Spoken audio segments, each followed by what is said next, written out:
brought up. What did she bring up? She brought up we were talking about like kids in like Hollywood and like how it's corrected and stuff like that, and how it causes like a big impact. I think when y'all was talking about Orlando Bloom, so y'all was saying some of the stuff y'all believe he was saying is true. Yeah. Like, you know, he be saying a lot of wild shit. Like Orlando Bloom. He said some shit about Raven Box, about Nick Cannon, and about Bow Wow. Oh, about him being gay and shit. Yeah, y'all believe that too? Said something about Diddy, and I believe that because I was gonna know. You know what they said about Kim Porter, like Diddy's wife? Do you know they say? Have you heard the like conspiracy theory or rumor that she died from like AIDS or HIV? Oh, okay. So they say, So there's like a whole thing that Diddy has been like openly bisexual in like the Stardom area for a minute, and somewhere along the line they say that Kim Porter was exposed to like AIDS and HIV, and that's how she got so sick, and that's how she passed away. I don't really know the complete details on it, but that's just a theory that I had heard, because you know her funeral was up here in Columbus. Like they had stayed at the Marriott where I work and everything. Like the shit was crazy, and that was a lot of stuff swirling around. But you said Orlando Bloom, isn't that the dude from like Pirates of the Caribbean? And yes, I think he meant Brown. The little short dude. The little short dude. Okay. I definitely meant Brown. Like, why we talking about this white man? I definitely I heard stuff about Diddy too, like Diddy being gay and stuff. And then you know Orlando Brown said that shit about Bow Wow and other stuff. And you can't tell me Orlando Brown doesn't give off like somebody who's been freaking No, I just think he's a crackhead. I think he's hiding from something. He's running from something. Even if he was a crackhead, crackheads speak truths when they hell no, them motherfuckers be lying like fuck. No, the fuck they don't. Crackheads don't got time to lie. They steal your TV and told you said the crackheads I know be lying.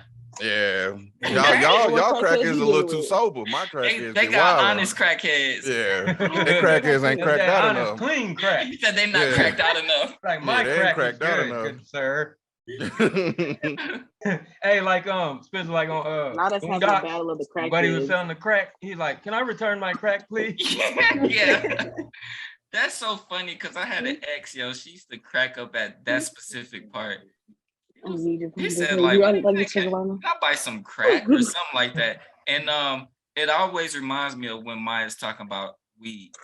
It reminds me of that. 2 weeds, please. 2 weeds, please. The Boondocks, man. I want another season, but even the last season just didn't hit like when it first came out, and that's how I feel about so you just want to get the Chappelle Show too, because seasons 1 and 2 that was my show too. But you know, if you try to just make some shit because it's popular and you think it's gonna make money, a lot of times that shit ain't good, and it don't hit like it did in the beginning. Season 4 for Boondocks was a different writer and shit. Yeah, see. And then Buddy that did the first 3 seasons, I think he ended up doing Black Jesus. That show that was on the Dose.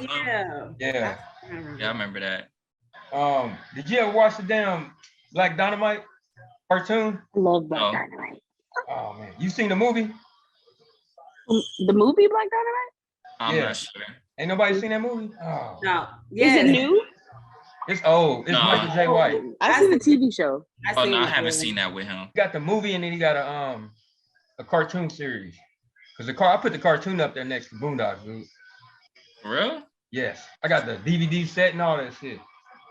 Where is Xavier? He be having so much to say in the group chat and don't be on the videos.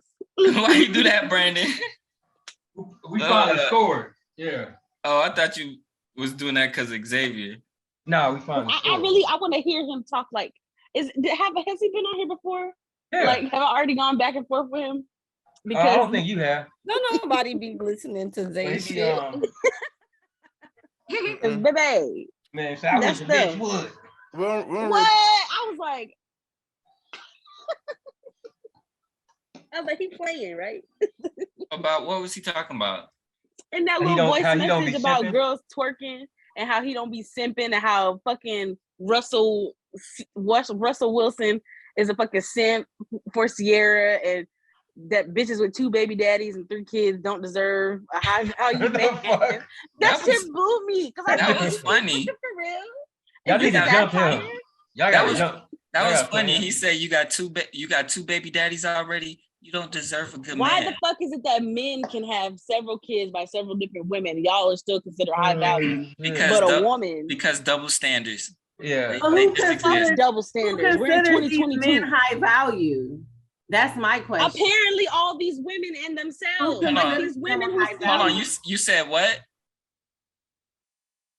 You said what about value, Maya? I said, who considers these men high value? Everybody. Who is everybody? No, it's not everybody, Maya. It's themselves. A male's ego is big enough to speak for a room full of people, apparently, in this fucking day and age. And all they got to do is validate themselves. If they consider themselves high value, they're high value. It don't matter what the fuck we think. Or what the rest of the fucking population. I ain't gonna cap. I think everybody should, whether you ran through or not, everybody should consider themselves high value. He's talking about whether you ran through or not. Consider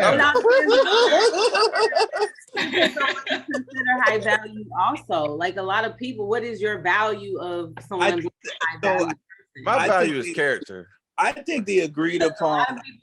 Say is money. I mean, you're talking about who's a good person. That's not the same thing. Like the agreed upon high value is someone who's making over $250 a year, exactly, and is successful and doesn't have any kids of their own. Yeah. That is a part of it. 40 already. No, I'm just talking about what the agreed upon amount is. I'm not saying I belong to that or anybody else in the room belongs to that, but that's what when people talk about high value, they're talking about men who make good money, who are successful financially. Yeah. It gotta be 200, can't be 100. Yeah. They always say it's about around 6 figures. Yeah, 6 figures. Oh well, fuck, I'm in there. Okay, but can we say that this 6 figures, generation of in there? All right, then Trey, shit. I make 6 figures, but I wouldn't say it's usually 200 plus.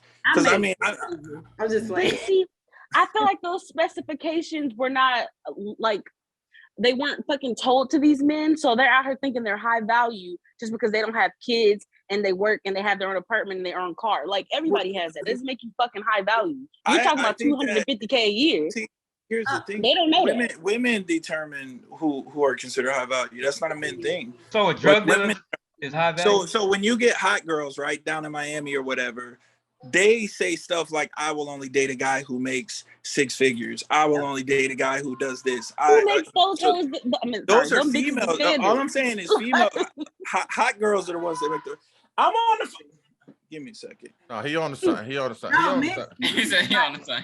He's right, because women, especially in Miami, California, they won't even look at you if you don't even look a certain type of way. They want men that can accommodate their needs, men that can buy them Birkin bags and shit like that. So if you're not stepping like that, they're not gonna give you the time of day. But if you think about it, the average everyday woman doesn't want those things. That's a select group of women. So why do they get to make the standard for what we consider a high value man? Because they the ones they's the ones that's talking. Loud voices and get heard. They the ones that can get the okay, high but value also men. people who speak the loudest tend to be a little more stupid. You know what I'm saying? That's like not true. That's a just common rumor. I talk loud as hell, but I'm smarter than a lot of people. But like usually the people who are like, if you watch those videos of women being interviewed, those are the same women that can't even name the 7 continents, the same women that can't name more than 10 states, the same women that like. That's true, but spending all this money on. They and I'm saying, so y'all are feeding their ego. They're exactly platform to speak on this kind of stuff. It's a what you call women that you only date that are a trophy. They're just she's a trophy piece. That's all it is. You know, that's so disappointing, because then y'all be like, "Oh, I want a real woman. I want a woman that does this. I want a woman that does that." But then run behind that. Like the men that are on social media, you know, I never try to come for nobody or anything like that. But when we talk about it, I always say, let's get to the real world, because are you dating those type of women? Majority of men and women are not dating the type of men and women that they're looking for, they're going after. So when we talk about high value, are you dating high value type women, or the same women that y'all put in this category? And women, are you dating those same type of men? I don't know. Like that's not my type. Like I just feel like I'm one in a dozen or a million. And you're right. I'm the same way, Nia. Like I camp, I go out I like sandwiches. I consider myself a basic woman, and people always tell me you're not basic, you're beautiful, you got this, you got that. I say it doesn't matter about that. I'm not high maintenance. I don't have no designer clothes. I be posting, I got this from Rainbow. It was $8. And people be like, oh my God, because I don't care about stuff like that. But at the same time, I feel like my value in a man or a woman is a person that takes care of themselves. It doesn't make you high value, but I want somebody that gets manicures and pedicures, cares about their look, cares about their career, has goals, has assets, things like that, things that I have. But I don't consider them high value or anything like that. I was gonna say, yeah, listening to you, that's normal. It's normal, but then you got some people out here. What's not normal is expecting a man to spend so much money on you, even though he's barely held a conversation with you. What's weird to me is expecting a woman, like saying that you want this certain type of woman, but fantasizing and daydreaming and making it vocal that you're after a different type of woman. Like you said, there are women out here who want the fucking honesty the bare minimum. It's bottom of the barrel. There ain't shit you can really do for me because I'm independent as fuck. I make my own money. I do my own shit. I don't really need you to add to anything that I got going on besides a little bit of happiness and combined companionship. You know what I'm saying? But y'all go for people who want above and beyond what they can't even handle themselves. You have women out here who want a man to buy them an $800 wig, knowing they never owned an $800 wig in their life. You know what I'm saying? That's weird. No, it's not. Yes, it is. Why would I expect a man to do for me what I couldn't do for myself? That's strange. I might be liable to marry your ass because $800. I mean, that's what I'm saying. If you do it for me, like, damn, thanks, babe. But it's just like, why would I expect that? Like, why would I expect a man to get my nails done knowing that I don't normally get my nails done? That's kind of, I feel like that's weird. No, like, why are you depending on a man to want? That's the majority of women. Yeah, females. How is that not weird, Carlton? But you know, it is weird, but that's the majority of women.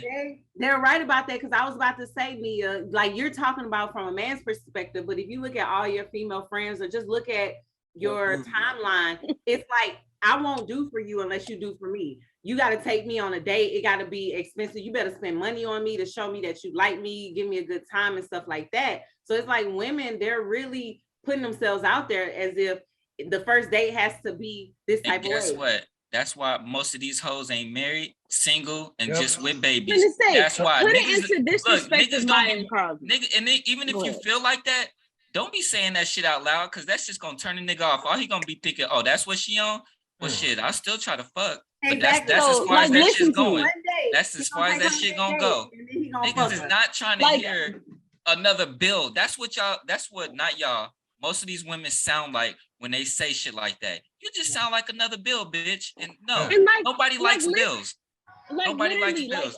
A gift to a woman who normally gets her nails done and pays for it herself, a man paying for her is a gift. So it's something that should be treasured. A woman who can buy her own stuff and then have a man step in and do it for her is a gift. A woman who doesn't do that on her own naturally and then has a man giving it to her or expecting it from a man is a fucking user. And I don't see how nobody sees it that way. That's the majority. It's funny you say that. I literally went to get a massage, and I get my nails done. I do my own massages. I work out a lot, but I literally was sitting there and I was thinking, I was like, wow, because the guy that was stretching me out, I know he was flirting, whatever, but he was stretching me out and he was like, so who paid for you to come here today? And I looked at him and I was like, I paid for myself. And he said, you're beautiful. He was like, you shouldn't be paying for this. He said, every client I have that comes in here, the card on file is for somebody that's paying for them. And I was like, I pay for myself to do that. He said, the way you look, I kid y'all not, he said, the way you look, you shouldn't be doing that. And I was like, but I shouldn't require that either. And that's weird to me. But then I sat back and I thought, and I was like, damn, I really ain't never had nobody, even when I was in a relationship, because of how I am, I always take care of myself. But I really had nobody offer. And then I thought to myself, that would be so nice if somebody actually said, hey, I'll pay for you to get your nails done. My nails are not $120. My nails are $25 to $30. My massages are, I pay $55 a month for it and I go in. My feet are like $20 to do. I'm not, you know what I'm saying? But I thought about it and I was like, damn, that would be nice. But I'm very simple too. And I'm very appreciative. And my love language is not gifts given and stuff like that. It's acts of service. So I sat back, but majority of women are on that shit. It's like gift giving. And it's because they look and they see women getting Bentleys and shit like that, buying a car. Like, I wouldn't even feel comfortable if somebody bought me a car, and I'm not being what, because you're gonna snatch that shit back. What the hell? No way. You gifting me a car or something like that, but they see that and they equate that to love, or this is what I have to have because this is how everybody shows that they care about somebody or they like somebody or something like that. I think people are just living off of celebrities and not looking at the reality of the situation that they're in. Yep. I'll shut the fuck up now. Well, that's also how a lot of women are taught, though. So they're taught. I've met a lot of women that have flat out said that their moms or whoever told them that if a guy's not willing to do this or this, they shouldn't waste any time on him. But what they don't realize is that if that's how you initiate the relationship, you've just made this relationship transactional. So you've effectively turned yourself into a prostitute. And I know that I have to pay to have sex with you. And the amount that I'm going to pay, it don't matter whether I'm giving you money or taking you to get a steak dinner. I'm paying to have sex with you. That's ultimately it. So then at the same time, how do you expect me to treat you like wifey or to treat you at like wifey level when realistically I look at you like a prostitute? You're someone that I pay to get laid. Like, you know why? Because we've talked about this before, Maya, where for you to have sex right now, if we just get off the call right now, for you to have sex, all you got to do is call somebody and say, come over here. Like, I have to do work to get sex. You know what I'm saying? So because of that, if I know I got this one chick, I can spend $200, get my socks blown and be good for the night. You know what I'm saying? Why wouldn't I, right? And if I got to play a little part, if I got to play a little role in order to make that happen, then I'll do that. So that's why guys lie. You know what I'm saying? Because they're like, look, ultimately they want to get laid. You know, now if that isn't the way the relationship is started, then a lot of times, you know, that can build into an actual relationship. But most times we just know we gotta pay a certain amount of times, a certain amount of money, and eventually we get the smash. You know what I'm saying? It's cheaper to get a prostitute. It really is like cheaper to get a prostitute. I disagree in that aspect when you said that most women. You disagree because you've already said earlier that you're one of a kind, right? Okay. And that's, but the thing is, what he was going off of for dudes, I actually don't date because I don't want to waste my time and I don't want to waste nobody else's time. And then the few women I do like, if I like going on vacation, I'll find somebody because we probably got a history together. But I don't like dating because it's like, you motherfuckers is retarded out here. And I don't have the energy to be fucking like wasting time and money because it's just going off what he's saying. Because I'm gonna have to put so much energy into it. Now there is some sisters that are worth the chase, and it's like I know they genuinely like appreciate, you know, dating and courting, but a lot of them ain't. I don't know. It's just going off what he's saying. Most of them on, and they'll let you do everything for them. Have you thinking that they're really into you and they know full well they just here until and they do it with so many niggas a day. You just Tuesday. Yeah. Next nigga's Wednesday. Then another one is Thursday. And they know full well that they don't want nothing real with you. That's why and some of them don't even know how to date. They ain't never been treated right by a man. Because I don't know, maybe the father was missing. I don't know what the fuck going on. But well, I mean, that's how all the relationships are transactional. Yeah. You know what I'm saying? And plus, like Spence was just saying, half the time they got several dudes who are paying for them for dates and so on and so forth. So why do I need to commit to this one? But if a guy is talking to them and several other chicks, then he's a player or he's a piece of shit. But haven't y'all like shit? We rolling it as well. You're saying it's easier to date a prostitute than it is to date a real woman. I didn't say date a prostitute. Played into that? I didn't say date one. He said it's easier. Whatever you want to do. Whatever you want to do. Y'all are basically saying it's easier to do that with a prostitute than it is to court a real woman. So haven't y'all kind of played into the reason why women are doing? They ain't playing into the reason, like the thing with some women. I don't think. Right, this is one thing. It was this one sister. She went to Howard and all that, and we met. She was dope, right? And we dated. We legit dated for a good bit, and it was a good time. Because she was the one. I treated her, I courted her and shit. We had a good time. But in the end, she had a specific image of the dude she wanted to be with. And the brother, he was he Bible reading kind of dude. And then she ended up getting with him, but it didn't work out. Because some women, they don't admit it, but you have a specific type. Like dudes can say it, like I like dark-skinned women. Like, but so sometimes I'll date a chick and it'd be cool, but she honestly might want somebody taller. And I'm like, all right, cool, as long as I get that ass. But some of them, and then I've dated some chicks, they just wanted to fuck. And then it's like I wanted more. Or they just wanted to hook up. And then we do our PCS or something. But it's just like going through all that over and over, that shit get old. And then I end up having kids later on. So now I'm real picky about who's around my kids, because I ain't just gonna bring any damn fucking female around my daughter or my son. Right. And because I respect the moms. So with that, with the prostitute thing, because I ain't gonna lie, I done paid for some pussy before. I don't give a fuck. Cause I'm single, I can do what the fuck I want. But it's been times in my life where I'm just stressed. I don't have the energy to be going out here trying to date some chick for like 3 fucking months where I just need to bust a nut. So I'm like, shit. But I don't know. It ain't dating, but sometimes it should be convenient as fuck. We just scored. Honesty at its finest. That's why I love you, man. I know, man. Shit. I think I'm the only single motherfucker around. Shit. Bro, I'm glad I'm not, truth be told. Dude, the whole dating game is trifling as fuck, bro. I hate it, dude. It's such a waste of goddamn time and money. Like, and there's so much, like, I've probably spent 8 stacks on a girl before breaking up with her and realizing that this shit ain't really worth it. You know what I mean? So I've been there. It's terrible, bro. Like, because that's all stuff that we could have done to boost the relationship. You feel me? But we wasted it on bullshit dinners, and going out to bullshit dates, buying candy at the movie theater. Like that shit. That's just like $80, bro. It is. That's why me and Toya go to Walmart, because them same size boxes of candies. They was $1. Now they $1.25, but it's still cheaper than $5 for the same fucking box. I'm a matinee dude, bro. I love going to the movies, so I'm a matinee guy. I'll go during my work in uniform. And hey, you want to come to the movies with me? Yo, for real, like, because it's free for soldiers on Wednesdays. Yeah. Basically, what I'm hearing is that it's just as hard for men as it is women. Like, even though it's opposite struggles, it's kind of like the same thing. I don't think it's as hard for women, because like Mitch keeps saying, women. I mean, for a certain type of woman, it is the same, just like it is for a certain type of man. Y'all pick the men. Y'all pick. Y'all are the ones that say yes or no, like, and it's as simple as that. Mm-hmm. It's just the type of men that y'all pick.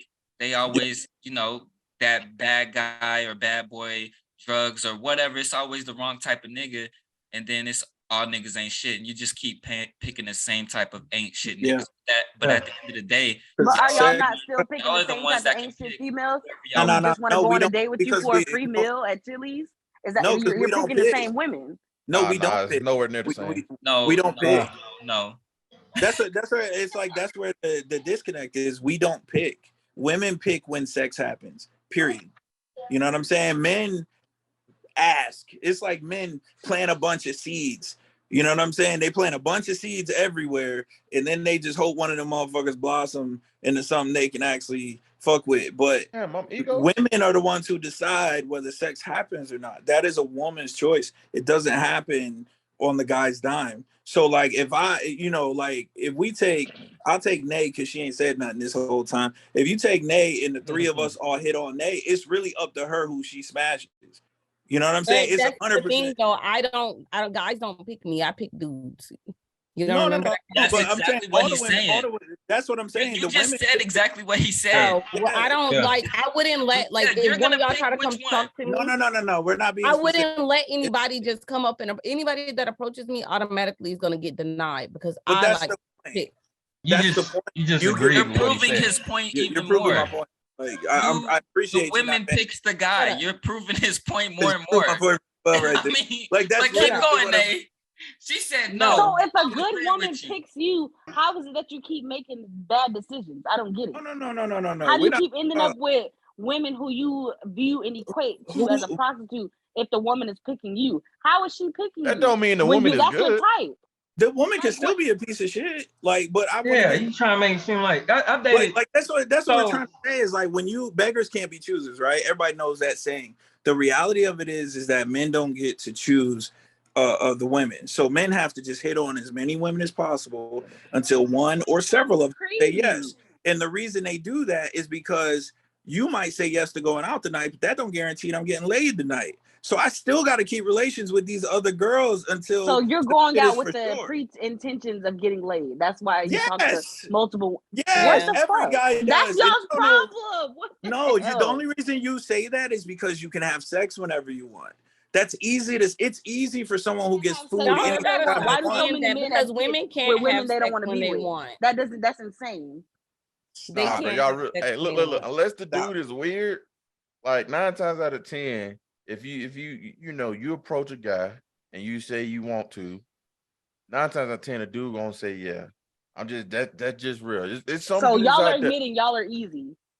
Yes. Fuck yeah, I ain't gonna count. Yes, guys been saying that shit. Like women have a hard time. And dudes have so no why shame do in y'all? their game Why saying do that. the same men who do that? Why do y'all have words like? God, that's such a contradiction. Like, it's please. not. Nobody. It's the not. only one, a little bit. Yeah. No, like, you're making this way more difficult than it has to be. But for there to only be people who conversations about women being a hoe or women being burnt out or ran through or any of that kind of discussion is just stupid. No, it's not. No, I actually want. I want to continue down. Saying if Trey, any woman approached you and said, "Let's bone," you're saying 9 times out of 10 that man is gonna say yes. Yes. How does that? So why are there so many discussions about women being whores or women being prostitutes? Like you're literally saying that any woman that approaches you, you're going to say yes to, whether her stipulations are buy me a Birkin bag or buy me a meal at Chili's. You're gonna fuck. That's what you're saying. Do you want to know the answer? I'm listening, Mitch. I don't want to interrupt you. So, like, the reality of it is the answer is because you decide whether sex happens or not. So if you have sex with a bunch of men, it's because you decided to have sex with a bunch of men. If a guy but when y'all have sex with a bunch of women, it's not because you decided to. Let me finish. If a guy has sex with a bunch of women, he convinced a bunch of women to decide to have sex with him. That's the point. It's your choice whether you have sex. But what's the women decide. I'm not understanding the difference. Exactly. Thank you. Women, I'm trying to explain. Women decide whether sex happens or not. Like it's up to the woman 100%. Guys can hit on you for weeks, months, years, and you could be like, no.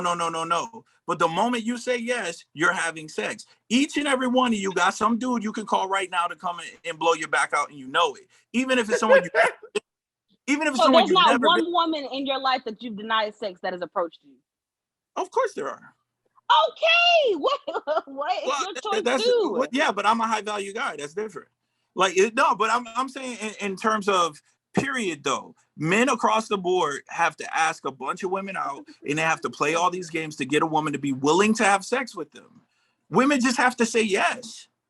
Like that's it. Like that's the effort you have to put in. Say yes. Show up. Let them come over. That's all you have to do. The guy has to do all this work, and you guys deny that happens. That's crazy to me that you deny it. Like you don't have to work. Okay, since the beginning of time, women have been if you want to honestly say, women have been, I guess, what you could call, I don't want to say prize because that's just not what it was. Because a lot of times in earlier times it was arranged. But at the end of the day, women have always been the ones to be sought after. Like you're looking for a good wife. You're looking for this. You're looking for that. So why wouldn't I don't understand what like nobody's arguing that though. Yeah, because of women always being the prize, women have always been the ones to choose who could fuck them. Like men have always had to earn it. They always have had to earn it, whether that's courting, whether that's taking them out on dates, whatever the case. Men have always had to earn it. Women have always had to, yes. Yes, you may have it. Yes, you may have it. I agree with both of you. I think the point she's trying to make, but it doesn't, because every exception of me, they're either married or in a long-term relationship. I think the point she's trying to make is the dudes keep being hoes and they find a good girl and they run her off. I think that's so she's flabbergasted about. I think that's what she's trying to get at. Yeah, brought up because I just feel like more women. I feel like 9 times out of 10. With I mean, y'all are older men, right? Y'all, so I know that y'all have. I'm just saying, like in general area, Brandon, Mitch, y'all are older men. Y'all have had your fair share of women. You're telling me every woman that you've ran into has just been the type. Like I don't understand. Like you haven't ran into like not one good woman that I've ran into several good women. No, but who said? Hold on, let me speak on this one. Let me speak on this. Hold on, but no one said we didn't run into good women. We thing though, smoking over there, boy. That bitch is on fire. No, so I ran into something's on fire. Some amazing women, but they who's on fire? Okay, thanks. What happened? No, it'd be life, like especially being in the army. Like we can't help if she got a PCS across the fucking country or somewhere else. That happened a few times. They PCS, and we went far enough into our dating to where we could be super serious. And then it's been a couple times I even went to a duty station pursuing a woman. Didn't work, but I got the homegirl. But still, it's just like it just be life situations. And then sometimes they don't be ready for a set relationship like that. Because sometimes the man, in my experience, I was looking for a wife, but she wasn't prepared for that. So it's like even though we dated and all that, and I wooed her, she it could have been new to her or something, but she wasn't ready.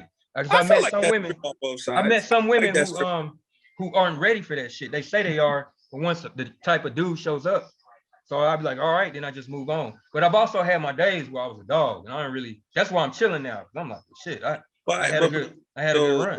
So maybe, and Nia, you can correct us. But what I understood she was saying is, why is it that guys can fuck a bunch of girls and they're cool, and then girls fuck a bunch of guys and they're hoes? That's what I understood the question to be. So that's what I was responding to. Because what you talking about it's valid, but that's what I was responding to. Hold on. It's crazy though, because me and my homies had a discussion yesterday. Like, I can't make this shit up. I joined the party, the PlayStation party, as soon as I got on, and it's like 8 of us in the party. They like, hey, Trey, serious question. I was like, here goes some bullshit. If you was a female, would you be a hoe? And I was like, no. And they was like, why not? I was like, cuz, bro, like, I say, we all niggas, you know how we are. Don't no dude want no ran through girl. Yes. Is that double standard as hell? Yes, but that's how it is, bro. Even find it a double standard. I don't care.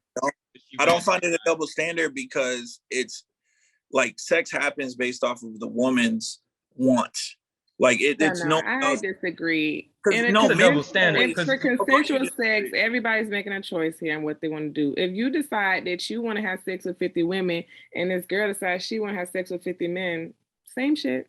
It don't matter if it was easier for her to get. No, it does. That's what makes it not. But y'all just shitted on old girl who had the 2,000 bodies. Not me. I said she was probably tricking, and that's none of my business. Like that's not my problem. I had a problem with that. That's her coochie. She could do what she wants with it. I'm not talking about you. I'm saying there's no way you could say that it's tougher for one, but then say it's the same thing. That literally isn't the same thing. Why? Because like it's easier for women to have sex. It doesn't to me. It doesn't matter if it was harder for you to get to 50 bitches than it was for her to get to 50 men. Y'all both got to the same destination. But that's why. But that's why one is considered not the same as the other.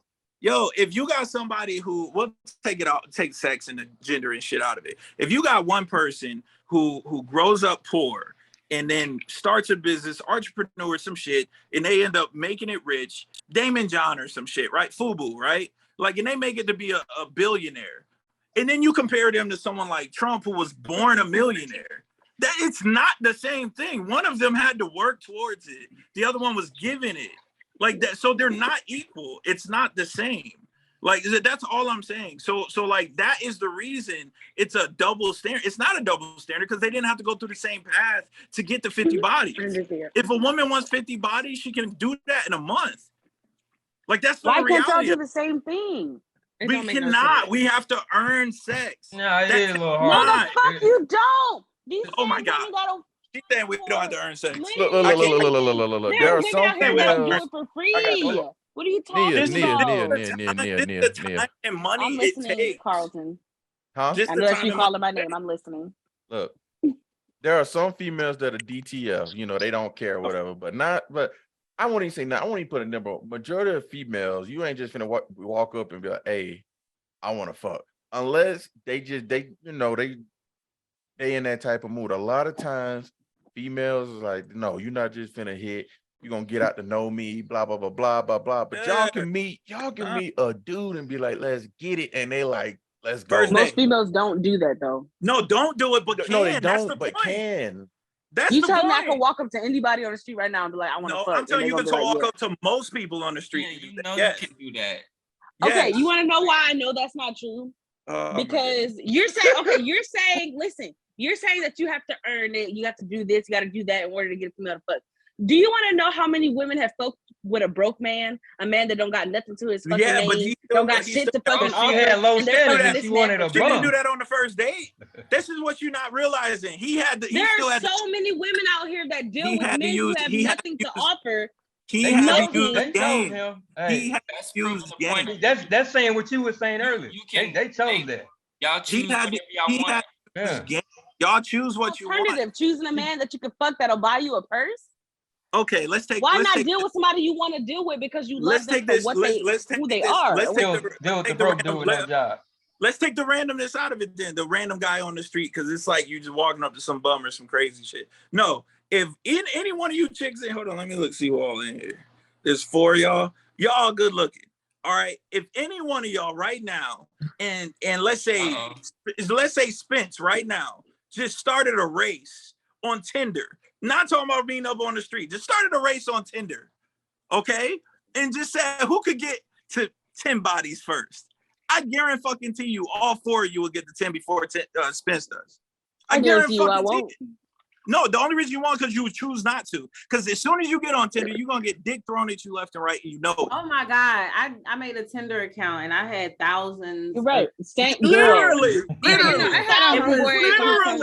And like, why are we lying about this? And wait. Right. Do you know what guys have to do? Let me explain the difference. What guys do on Tinder is they get on there and they just start swiping. Yeah, I had a homeboy who told me that. He was like, they swipe right on everything on Tinder because they don't know who they're gonna match with. Like women get so many matches a day. He was like, he might get one match a week. But our matches are based off of who y'all choose. The only way I get a match is if one of y'all swipe yes. The guys are going to just keep swiping yes. They're going to keep swiping yes and hope that somebody matches. Y'all got all these fucking potentials, and you go, oh, I like that one. As soon as you hit it, yep. Hey, what's up? You trying to meet up tonight? Sure. You will get laid that night if you want to. That is a big difference in the reality of dating for women. So why aren't men the ones scrutinized for being whores then? Because they why had to work that as women? That body. You're a whore because you have to work to get the body? Yes, like that's what are you not getting? I don't understand. Like, how are you not getting? Women are fucking made to be hoes or hoes in this, but y'all the ones that y'all can swipe on 100 women and just hope to get lucky to get laid. Y'all literally doing shit to just get laid, but women are out here picking and choosing men for a mate for life or somebody to father their kids, somebody to be with committed time with. That's the point. But no, Naya, that's y'all the point. Out here just swiping just because you can swipe and you hoping one bitch say yes. You are proving the point. How many bitches say yes out of the 10 you swipe? Come on, now. Y'all out here just fucking. Yo, where does this anger stem from? I don't know, bro. But she is like proving our point. Like you're proving the point. Don't listen. I totally agree that it's probably harder for men to have sex. Like, I just don't agree that like. If we both get to the destination of 50 bodies, I'm a hoe, but you not. We both hoes. Because we're both hoes. I agree. Oh, you're not a hoe because you had to earn it? It's so much easier for you to get there. That guy had to. No, this is what I'm saying. This is why guys are considered players or the man or whatever you want to say, because they done fucking got to the point where they can see the matrix. That's how they were able to get all these women. Most men never get to that point. Women can get there easily. They just choose not to. But the ones that choose to get there real quick. Yeah. The ones that choose to get there real quick. That's simple. Like most women just choose not to. But you hold that power. That is the difference. That's why if a guy can get to himself to a point where he can get a girl anytime he wants, he's considered the fucking man. Because most men can't do that shit. Like that's just the bottom line. Are y'all twins? Yeah, we twins. Yeah, we're twins. Wait, who twins? I did not know you had a fucking twin. Oh, that's crazy. Who twin? Wait, what's up? I'm cockeyed. Who twin? Oh shit. Huh. Wow. That's what's up. I need you to say that shit. Don't type it. Now we got 2 twins. Or 2 sets of twins. Right, in 2 sets. I'm not exposing myself up here because the shit I might say might sound like a hoe, and I just don't want to. Girl, say what you don't be scared. Hey, man, You look, grown, girl. Girl, You better talk. That's what we here for. We all family. We up here to talk. You want to say because don't none of my hoes know the whole activity. Look, Nay. Hey, don't give away your game. This is a look, y'all don't know. That's one thing I'm gonna have to start making videos of the chat too then. Since people and not say nothing. That's our safe place. No, but I agree with both sides. Like, I really do think that it's harder for men, but at the same time, like the type of person I am, before I even go far with you, because I like to have sex and I like to have good sex. If it ain't popping in that area, you gotta go. Like, on to the next one. That's me. Like, I don't care if you can offer me a Benz or a Gucci bag or a goddamn Burger King meal. If we cannot connect in different type of levels, sexually, mentally, if you cannot physically like show me your love signs, then we can't go. You gotta go. I agree there 100%.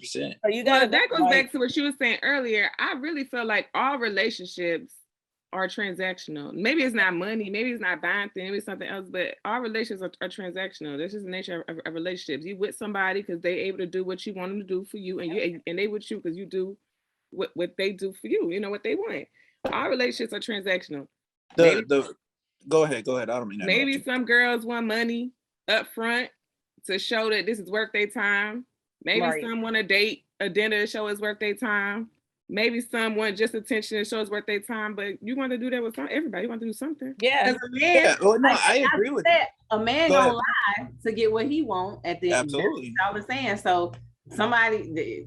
I admitted it though. You know what I'm saying? I'm just saying that if you make it transactional, it's transactional. Okay, I gotta pay for this one.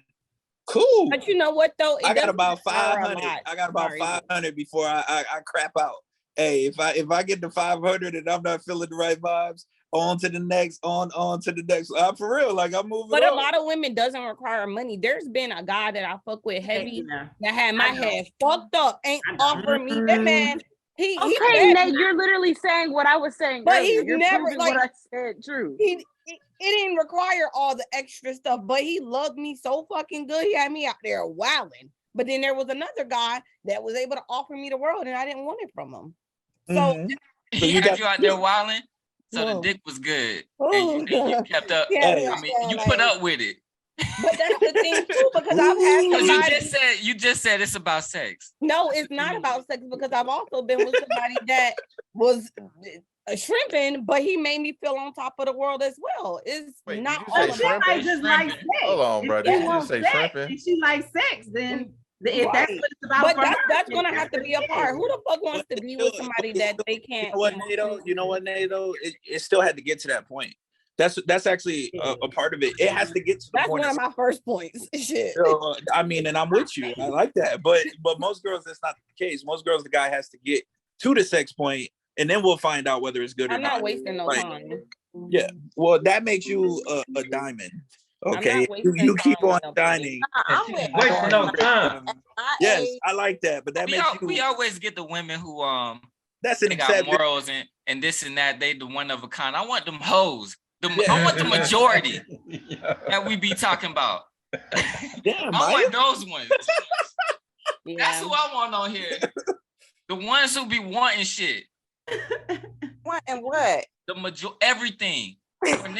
For niggas to talk to them. Y'all are always the No, I'm not gonna lie. From what y'all say, y'all are the different ones. I'm a whore with women. I've admitted I was a whore with women. With women, I am a complete whore. I was a whore. I've calmed down, but with women, I'm a whore. I can't calm down because I ran through 6 at a party last year, but that was because I was drunk. But with women, is on a whole nother level. With men, no, but with women, and that's why I understand where y'all coming from, because the mindset, like y'all, like men think when they look at women or they do the shit, that's exactly what I be on.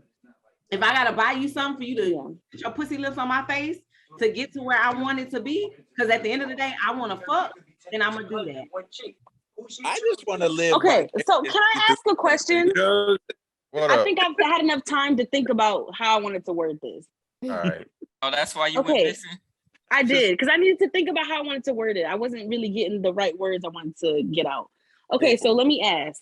So, okay, you're saying that a man has to shoot his shot at let's just say 110 bitches and just hopes that one says yes, right? That's what we're saying? Yes. And then you're saying that a woman can pick from 110 men between who she wants to sleep with, right? Exactly. She sleep with all 110. So why has society deemed women as being promiscuous, as whores, as this, that, and the third, when we get the option to choose, but y'all are just hoping to get lucky? So why is it that sexual demonization is only on women and not in the simple fact that a man will talk to any and anything and everything ready to fuck if it is, versus a woman picking and choosing a man she wants to lay with? Why is it that, like, I don't get it. Why aren't y'all demonized? Because a man can have sex with 10 women that he just got lucky with and get patted on the back. And then a woman could pick 10 men she had sex with out of 200 and still get called a whore because her body count is 10. Like, I think that's what I was trying to articulate. That's just how it is, pimp. That's just all how the it women is, I was with, it wasn't Brandon, no luck. That shit was game. I ain't gonna, with all this luck shit. I don't just be hollering at everybody. It's game. Yeah. It's game. Yeah. That's why men get love when they can get a bunch of girls, because that means that they develop game, and most men don't have that. The vast majority of men y'all will never talk to because you don't want to. Like, you know what I'm saying? Like the statistic is crazy.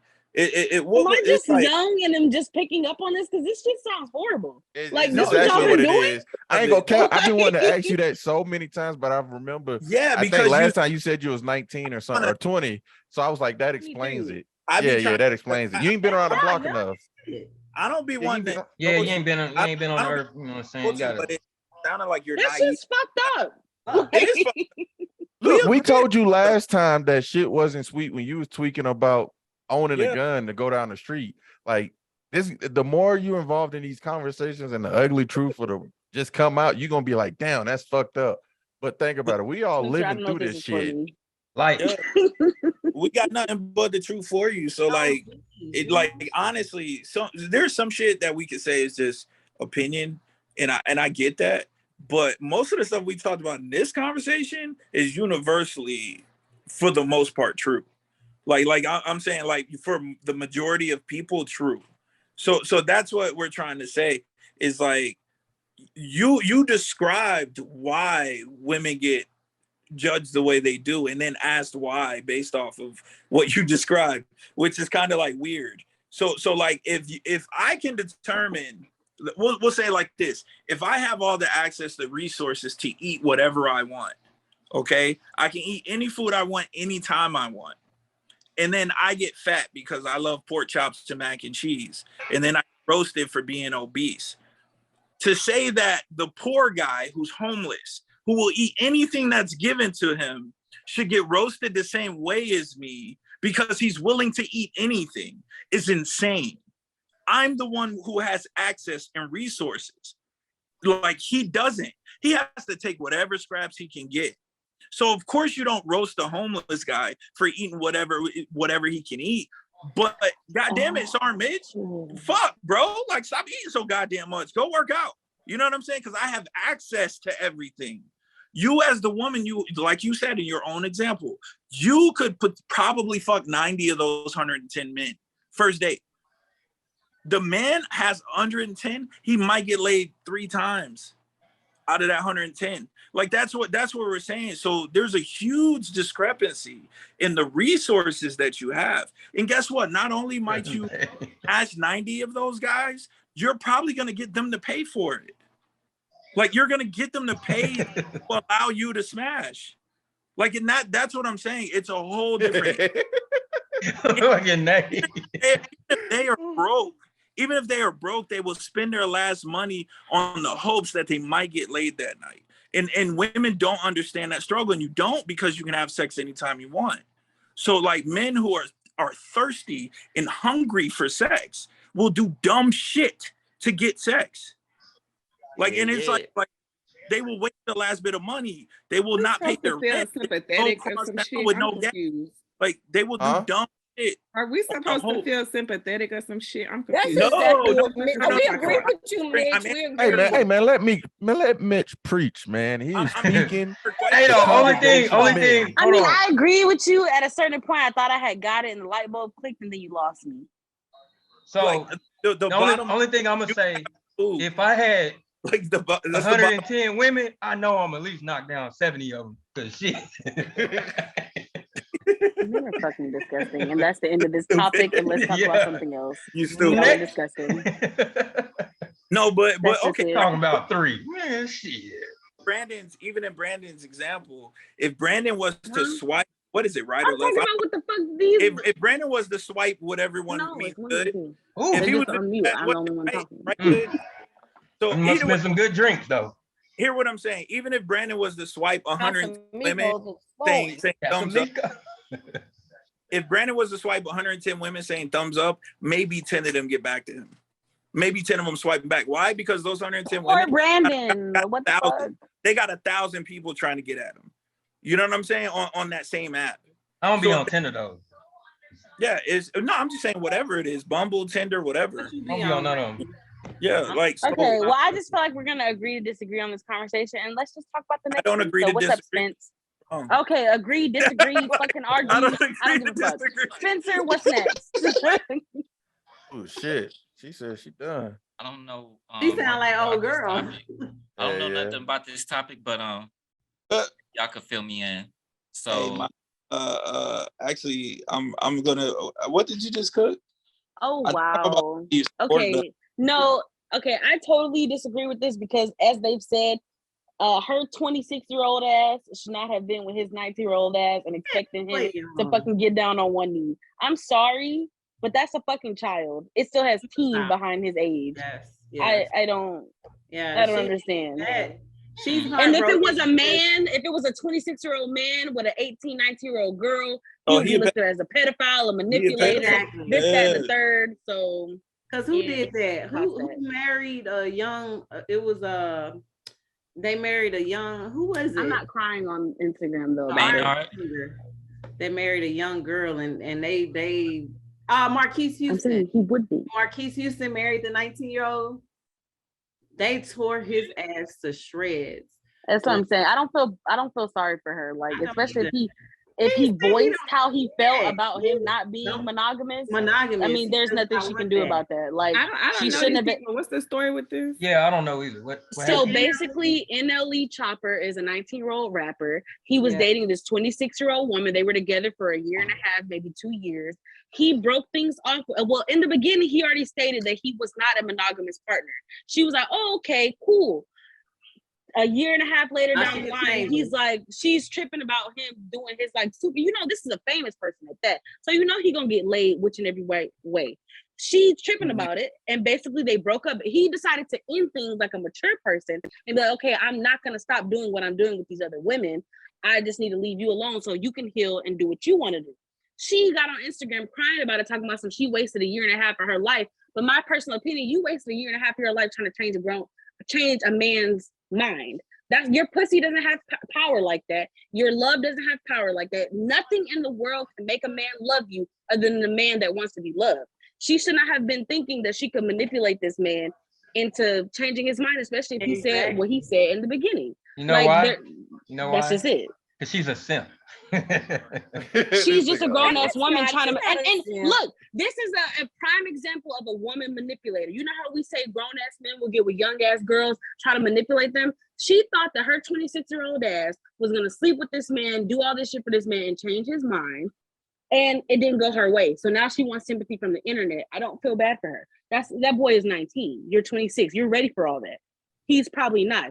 He just got his fame. He just got his money. He just got all that. Why would you think that? Like, I don't know.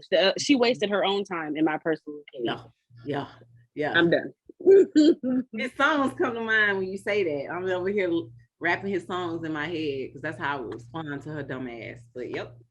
Yeah, like, no, she definitely did that to herself. And that's our women's problem a lot of the time. They think that, oh, a man told me he just want to be friends with benefit, but I can sleep with him into the fact to make him think he wants a relationship. Like, no, if a man simply doesn't want a relationship with you and you're over here thinking, okay, if I sleep with him enough, if I cook for him enough, if I love him and his kids and his family enough, he'll make me his woman. Don't nothing keep a man but a man that want to be kept.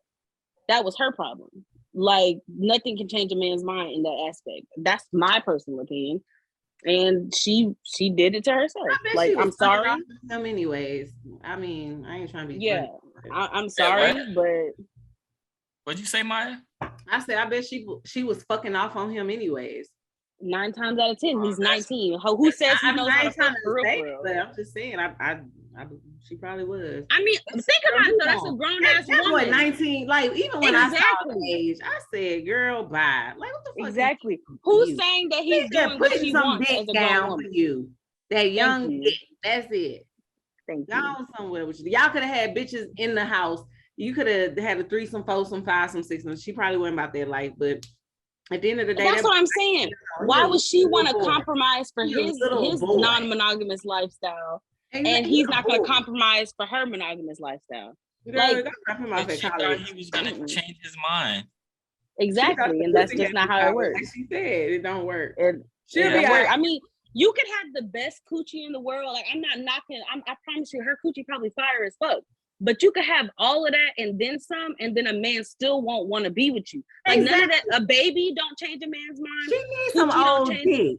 She needs some old dick. The old dick be the best dick. The old dick be the best dick. I agree, Maya.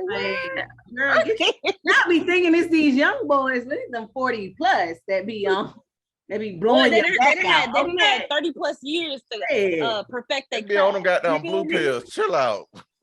Yeah, my them blue pills. Them gas station pills be doing that nigga about to be 50, but he was blowing his back out, boy. What? Awesome gas station pills. I'm gonna try one of them. I wonder if they work for real. Bro, no, don't do that shit, bro. You be like 4 hours later, still be there, bro. Hey, that's what I need. It worked. It worked. Nah, bro, I don't need and you that, go to bro. sleep and you wake up and it's hard and you I would love that. Because women don't need to break. Y'all need to break. What you mean? I like the fuck. I would love that. No, bro. What happened? But honestly, I just wouldn't think it worked. Like, for real. It works. Them shits work wonders. But Maya, how you know it worked? I told you my ex did it. My ex was taking Viagra. I found the pills. I was asking him why he was taking it. He said I was just too much. I wanted to fuck all the time, everywhere. You want to fuck all the time? Yo, I got this shit. I knew he was on it because he would fall asleep and he would wake up and be ready. Like, he would take like a 10-minute. But I fall asleep and I wake up. Every time I fucking wake up, my dick be hard. But he old. Like, my ex. Yeah, that shit stop when you get a certain age, nigga. He won this year. Yeah, nigga, get old, nigga. Yeah. He was around. Y'all are talking about gas station pills, but the best type of dick is fucking niggas who be on beans. I'm sorry. Beans? Well, beans. Ecstasy. I don't do that stuff. Y'all do that? I don't know. No, I'm not allowed to do that. Young shit? What is a bean? An ecstasy pill. Girl, marijuana got me horny. Like, sugar joints and shit. It be making me horny. Not fucking powder, bro. Ecstasy. A little. Woo! You gotta touch my shoulder and I'm ready. Not your shoulder. You know, so somebody earlier was like, somebody said they love language. They was like, it's fucking what it is, favors or something. Nah, I don't give a fuck about none of that shit, bro. My shit is touched. That's it. Like, don't nothing else. I was gonna say, I used to take my socks off for my ex, and that was it. That didn't take much. It was socks. Hold on, what are y'all talking about? You just gotta look like you're getting naked. Love languages. I don't like being. Bro, my wife could come in and touch my shoulder, and I'm like, "What's up?" Men are so funny. I'm not being funny. I'm dead. I know you are, because men are, like you said, men are just, they're easy. Hold on, bro. We were talking about in general, not me, ma'am. I'm just saying. Same shit. What you got next, Spence? I know you got some fire. You got cooking for us. Hold on. Dumbest thing you fell out of a friendship over? Friendship or relationship? Friendship. Or shit, it could be relationship. I broke up with a girl because of April Fool's joke. Hold on. So was it really a joke or? It was all right. So it was Friday. Right? Friday. She told me that she might be pregnant. We've been dating for 2 years, and she told me she might be pregnant. I'm 18, 19 at the time. So just wait. Yeah. Wow, yeah. bro. Yeah. So Friday she tells me that she said she went to the doctor. They said the results by Monday. Monday come around, she tell me that she's pregnant, right? So I'm like 18, 19, so I'm like stressing what we call the fuck out, right? But I'm like, okay, all right, we've been together 2 years. I guess how old was she? 26? She's the same age as me, Oh. And so after like 10 minutes of this, she busts out laughing and goes April Fool's Day. After like 10 minutes of us being on and like truly stressed about it, I broke up with her on the spot. Never saw her again. Like never even tried. Oh, okay. Yeah. Okay. Yeah. I misunderstood when you first said it. So Monday was April Fool's Day. She set me up on the Friday and had me stressed all over the weekend, then called me, told me she was pregnant, and then for like 10 minutes, let me be like, you know, an 18-year-old here and he's about to be a father for like 10 minutes. And then she started laughing. Ended the relationship right there. He said, I misunderstood what you said at first. I thought you said you broke up with somebody as an April Fool's joke. No. It was broke up with somebody over a April Fool's. Oh, okay. Yep. I basically did the same. I think that's the dumbest thing I did. It wasn't like the pregnant jump. Chick was like, goddamn, we was in the talking stages, and it's probably about a week or something. She was like, hey, we've been talking. I really like you. I think we got potential, but I just want you to know we got herpes. And I mean, she said, I got herpes. And I was like, oh yeah, I'm out. I was like, oh yeah, I'm out, bruh. And then she gonna say, for real?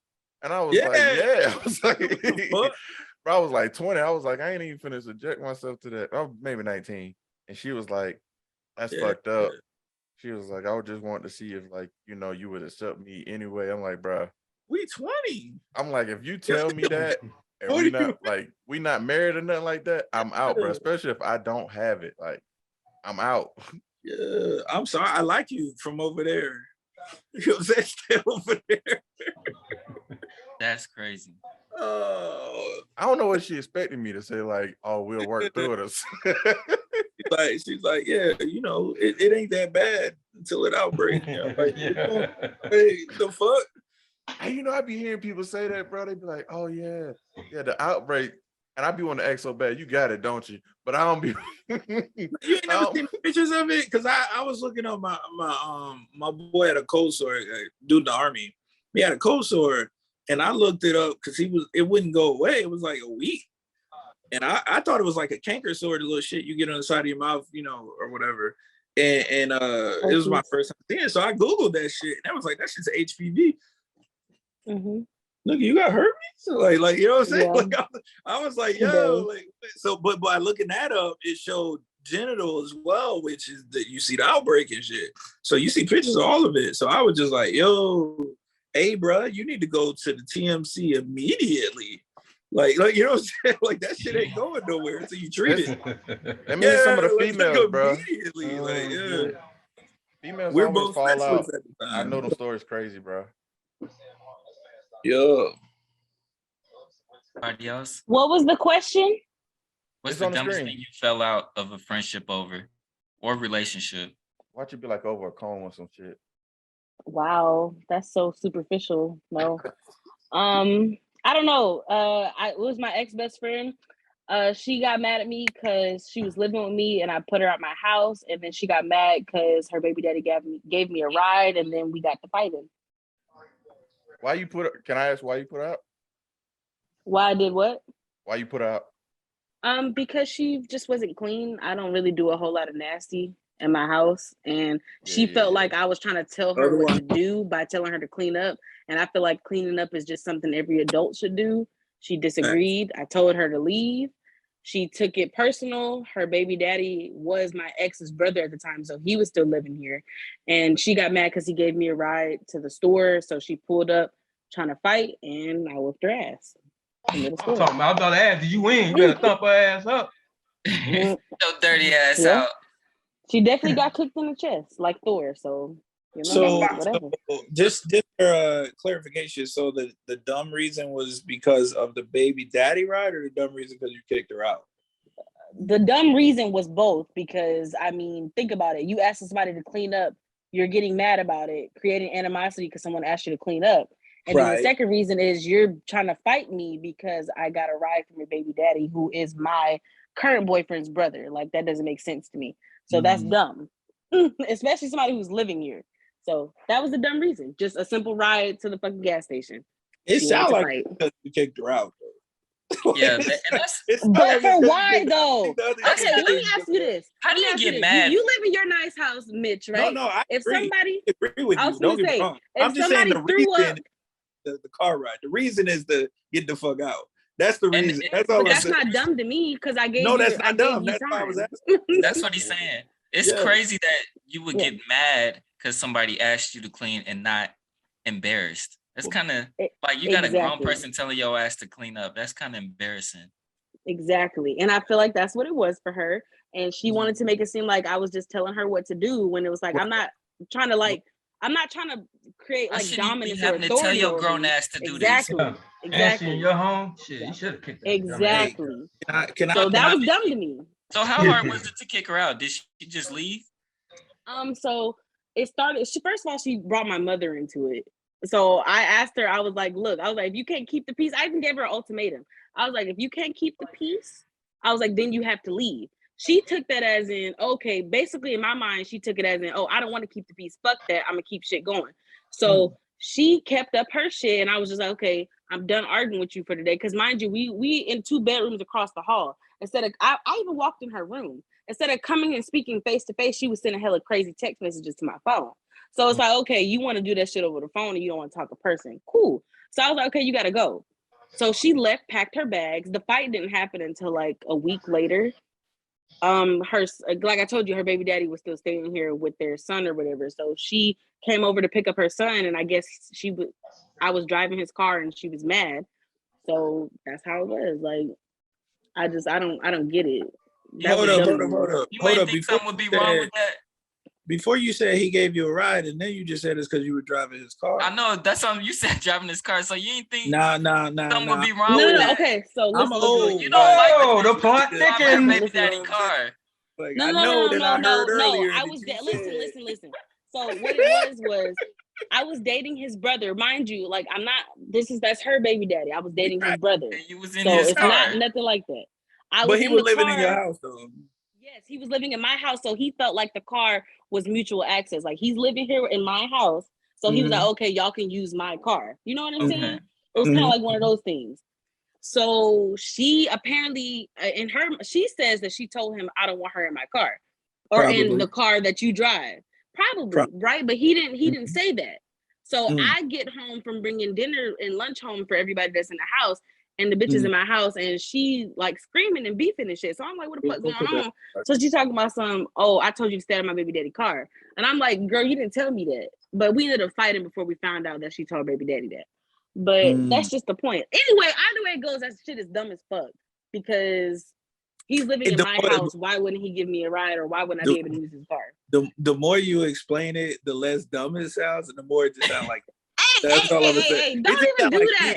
Look, if you want the whole story, I can give you the whole story. I'm just saying your story changed. It changed. Yeah, it changed because I'm trying to keep details. You omitted some stuff, I mean, imagine that. I'm trying not to put all my business on the internet. Spencer gonna post this shit. Man, put it out there. Ma'am, listen. We're gonna steal the rights to it and make a movie. I'm just saying, like that's what I'm talking about with women. Shit be changing. It went from you a ride to the gas station. He went to you a ride to the gas station, but then you say you came home with dinner. Like, which one is it? I'm just like, so what you which lie you want to use? Details, but these details which lie you want to use? We went to the gas station, whatever this is. Slurpees for dinner. That's what I heard. Because did you say wait for dinner? I think you need to go missing again. Think about your story.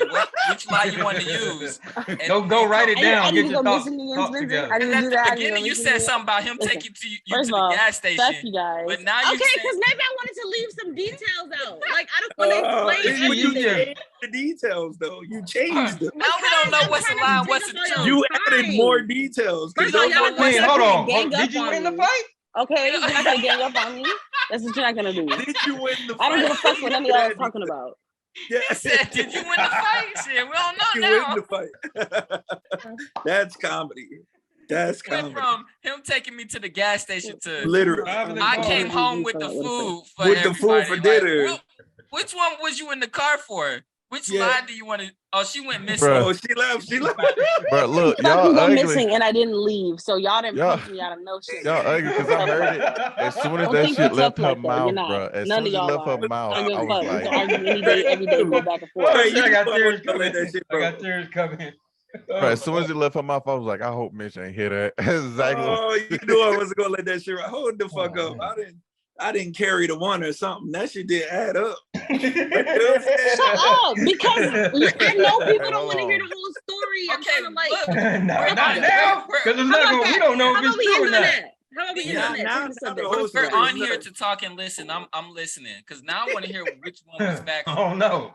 Like, Now what the whole was had story- recorded. No, you y'all have trying to get me to recording of explain the my fight. story so y'all can laugh at me. Y'all can laugh at me on camera and on YouTube. Fuck Yeah, you The guys. whole story says- the Does whole anybody else has a story they want to share? Yeah, thank you, Carlton, for changing the subject because Spencer, Mitch, and Brandon are fucking assholes. you told the story. Can I tell y'all Oh, something? shit. Can I tell y'all something happened at the football game last night? No. What happened? Did the football game happen? So I'm in uniform, Talking about right? the one you went with your Yeah, daughter? You was there for the band. My daughter's on the band. You know what I'm saying? So I went to the game. So I'm in uniform, right? I'm walking up to the game. It's just about to start. And one of my mom's friends says, she calls my mom's name to get my attention, right? And I go, oh, hey, how's it going? Right? Cool. Now I'm walking we're like right outside the gate to the stadium. And the national anthem starts. I'm in uniform. Obviously, I stop where I'm standing and I, salute. There's a white family next to me, like a older white lady and a couple kids, and they're sitting there being quiet. The lady who's my mom's friend and her daughter are like yelling at each other, like get some shit out the car type stuff or whatever, right? And the white lady goes, hush, can y'all hush, please? She said it just like. Say the wrong word. So as soon as she said that, you only got the right to tell me to hush, blah, blah, blah. Now she walks over to the lady and she's standing 2 feet from me while I'm at the position of attention, saluting the flag, and starts cussing this woman out as I am saluting the flag. Your mom's friend or Karen? My mom's friend did this. Okay. Right. This is my mom. I'm like, this is the most embarrassing shit. Like, because everybody just saw me speak to her, and now she just acted an ass during the national anthem next to me while I'm saluting the flag. Like, I'm like, come on, bro, you got to be shitting me. And really, I'll beat your ass. Don't tell me about it. I was like, and you still up there like, I'm still saluting the flag. What I'm gonna do? Shut up, Brandon. All I can do I'd be mad. I'd be pissed. All I can do. So I'm sitting there not even blinking, bro. I'd be laughing. I look like a Family Guy character, wide-eyed and everything. Hey, I would be muttering under my breath. That would have been a funny video from across the field. Somebody recording you saluting the flag and right beside you. Are you? It was ignorant. It was, and of course the white lady's like, y'all just got no respect. And then she said something along the lines is, this is why shit is the way it is. And she walked off, the white chick. And I was like, God, I'm still saluting. I'm still here. And in my head, I'm like, God damn, I can't even say shit. This is bullshit. Like, right? It goes like, so they finish, and I turn and look at old girl, and then I look at the white family. I look at both of them. I go, y'all should be ashamed. And I walked off. And like, it was crazy. I was just like, that's bonkers to me. You should have guilt tripped them into No, I didn't want to do nothing with them. No, you should have made them feel bad. Just like, this is how y'all treat the troops. You stupid. But the truth is, to do that to any soldier will be fucked up. But to do it to one that you know, like, knows me, she should have chilled out just for the sake of that Tracy son. Let me chill out. Yeah, you know what I'm saying, man. You gotta cut off. That shit was wild. She can't play bridge no more at the house, man. You gotta. Well, she never. No, shut up, Randy. Gotta let that go. My mom plays spades, bro. My mom plays spades. She's a spades player? Yeah, she is a spades player. Knuckles, too.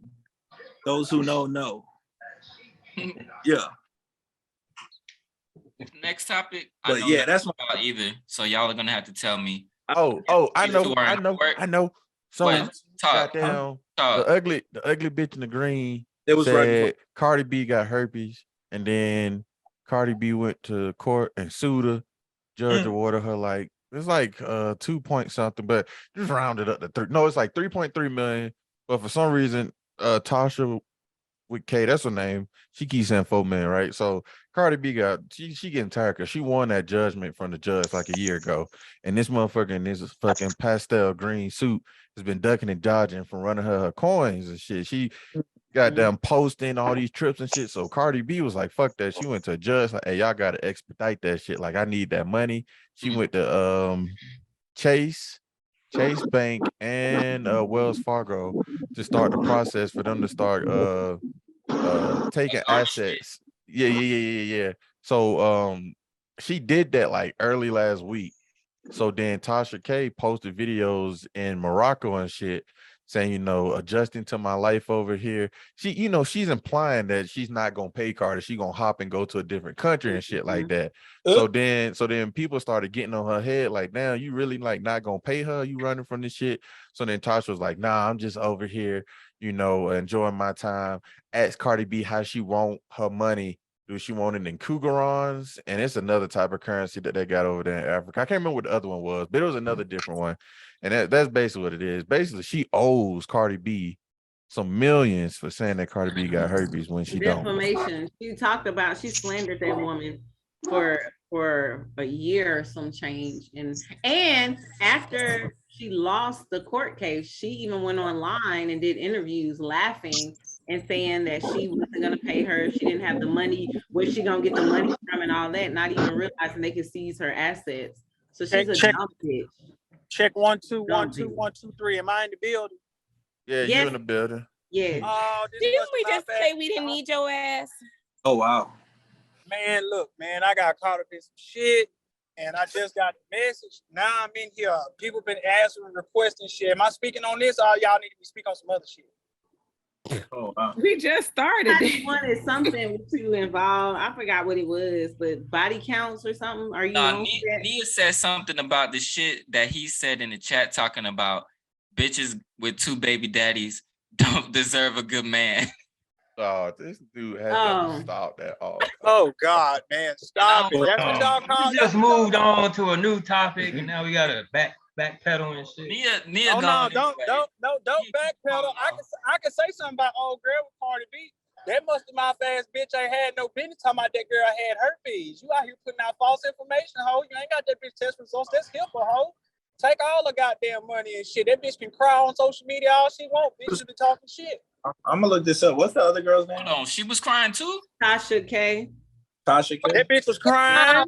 So is Tasha K the one that said the story about Cardi B like robbing men or something? Yeah.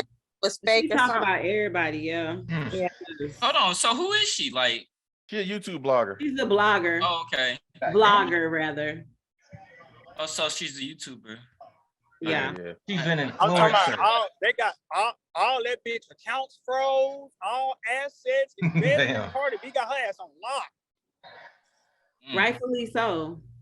I mean, bro, she lied on her. Yeah. I would want my coins too.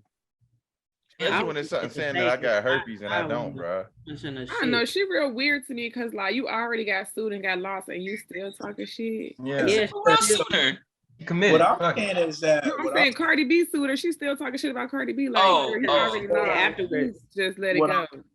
What I'm seeing is that it's still an appeal. So when did they lock her stuff up? No, it is still an appeal. I think I seen something yesterday that said like Cardi B filed a motion to start like garnishing from her assets and stuff like that. I don't know if it went through. Yeah, I saw that. If it was still in appeals, they wouldn't have garnished her stuff. So it's like it's gotta be one or the other. No, bro, literally, it just depends on what site you saw. Because I seen both. I don't know if it's actually an appeal or if that's just what Tasha K is saying. All right. This is an article. I don't know, but I'd never heard of this. To the shade room real quick, just to see the shade room every day. That's where I saw it last. As a matter of fact, it says Cardi B just started the process to try to garnish her account. Yeah, that's what I said. I said she was. Yeah, and that was like 2 days. So yeah, it sounds like they're still in appeal. You just need to shut the fuck up. Yeah, I mean, bottom line. Honestly, like she was like her manager. She's smart. But a lot of them YouTubers do that who like report on like Instagram and like celebrity and shit. They just be saying stuff. None of it be like accredited sources. They just be repeating what they hear other people saying, and it's like that shit gonna get you in trouble if you don't check your sources, bro. Yeah. Well, yeah, because it was a defamation case. So defamation means that it was false information. What the fuck is he listening to? Bro, that shit, look. That shit was funny though, because when it first happened, like when the trial was happening, she was talking cash shit, bro. Cash shit, like, I don't know why she take me to court when she know it's true, blah, blah, blah, blah. Bro, that judgment came like the next day. She put out a video crying and fucking boo-hooing and everything. And I was like, nah, bro. No. I gotta see that. You tell me to pay $4 million. Wow. Hey, bullshit. Like, you tell me I gotta pay $4 million, I'm crying boo-hoo too. Shit. No. Hell no. You don't get that right if you was talking shit. If you was talking shit, you don't get that right, bro. Nah, I will Tyrese the shit out of that video. You stupid. I just want my baby. Like, you think I played $4 million? Like, shit. Nah, bro. Hell no. What you was talking all about? That YouTube, all that YouTube money gone, bitch. You better start getting on. I would have moved to Thailand that day. So you just as bad as she is. You ugly. But that's what make her OnlyFans. It's not necessary to lie. She was making up stories. It's one thing to just do the little gossip thing, but she was just making up shit. They want them views. No, defamation. Defamation. So like that. But defamation only works if it's proven that it was a lie. Oh, Cardi B took a test. She took a STD but that's test. the thing. Like, so if they said that she it was proven. Herpes won't test positive unless they have an outbreak, though. So like, that's one of those things where it probably couldn't be proven unless she was. Are you saying she has herpes? No, I'm saying that there's no way to know unless she was actually having an outbreak. Because when it's just like with people who have cold sores, when they take Valtrex, it stops them from testing positive. No, I was trying to get you to say yes so I can sue you. So. How you gonna sue? I don't know. He ain't even talking about you. I know, right? Oh shit! But you know what? You probably can't do that. You probably can't do that because I remember in the army. Yeah, you could say some shit and somebody else could walk by and get offended. Yeah, Marz can file an EO complaint right now. You ain't talking to them or about them. A nigga can walk by and hear something and not like it. Oh shit, yo, I ain't told nobody. I submitted my fucking retirement packet last week. Congrats, big dog. Congratulations. Bro, I got 2 years left, bro. I know. Yeah, you could walk by somebody and say, so you wanna know what's crazy? When I was in Turkey, mind you, it's a room with like 30 guys in it. The dude was Italian. It's a whole bunch of black dudes in the room. And some dudes was using the N-word and he got offended. And I'm like, bro, what? Put a whole EO complaint on the whole room. Damn. That's the right answer, actually. I hate to say it, that's the right answer. You shouldn't be in that environment speaking that way. Stop it. True. Nah, hell no. Like, no, I mean, we at work, bro. We at work. I dropped that motherfucker like hell at work, man. Lounging, chilling in the room, bro, where our bunks is at. You got to read the room, man. It's a certain time and place for everything. Yeah, you got to know where you at, man. Come on. My time and place is where I'm at. I let motherfuckers know. That's why you shut up. Matter of fact, your ass still working the DOD. Say that shit during all. Like, Trey, my commander is from Houston. You think, man, when me and him don't talk, you think we don't be dropping that shit? No, I'm sure you do, but if somebody else, I'm gonna come visit your job. Not around any and everybody. That's what I'm saying. Bro, literally. So like, hey, maybe my commander don't, but if I'm sitting at my desk, bro, you be like, I don't give a fuck. Well, you just looked out. But guess what? They can't fire me, bro. My probation period over. They can't fucking fire me. Oh, shit. They can't fucking fire me. Damn. Only thing they gonna do is talk to me. Karaoke. They gonna be like, hey, Mr. Christie, man, you can't be talking like that. I'm like, you know what? You right, bro. You right. You gonna be like, you know what? You right, nigga. Yeah. Exactly. That whole time. All right. Can y'all see that? Yeah, I saw earlier. It's selfish as fuck. I disagree. I don't think it's selfish. It's selfish. It's selfish as fuck. It is selfish. I agree. It's selfish. I believe you can be selfish though, but it is selfish. Selfish as shit. You think about yourself, nobody else. You don't care about nobody else's feelings. And how they gonna feel when you dead. We ain't gonna act like it ain't selfish. I mean, I posted this on Facebook and more people said it wasn't selfish. No, it's selfish as fuck. Because you shitting on people who love you. It's the ultimate. Like people have hopes for you to be alive and you kill yourself because you can't deal with something when you could have asked for help. It's selfish. That's a permanent solution to a temporary problem, bro. Yeah, exactly. Say that. And the reality of it is that, like, if I want to be selfish today and spend a bunch of money on myself for some shit, I don't want to be bothered by my kids, whatever, right? We can get over that tomorrow, but that is like the ultimate selfish because it's done. Yeah. Like, that's the last memory. Can be done to fix. That's the last memory. Fuck all of y'all. That's the last memory. My dog's fighting. My thing is once people realize that you are, once people understand that you're bigger than what you're going through, and sometimes in life a lot of things are a trial. When you take yourself out of the picture, you're somebody's daughter, son, nephew, niece, cousin. You could be somebody's daddy, mama. You taking people away from you. I actually had a classmate that took himself out and his wife. There are kids that are left behind without a father. Look at Chris Benoit. You know what I'm saying? I look at that too. That was just fucked up. I'm not. Chris Benoit, bitch. Yeah, I think it's bad when it's kids involved. But that being said, I mean, if you live in every day in pain, like to the point you're in despair, you can't see any way out of it. I don't feel like you gotta continue to deal with that for your mom. But have you looked for help? Have you tried to seek help to get over that hurt? I don't know. Everybody hurt. I'm not speaking about me personally, so I don't know what they've done. Well, yeah. But that's the thing. Some people, they don't know how to ask for help, and they just sit there and let that shit build up. I'm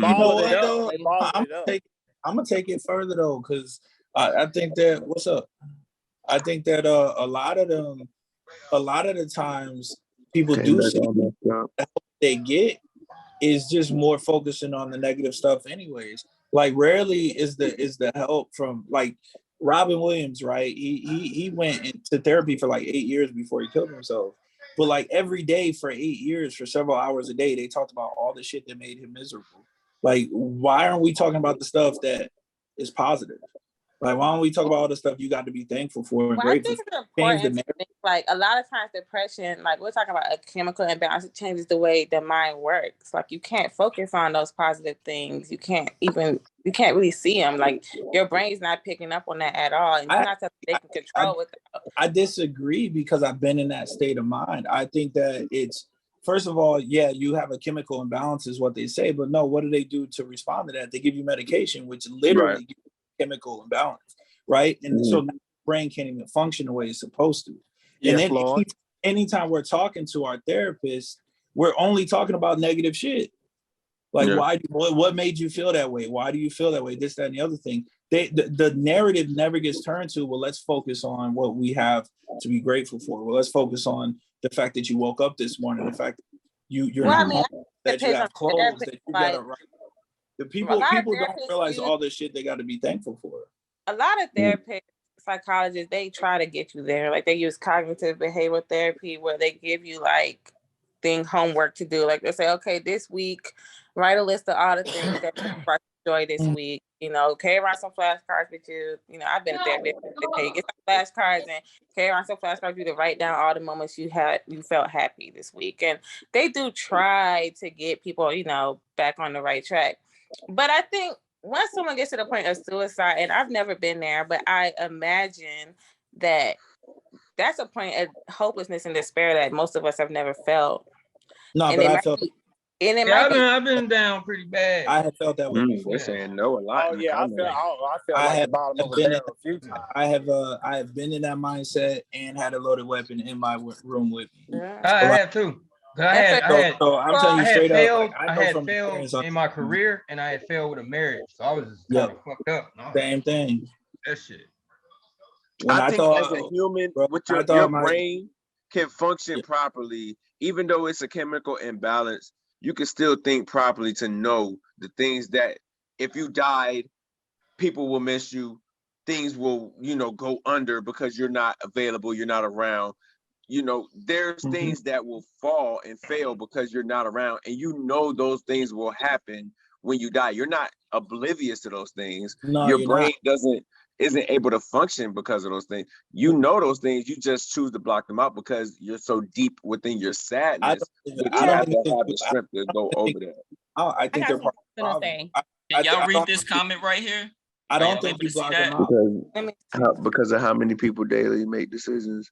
I ain't got without thinking of those around them. That's a retarded. Who's reading out loud? No. Who read that out loud, Marz? That was Marz, ass. I hate when I'm trying to read something, but another nigga reading out loud in class. He got a bookmark on the screen, like. Hey, I've been drinking. I had to read that shit out loud. So what do y'all? Somebody had something to say though. We cutting her off. Oh, who did? Go ahead. Oh, it was who had me. something to say? It was me. Oh. No, so you gonna say it now? So I understand her comment. I understand her comment 100%. Like my dad committed suicide in 2019, and he planned his suicide. Like he got in his car, he went to work, he did everyday daily activities, and he came home, parked his car, wrote a letter. He did a video before his suicide that we all got. He, everything was planned. He planned his insurance policy down. He planned what money went where, who will get it, how to get it. He planned how the house would get paid off. He did all of that stuff. And did I think it was selfish? I did until I watched the video. In the video, he talked about being in the military, deployed 9 times, addicted to X pills, feeling like his kids, like he had younger kids, which that was his fault that he had younger kids, but he was feeling like he was at war at home. So he felt like he would hurt the people around him. So he didn't want to hurt them. So he took his own self away, sacrificed himself for his children, his young children. So it's selfish, but at the same time, all of us are selfish in our own ways. Sorry, my kid. I don't disagree with that, but I also would say, just talking about the comment, no, but then not less selfish than anyone else. That's literally saying no, but yes. I mean, yes, we all are selfish in our own ways. I mentioned the way you could be selfish without talking about suicide, but that don't change the fact that it's selfish. It is in fact selfish. It is very selfish. But I think you can't look at it black and white. There's nuances to it. I think if someone's in that much pain, it's understandable why they would choose themselves. Yeah, but you try to think about the most physical pain you've ever been in, but think about being in that type of mental pain to that level. I think about giving birth, that was some pain. Imagine if I was in that level of mental pain, and we're talking about people go through this for years at it every day. Or maybe you have 2 or 3 bright days out of a year, but most days is in pain and pain and pain. It's gonna be hard for you to see choosing to continue to suffer. Everyone's not a hero. Like I said, I speak from a position of having been in that mental state before, and I've never had a baby, so I can't speak on that. But I've broken a couple bones, and I've been in some pretty terrible pain. You know what I'm saying, physically. So we can talk about that another time. I don't want to trigger all the women, but but I will say that from a emotional point of view, most times if you're that far gone, that is actually temporary. That's why suicide watch and things of that nature are usually only a couple days, because they just need to stop you at that moment, and usually be enough reason to say I was tripping. You know what I'm saying? Now you might still be super depressed and it might come back. But the reality of it is usually that whole thought process of truly taking yourself out is something you're thinking about for a day or 3, and then it kind of goes back to normal. The problem is that if nobody is tracking and is able to speak you down from it, it might happen. You know what I'm saying? So it's a lot of things. Maya, just to speak on that, a lot of people are chronically depressed because they're dependent on drugs. Like they're never allowed to let their brain work itself back out. If you cut yourself right now on your arm, it's going to heal over time. It's going to scab up. It's going to heal itself back to normal. But once you put yourself on drugs, you're basically you're stopping your brain from scabbing itself up. No, I get that. Yeah, but I'm saying so like people that are like, I was using substances. So I was drinking alcohol, but I was I am. I'm not going to say I was, because I've relapsed. I've been drinking every day since I've relapsed. It's been 3 weeks. It's not good. But for people that are chronically depressed, it's hard because a lot of people think that people that are depressed go through it, you know, like you said, it's something that happens and then give it 2 or 3 days. But I've made it to a point where I present myself a certain way so people don't know that. I didn't even know until I went to rehab that I was a perfectionist. And they said, because I'm one of those type of people, I don't want people to know what's going on inside, because I've used alcohol for so many years to numb. And that was my go-to place, to where I put on a mask and a facade and portray myself as a certain way, and no one ever knows. I used to say, like when I was in rehab, I was like, no one ever asked me how I'm doing, if I'm okay. And they're like, look at you. I'm in there. I'm the only Black female. I'm the only female with all white males, all combat arms. And they were like, when we got here, we were like, you must be a counselor, because why are you here? Look at you. You're fit. You look great. Like, what are you doing here? And I didn't realize that, but I felt so bad because I was like, I've never had people look out for me or see how I was doing. And the counselors told me, because of how you portray yourself and the things that you do so that nobody worries about you. And when I go through my depression, just like when y'all talk about if it's selfish or not, I literally,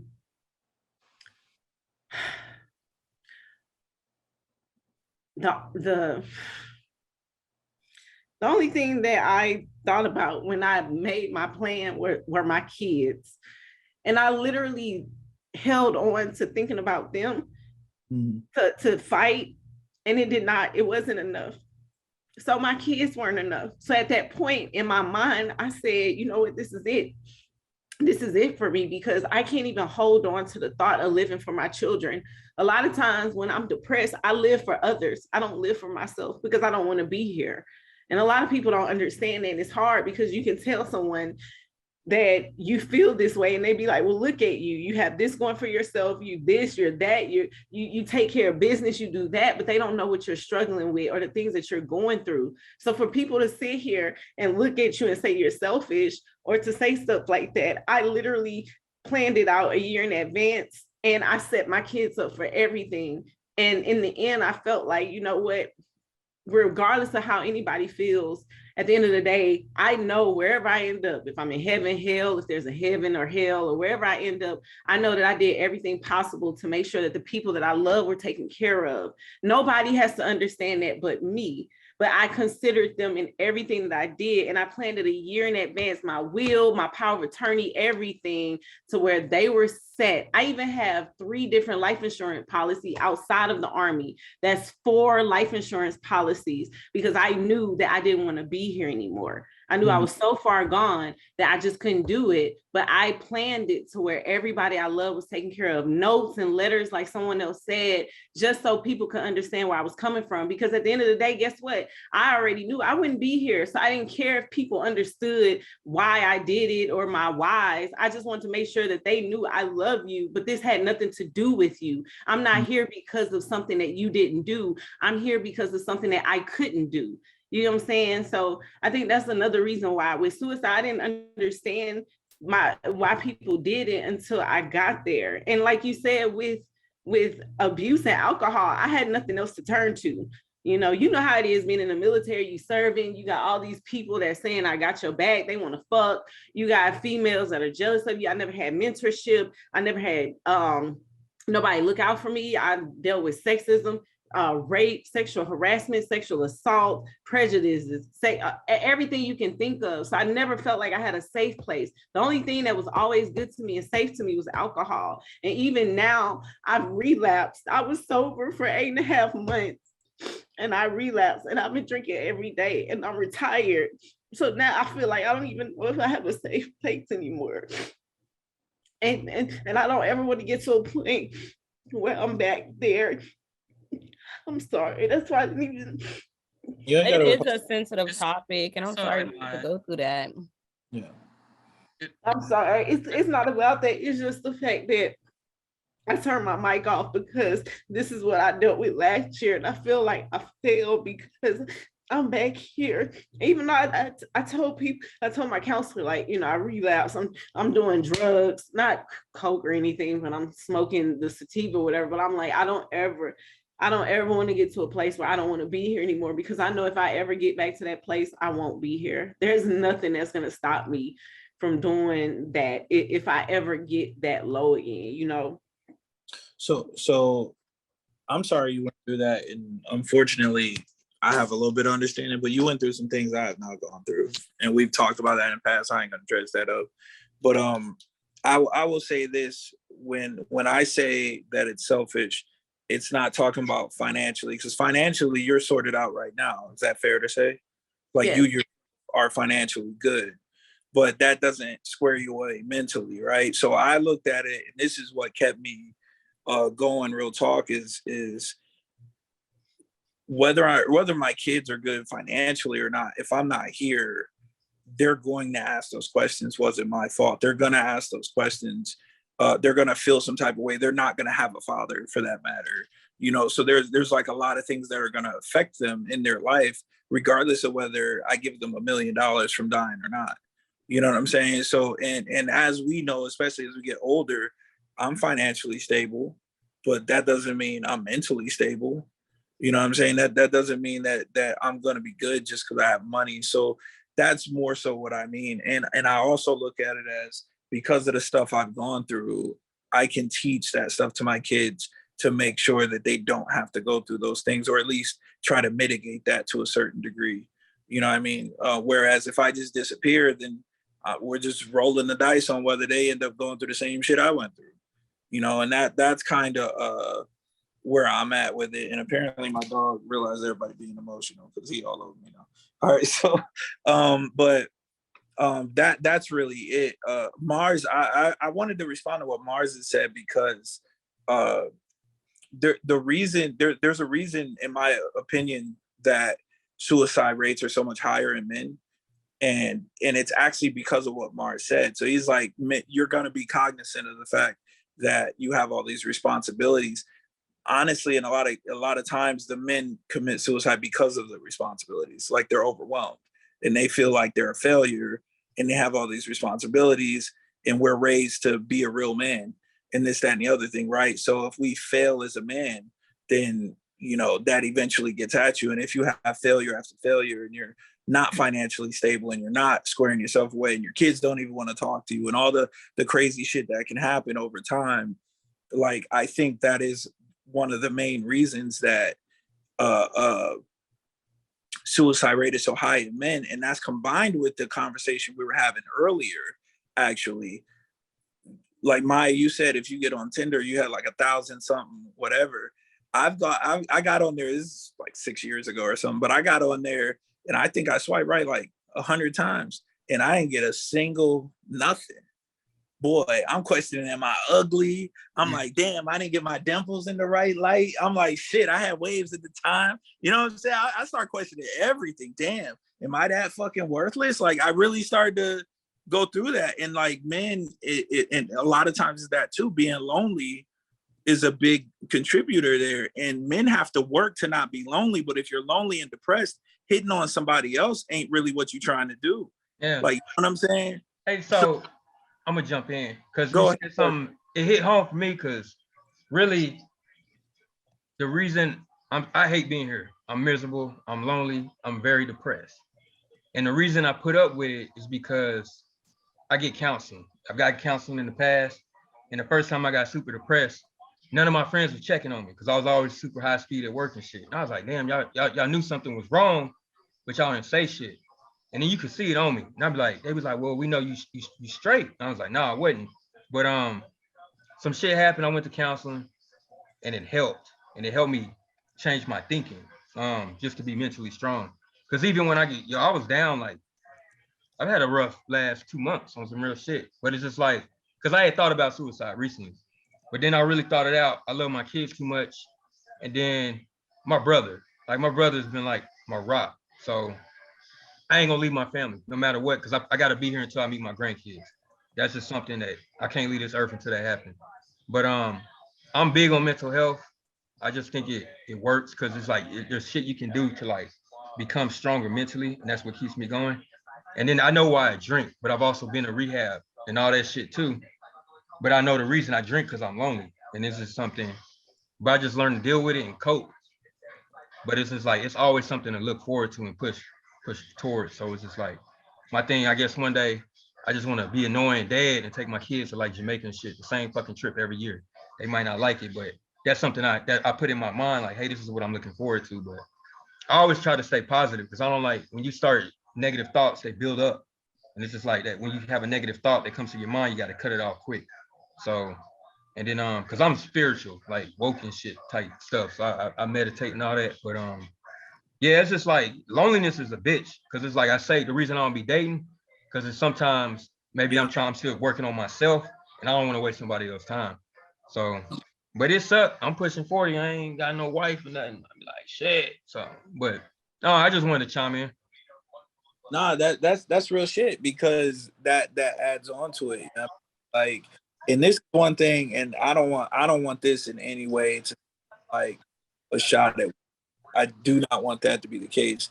But because we don't get hit on, if you're already in a place where you think you're worthless and you're a guy, you don't get hit on. Like it's very rare that we get hit on and someone's checking for us. So it's like that shit can get deeper and darker really, really fucking fast because you're already at that point and ain't nobody checking for you. Yeah, you feel like you're not wanted. Yeah. And then, so for me, my kids, right? Because they have this attachment with the moms. And sometimes it'll sink in my head like, damn, do my kids even need me? Even though I've been there the whole time. Yeah. I'd be like, shit. But I gotta let that one go because I know when they get older, they're gonna be like, you know what I'm saying? Where my pops at? So yeah. That one fucked with me heavy for a minute, especially right after the divorce. Like that one heavy because my kids had gotten used to me not being home and they wouldn't call or nothing. So like I would have to call and at halftime, even on the phone, they wouldn't want to talk or whatever. They'd be on the phone, but it'd be a silent ass conversation. You know what I'm saying? Yeah. And you know, it took me a minute to realize that, and they just got used to me not being there. You know what I'm saying? It's not that they don't love me or whatever the case, but that shit was actually real hard on me. I'm not gonna lie. Yeah. It was tough. And there was a point where because my kind of feeding whatever, you know what I'm saying? There was a point where my daughter, this was probably like last year, where my daughter like, you know, I didn't kind of trust you to talk to you about personal stuff. Bro, that shit broke me down, man. Like, yo, my big ass was sitting in the room crying like a baby, man. I'm serious. Just the fact that my kid thought they couldn't talk to me, bro. Like that shit fucked me up so hard. So I get it, man. I'm about to get emotional now, so I'm gonna stop talking. But like, yo, when I left for Japan and I had to drop my kids off, dude, I broke down crying driving. Bro, that shit sucked, dude. And then treated like we're babysitters when we're with our kids, like people act like as a man we can't take care of our kids and we're babysitters and we need to be watched, and you know even guys will act like we're like men are irresponsible around like I just like that whole narrative pissed me off, and I'm like, nah, man, I need my kids with me full time. I don't like it here, bro. Like that's it. And I've told you guys in other pods, man, like I'd rather them be here with me than anything. I'll take hanging out with my kids over going out with y'all any day. Like real, like, so that's just how I feel about it. And but I understand, man, because I definitely was in that state, and that shit is not where the party's at. So I'm gonna say it right now. We can all the soft shit is what it is. But if any of y'all need to talk ever about anything, let me know. Just understand that I'm pretty raw. So if you in a yes man mood, you might not want to hit me up. But otherwise, I'm always willing to talk about whatever. Like, that's real talk. I don't know if I just like to hear y'all stories because, like I said, I never really had those issues. So like it's just different for me because like I was raised a different type of way where like I think it was starting to get like mental illness was like big. And so like the way my parents raised me, like they just kind of hammer like to be a strong thinker kind of thing. So like I never had those issues and stuff. So like I remember when I was in the army and I was in Korea and we'd have to take suicide prevention. I used to hate that job. Because I was like, I didn't get it because I'm like, why would a person feel that way? Because like even to this day, like, bro, I don't been like the lowest of the low, but like I never get that way. Cause I got like a somebody in there needed it. Huh? I said somebody in that class needed it. Yeah. No. I'm not saying that. I'm saying for me personally. And like I always thought, like for me, like if it's something I could do to affect my situation, I'll worry about it, I'll stress about it. If it's not, then it is what it is. So like it's been times where I ain't had no money, pay no bills. I'm like, damn, what's gonna be next? I'm just like, fuck it, whatever. I go to sleep, wake up tomorrow with, day by day. And it's like, it took a while for me to just realize, well, other people, go through these issues. Like you may not, but other people do. And it was like maybe 2 years of me repeatedly going through those courses, like every two years. And I used to tell, I think we used to have like an ACE card or something like that. And I used to tell people like, straight up, like, bro, I used to tell people like, don't even like, I'm sorry, bro, but like, don't even ask me for help because I don't know what to say to you. Like, I just, that was me. But it took a while before it clicked to me like, they need people like me for those programs because it's us. There's a lot of people like us that can talk people through that shit. So like I was saying, like I don't have friends and a lot of people go through it. And I'm like, look, man, I can't really talk to it like what you're going through, but I can be a shoulder to listen. Cause like that's one thing. And talk. And there's a lot of people that if someone talking, they'll just tune them out. No, not me, bro. I just sit there, listen, just keep talking. Before you know it, it'd be like 4 hours and we'll still be on the phone. I'm like, hey man, you got something else you want to say? Keep going. So I like the past couple of years, I always like when people have these issues and they going through stuff, I'm always like, bro, if you need to talk to me, call me, FaceTime me, whatever. I'm here. Yeah. I feel that way too. And like my situation wasn't, well, I didn't think it was at the time. I didn't think it was like depression. I was just going through it. That's how I felt at the time. Looking back on it, different, you know what I mean? But so I'll break it down for y'all. So I joined the Army November 2005, right? I get to my unit in August of 2006. I'm in Kuwait in October of 2006, right? Like so like brand new, straight, do not pass go, right? Do not collect $200. You going straight to Iraq, bro. So I'm so of course, and this is in 2006 when the surge is happening. Everybody, the war is at the top of the whatever, right? So I'm in Kuwait for 3 weeks. During those 3 weeks, my wife at the time told me that she is pregnant. You know what I'm saying? So with my daughter. A month later, in November, she accidentally tells on herself that she cheated on me, right? So now this is month 2 of a 15-month deployment. And I think that my kid might not be mine. And I think that my wife, like I'm the dude in Jarhead, right? I just feel like now I'm the guy who's got Jody at his house the whole time, right? Like that's where my head is. So I'm already downward spiraling, right? And then I'm in Iraq for the first time. So I'm literally scared for my life. Like literally, right? Like, cause I don't know what to expect. Fucking mortars every other day. You know what I'm saying? I don't know what to expect, this, that, and the other thing. I'm in Camp Loyalty, shit's going down. Wait, you was at Loyalty? Yeah, then they moved me to... We replaced y'all. My bad. Yeah. But they moved me to Ramadi, terrible, fucking terrible in Ramadi. And then they moved me to not Victory, Loyal. Victory. And it's just like, so I'm scared for my life. I'm getting in a beef with my NCO. He's making jokes about my family, so I break his jaw. So now I got an Article 15. I'm in Iraq. I'm a fucking E2. I'm in Iraq. I broke my NCO's jaw, so they give me an Article 15. I think my wife's cheating on me. All this shit's going on, bro. Like, meanwhile, I'm carrying around a loaded weapon at all times. You know what I'm saying? Like, so the shit went about, I'll say about March of 07. Like, I was in full blown, I'm just gonna take myself out and be done with it. Cause like now I'm getting into fights constantly. Anytime I get a chance to speak to my wife, it's bad internet, which is pissing me off. And then I'm thinking she's full of shit. So I'm just getting angry. And so it kept getting worse and worse and worse. And then oddly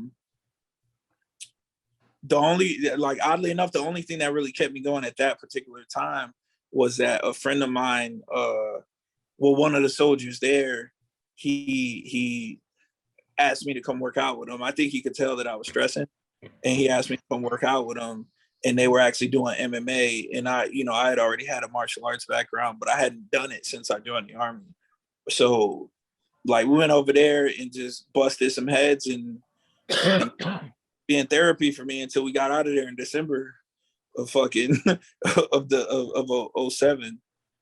So it's like, yeah, man, that shit was terrible. I'm not gonna lie. And I remember feeling that way, and I stayed in that relationship for 15 years, trying to make it work, because now I got kids and this, that, and the other. So it was brutal. I'm not gonna lie.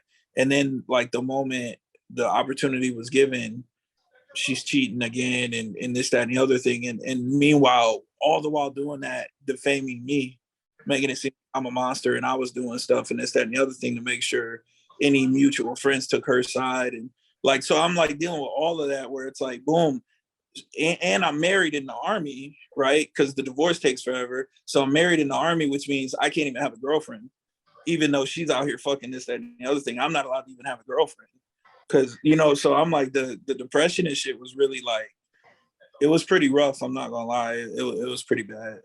I'm in a good place now, though. And my wife is an amazing person.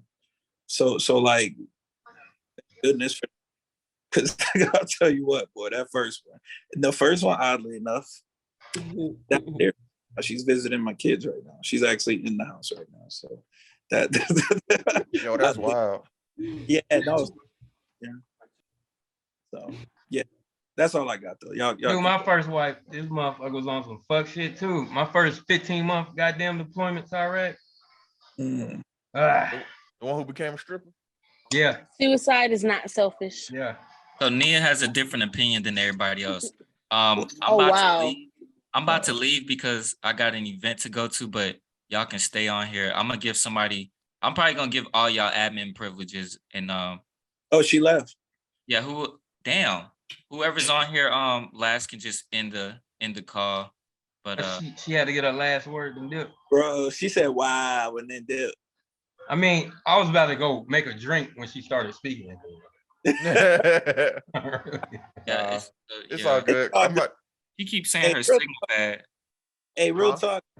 I don't think our pod is meant to be like a sounding board for mental health, but I definitely think it's a conversation that needs to happen sometimes. And Maya, like for you specific, sometimes crying is the answer anyways. You know what I'm saying? Sometimes you gotta let that shit go. So like I would say, like, regardless of all the pod stuff or whatever, man, if anybody needs to talk anytime, please hit me up on the side. I'm down whenever. Even if you just fucking lonely and want to get your ass whooped in Street Fighter or something, hit me up, let me know. And because sometimes being lonely is just part of it. And that was directed to Coop. Yeah. Coop ain't good at Street Fighter. Why would I direct it at him? But I mean, in general, though. So, But nah, that's real talk. We all spread out and whatnot, but you know, I wish I could make a Facebook post. Somebody come check on you because I know people in El Paso, but I'm in Facebook jail, so I can't even do that. Yo, that's terrible. That's because you refuse to adapt. Nah, I time and a place. He ain't letting the man hold him down. Bro, time and a place for everything. Obviously, it's not a time for you to be going ham on Facebook.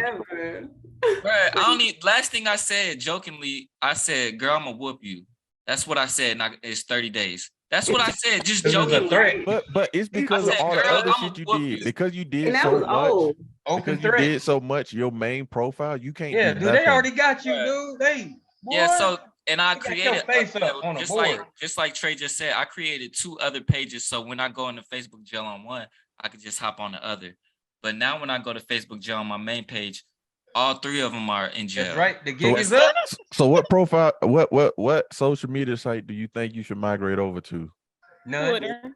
Twitter. I keep telling this motherfucker he don't listen. Yeah, he doesn't anything on Twitter. Unless you. Nobody don't be on Twitter like that though. Niggas be on Twitter. Nah. They do, but it's like not the people that I talk to. Everybody be like, I don't like Twitter. Everybody I love is Twitter. On Facebook. I like Twitter for porn. I like Twitter for it's porn. Every time I go in there, all I see is porn. I'm like, I need to look this up. Why is it always titties on my screen? Hey, bro, I had to create a burner Twitter for work so I could have Twitter open when I be at work for like non-nasty shit.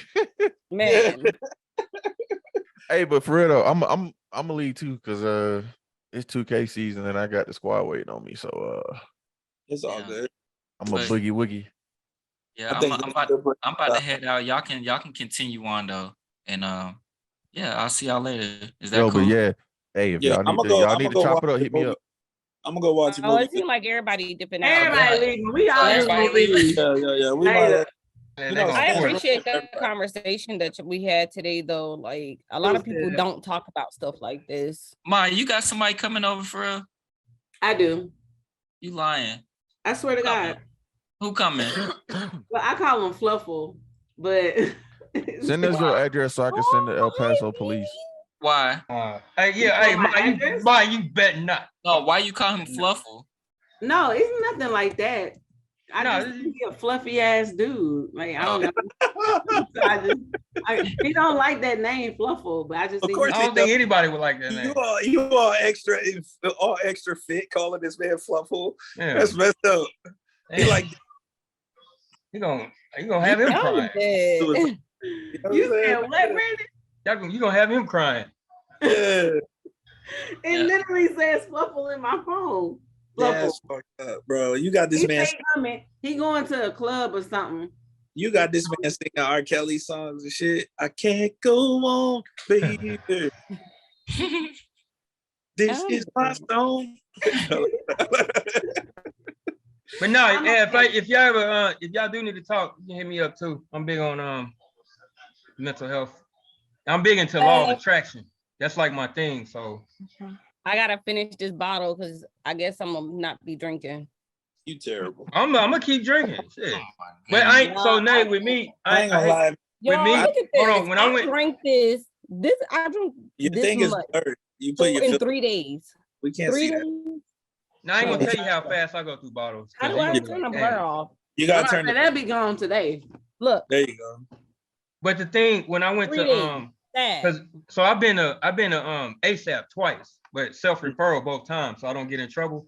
Right. But they them motherfuckers was like, hey yo, you're a happy drunk. In trouble. Yeah, they was like, I'm a happy drunk. And I was like, what the fuck is that?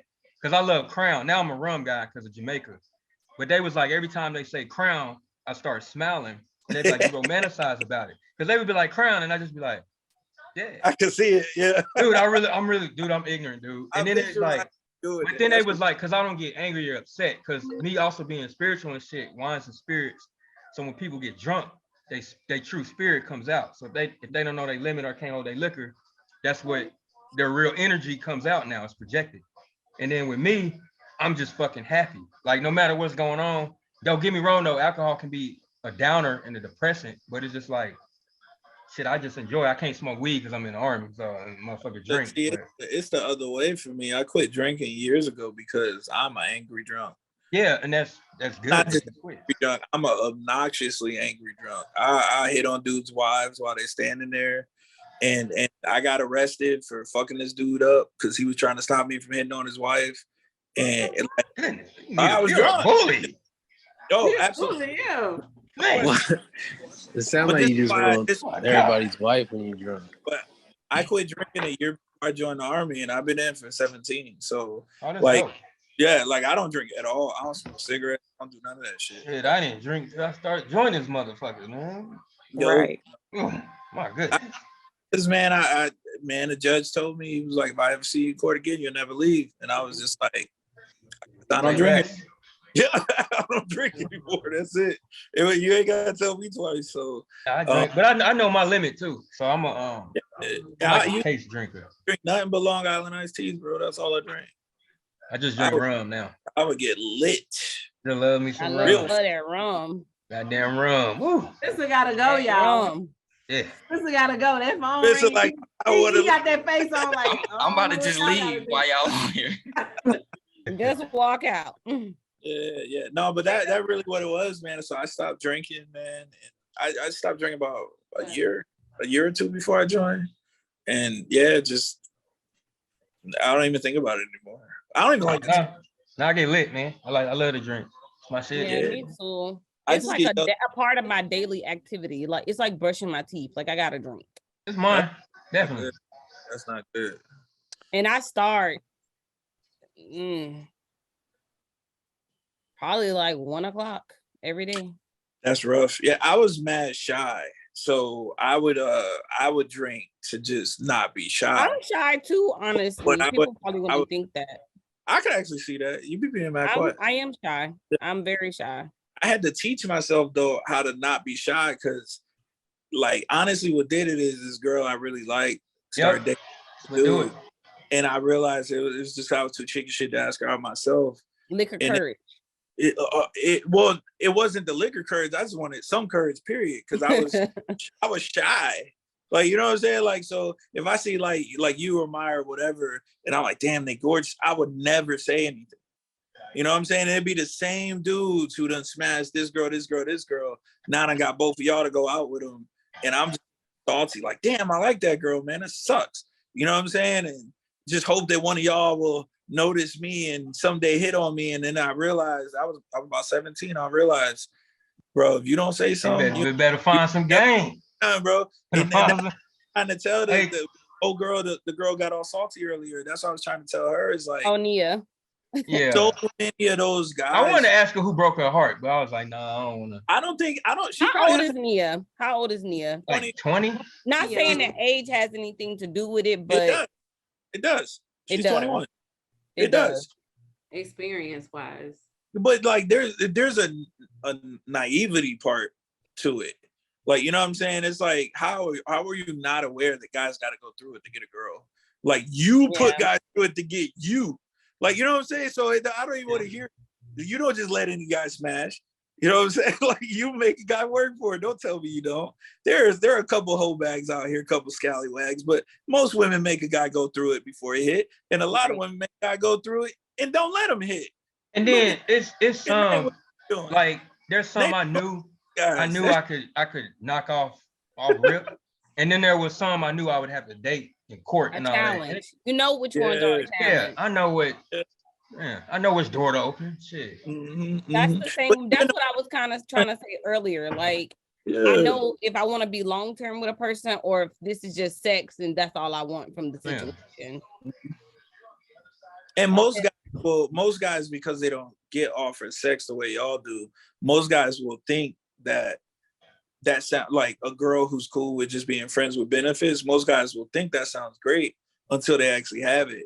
That shit gets old real fast. You know what I'm saying? It's like, no, relationships too. It's just that they don't get offered sex the way y'all do. So it's like they just want sex because they don't get it enough. But once you start to get fed normally, then it's like, okay, hold up now. Like, I need more than just this. You know what I'm saying? But it's like money ain't everything, but money is everything when you poor. Right. You know what I'm saying? Like, when you poor, you just need money. You know what I'm saying? But like, once you get even middle class, money ain't everything. We be all right. Yeah, I mean, but when you poor, $20 is $3,000. Yeah. And if you got it, yeah. So that's what that is, and most men are sexually poor, so they just want the money. They don't care about anything else. You know what I'm saying? So I probably should have used that one instead of the food one. She might have caught that one a little better because she was just like that was a good theory the way you put it down. Yeah, it was dope. Yeah, I think that was Next time, naive ass women.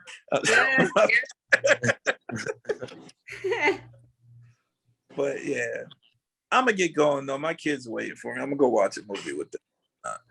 Family night. Yeah, some horror movie or something, Yeah, I want to watch that. They said Tyler Perry came out with a new movie, which is actually one of his best movies. So I'll probably watch that. It's on Netflix. I can't do Tyler Perry. On Netflix. Tyler Perry movies just make me ashamed. Yeah, I'm not really a big fan of all of it, but I'm gonna try it. Like I'm here by myself with my bottle beside my bed and my ginger ale for in the morning when I feel bad. Right. Man. Oh, I think we're gonna lose. Brandon, you about made old girl head explode when you said I'd rather deal with a prostitute. I didn't say shit. No, she was like I'm telling you some real shit. Like when I've been divorced twice. So the first marriage, I took that shit personally. I'm prideful, I'm a gentleman. I was raised like you take care of your woman, all this, yada yada. So when I failed, I took that shit. And that on top of that, I failed Ranger type shit. So I was fucked up. I was fucked up in the head. And then when I got through it, I rushed into the second marriage. And I remember after that, I was like, yo, I mentally wasn't sure. Because old girl, we went to counseling and everything. And I was just petty with my comments. And I still had hurt. And then I made some comments I still regret. It wasn't nothing crazy. It's just like, it was something. But she told me I needed you to lead me. And I've never forgotten this. I was like, damn, I wasn't prepared. Because it's like, I think if I would have been mentally, we probably would still be together to this day. It's like, I don't miss her nothing, but I think I could have led that situation better. But so I ended up getting a second divorce. And I was just going through shit. And that's when I became a dog. I ain't gonna lie. To the second one, I was like, well, nigga, shit. Boy, I had a reign of terror for like 10 years. But it was one point, like I was just going through a drought. I had my life together and shit. I went to the club, a strip club. Old girl offered. I was like, shit, all right. And then she asked me, she was like, you don't seem like you need to be doing this with somebody. I was like, I don't, but it's to the point. Because I don't have time to be wasting trying to date a motherfucker that just want to drag shit out. And then I might not get it anyway. I mean, like that. So there's been some times in my life, I'm like, shit, a couple $100, fuck it. But that's just me being honest. I ain't gonna lie to you. I ain't mad at you. Yeah, I ain't gonna tell y'all some shit. But you're gonna have to pay for it one way or another. Yeah, and like, don't let me like a woman, because I love dating. Like I go all out for that shit, because I'm all about it. That gentleman shit, like roses, all that shit. I like to pick the hotel, the fucking restaurant, all this shit. Like you said the hotel. You said hotel, goddamn. Okay, because I be low key bougie. He skipped the whole phase. But yeah, the whole day, just straight to the room. But it's just like, but then it'd be like the shit, I'll put the effort and time and money I put behind that, but she be worth it. Some chicks, y'all dated this one chick, this shit was so, she never got roses in her life before. And this motherfucker got upset. She was like, nigga, I ain't soft. And I was like, what fucking woman says that shit? She was in Columbus, Georgia, boy, I tell you. That's a different New York. Man, I'm messing with hood rats, bro. Yeah, I used to mess with hood rats. I ain't gonna lie. Hood rats got one intention, bro. That's bro, it. I used to mess with hood rats, and I got all woke and started messing with the woke chicks. They're terrible. Dude, they ain't shit either. They terrible, bro. Because they swear up and down, they like spiritual, but they be like super negative. And I'm like, that goes against our beliefs. Terrible. It's terrible. Negative, like some. I'd be like, what the fuck? Because everything, they're pessimistic about everything. They are, and I'm very. I can't say it right now. I had this chick that was a good bit younger. She's about 10 years younger than me, and she was just like, "I'm sick of dudes fucking with me, but I like having sex." So I'm gonna just fuck with you. Whenever I come over, give me like $50. That was it. And she was like, I'm not gonna fuck with nobody else. We're not gonna have sex with nobody else. I'm just gonna fuck with you. If you don't want me to hang out after, I'll leave. Like she was so straight up about it. I was like, yes, please. Right? Like what like, that's what about $250 a week? I could do that. $350. I could do that. You know what I'm saying? Like I was kind of you know what I'm saying? We ain't gotta go out to eat. Yeah, go ahead. You don't want to go out to eat or nothing? Oh, you don't want to like no, $50, man. And she's like, that's just so I got like Uber money and shit. Yeah. So I was like, yo, keeping it $1. Shit. That's a done deal. Matter of fact, I can come pick you up sometimes. You ain't even got to use the Uber. I got you. Make it a part of your routine. I'm in the neighborhood. You know. But nah, it was like it was. I'm not gonna lie. It was the most stress-free fucking 6 months. Transactional. Yeah, it was amazing. Yeah, because it was amazing. And the only reason in it because I moved. That's it. Yeah, real talk. On the real, I probably would have been married, but sometimes they get orders to another fucking country, and it's just like, what can you do with that? Damn. Yeah, and we can't rush. There she go. Yeah, we can't rush the marriage. We already did that, you know. Man. Yeah. Yeah, they get their ass good. Let me go eat, man. You talking about us? Yeah, man. Yeah, we nah. I'm still trying to figure out what I'm gonna eat. I'm so indecisive. I've been thinking about what to eat all day. Well, ain't that all women? You don't know what y'all want to eat? No, well, I've been trying to eat healthier. Maya, y'all, okay. I've been meaning to tell you, I didn't lost 7 pounds since I took y'all little instructions, yours and Mark's. Good. And I got my skill. I've been working with that, and I feel good. I feel I got a lot of more energy. What's up? We're gonna see what's for dinner real quick. Yeah, please. Ooh, that's what we want to see. We got some cheese and ham. Apparently, there it is. Simple night. I'm taking it down, y'all. Oh, hold up. What a chicken. That's a chicken. Yeah, the wings.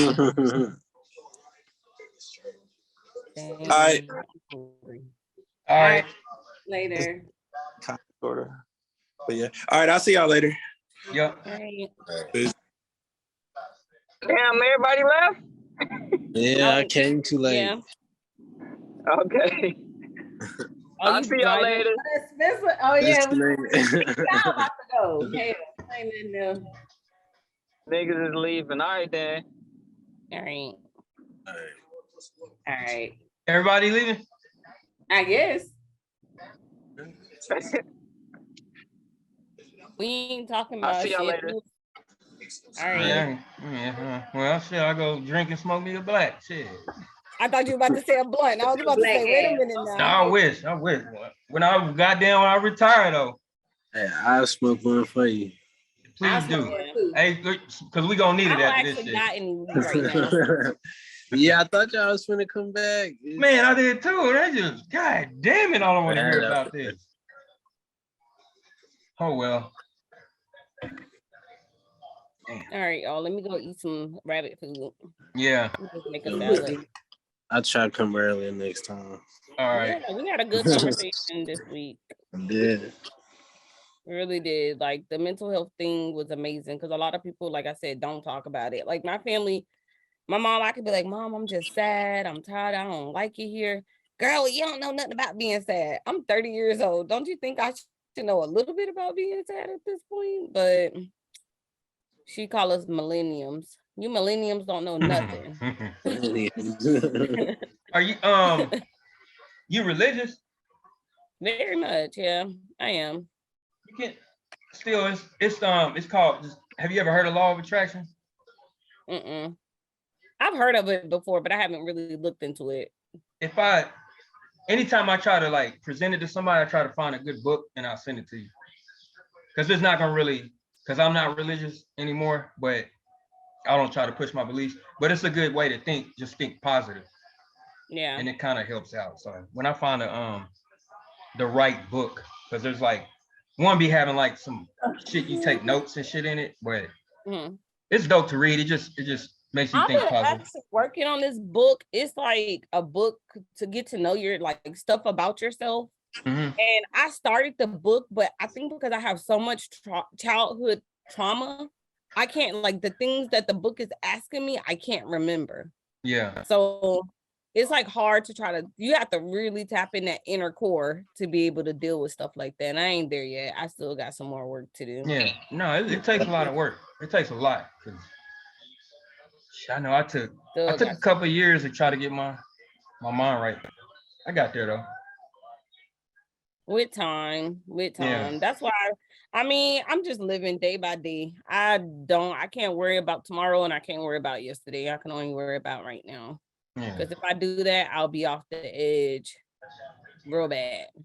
And I think that's when Maya was talking, like in 2018, that's when I really, like, it's crazy because I was going through like all my suicidal stuff and my dad was there for me to like pull me out of it. Don't do this and think about yourself. Then I end up getting pregnant with getting pregnant with my daughter and had my daughter. But was it 2000? It was 2019.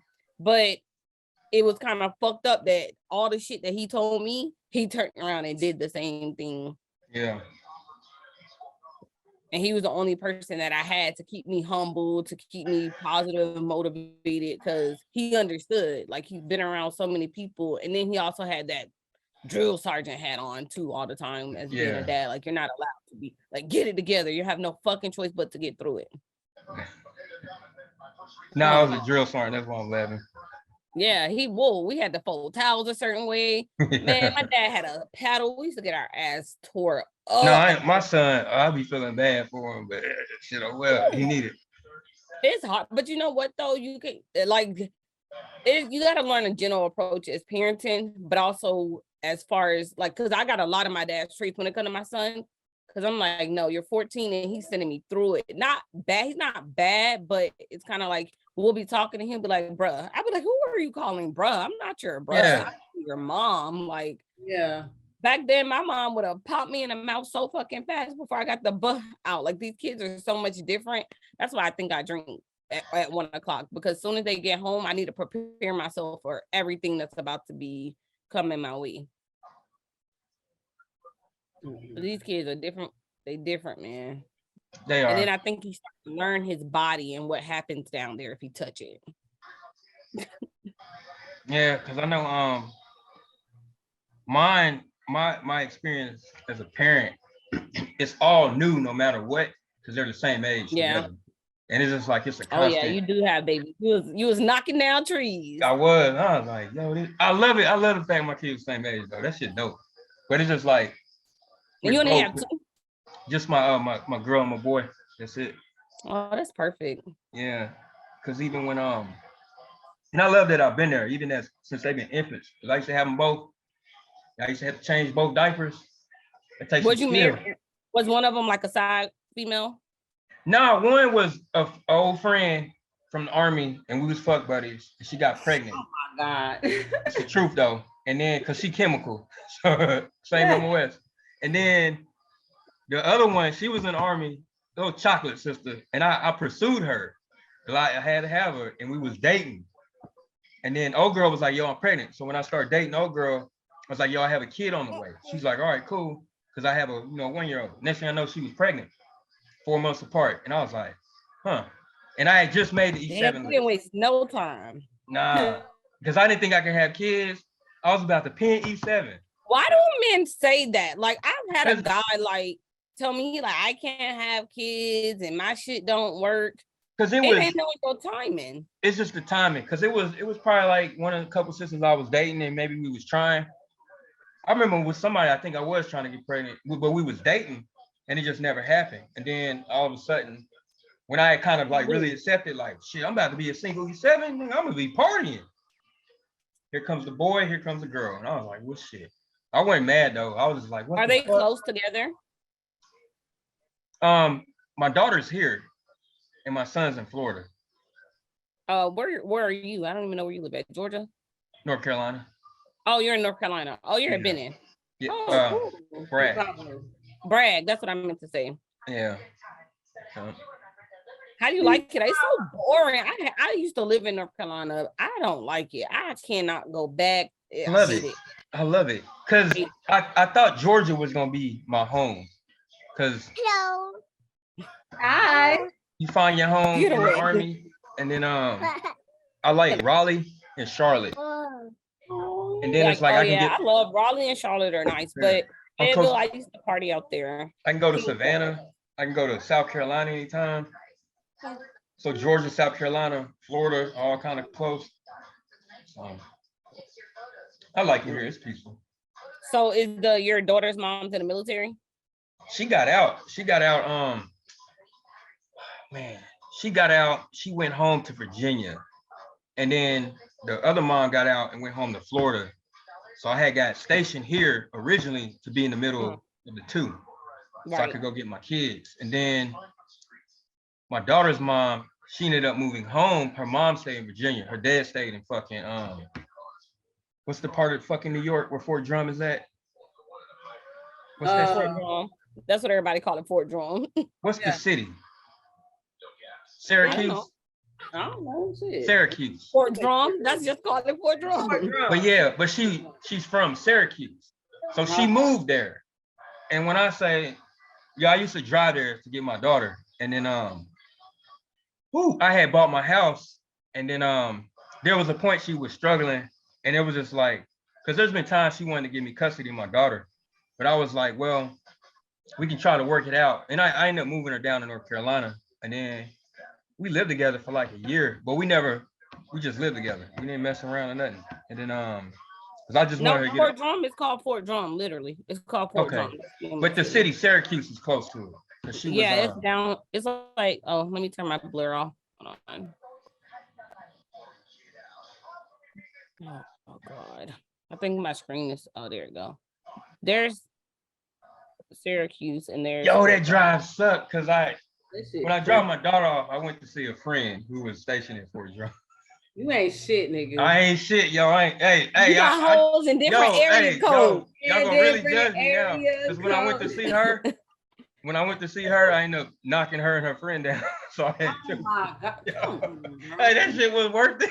I didn't know that was gonna happen though. It was back in the day, But do this shit. Literally told you what the fuck to bring me, and you still bring me this shit. Like I struggle every day not to be like you love. I got a shot. What am I raising? Sometimes I be wondering, like, are we learning anything? We try not to call them stupid because you can't call kids stupid. Why can't you call them stupid? Because okay. I call. So Brittany, we got 3 boys. Okay. Oh, you want me? Hold on, wait up. Hold on. Wait, y'all taking a shot? Yeah. Hold on.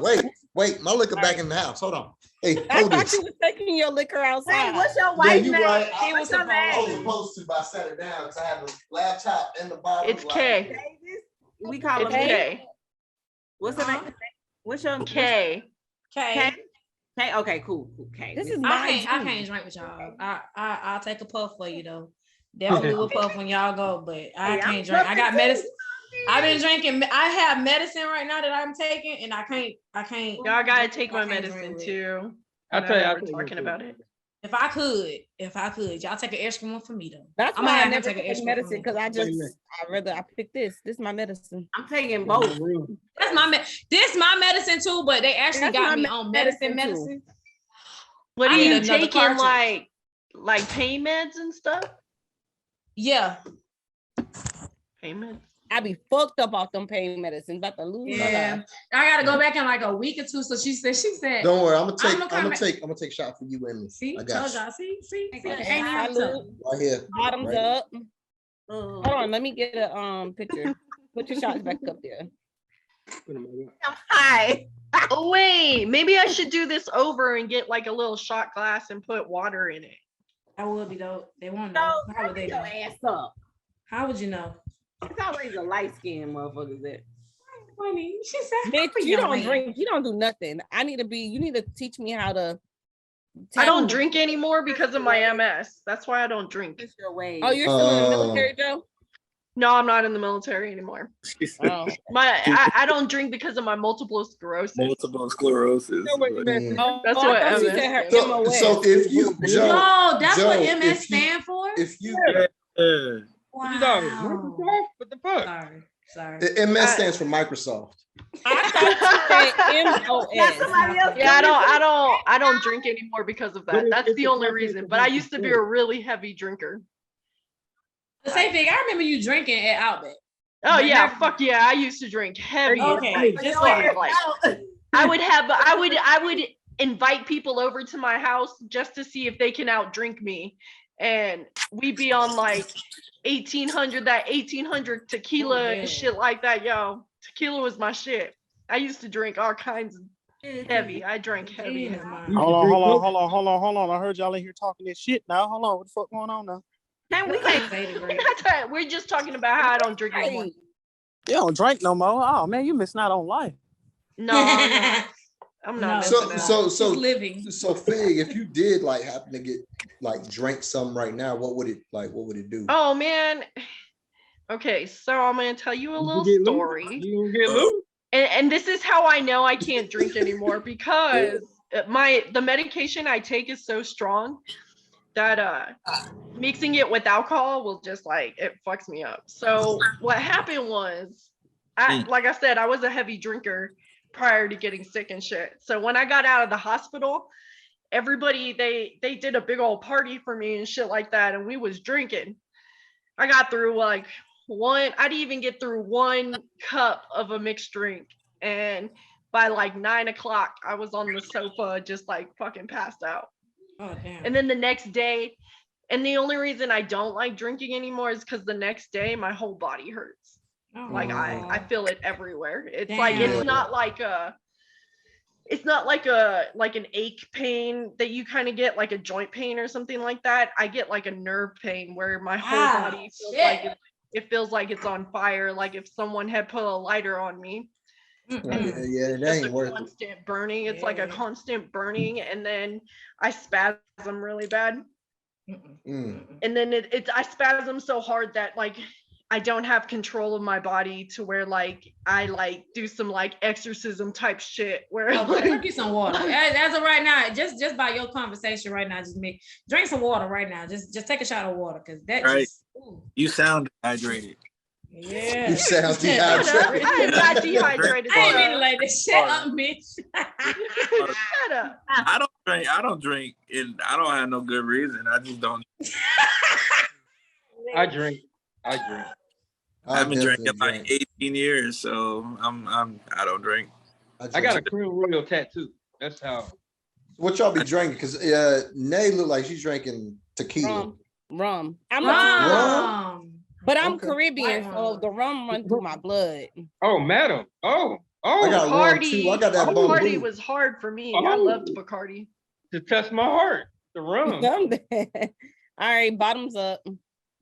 Oh, let me pour it up. Take a shot. Goddamn rum. Where you at, Brandon? Well, I got my glass right here. I don't have a shot for it. But okay, well, that's fine. Sip your glass. I drink straight. I'm a straight type of person. I drink wine. Oh. Me too. That's how you have to do it. I actually appreciate the taste of the alcohol. I like mixed drinks make me sick. Make me sick as hell. There's a few mixed drinks. I'm trying to get like Maya, bro. I wish I had some alcohol so I could be like Maya. Maya just be in her like. I love Maya. She be in her own. She be in her zone. Look, like I want to do that. I want to take a shot, puff. Bro, you can do it too. Oh no, you on medicine. But you rolling up though. You got why? Well, you know that's natural though. You know what I'm saying? That's a little more healthy. The real shit. I gotta. Y'all know what though? I can't really smoke it like that because I'm alone and I live alone. I be paranoid as hell sometimes. You looking at your blinds? Yeah, man. I just bought a doorbell camera and all type of shit. Like being by myself, it'd be hard. So that's why I think I need to go ahead and get a gun too because. Should have been. Oh yeah, you gonna fuck around with one of your kids. Watch out now. When you paranoid, you got a gun around the house. It's a dangerous mix, man. Right. Well, I don't be paranoid like with it myself. I just be paranoid that somebody's gonna come and rob me. I shot my mannequin. Gun, you light their ass up. Yeah, I'm scared that Hey, we're not just going to glaze over what Maya just said. What you say? What She just said she shot her mannequins. My wig mannequins. What the fuck, man? Actually, I thought I was being robbed when I was in VA. It was really, really bad. Yeah, they called the police on me and everything. But literally, I thought somebody. Where you from? I'm telling you, it's a bad mix. You got weed, paranoia, live alone, a gun, and kids.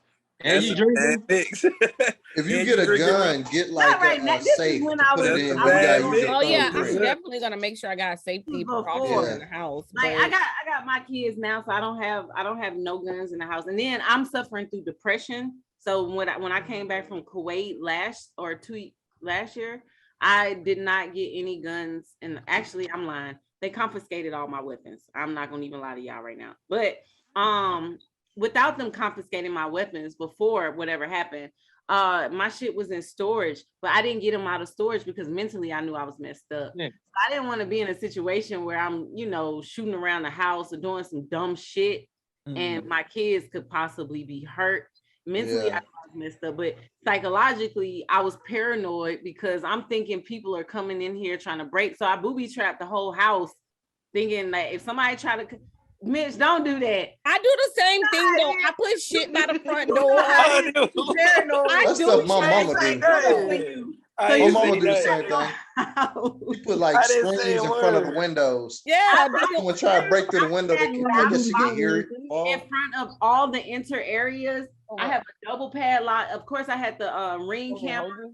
But I had stuff in front of the windows. I tried to get bars, but they wouldn't allow the bars. But it was like I was doing weird shit. I knew mentally I was messed up. So I was like, I don't want to have no gun in here. And then I would never want my 3-year-old who always runs into my room to ever run in there. And I think while I'm in sleep, even though I don't sleep deep, but I'm, I think that he's an intruder and I shoot my child. Exactly. Right. And that's my. Yeah, you won't be. That'd be like. Whew.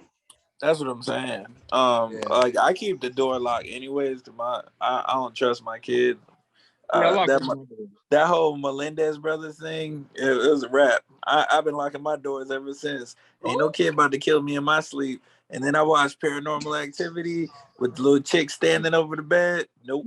So I do too. I lock my door. Like I lock the door to my room. I lock the door. Yeah. All the doors. I don't leave doors unlocked. Anyway. I couldn't lock my door. I actually leave my door open because I have this paranoia. Because my son's room is closest to the front door, and if anything ever happens, I wanted to be the first one to do anything. Y'all got some good excuses. I close my door because I try to get some cheeks. I close my door. That's the only reason. But nah, because I lock the door because like I sleep naked. So right off top, I don't think my kids need to be getting a face full of nuts because they want to ask a question. First of all, then secondly, like if we want the cheeks, there's that, and then third. Like I said, I don't like nobody standing over me. And my daughter, on more than 12 occasions, has just walked up to the bed and stood next to it, like she was thinking about murdering us. And I just like I done watched Paranormal Activity and things of that nature too many times. And I've actually talked to her about this, and she flat out was like, I was debating whether to wake you up to let me in the bed or not. Like, but she stood there for like 20 minutes. My son did the same thing. I love my son did the same thing. He'd be this close. He'd be this close to you, like this. You wake up, all you see is that. Putting a finger under your nose. Nah, bro. I'm locking the door. My son doesn't do that. My oldest did that. The most my kids don't do that now. My kid goes to my door and he'll be like, "Hi, Mom.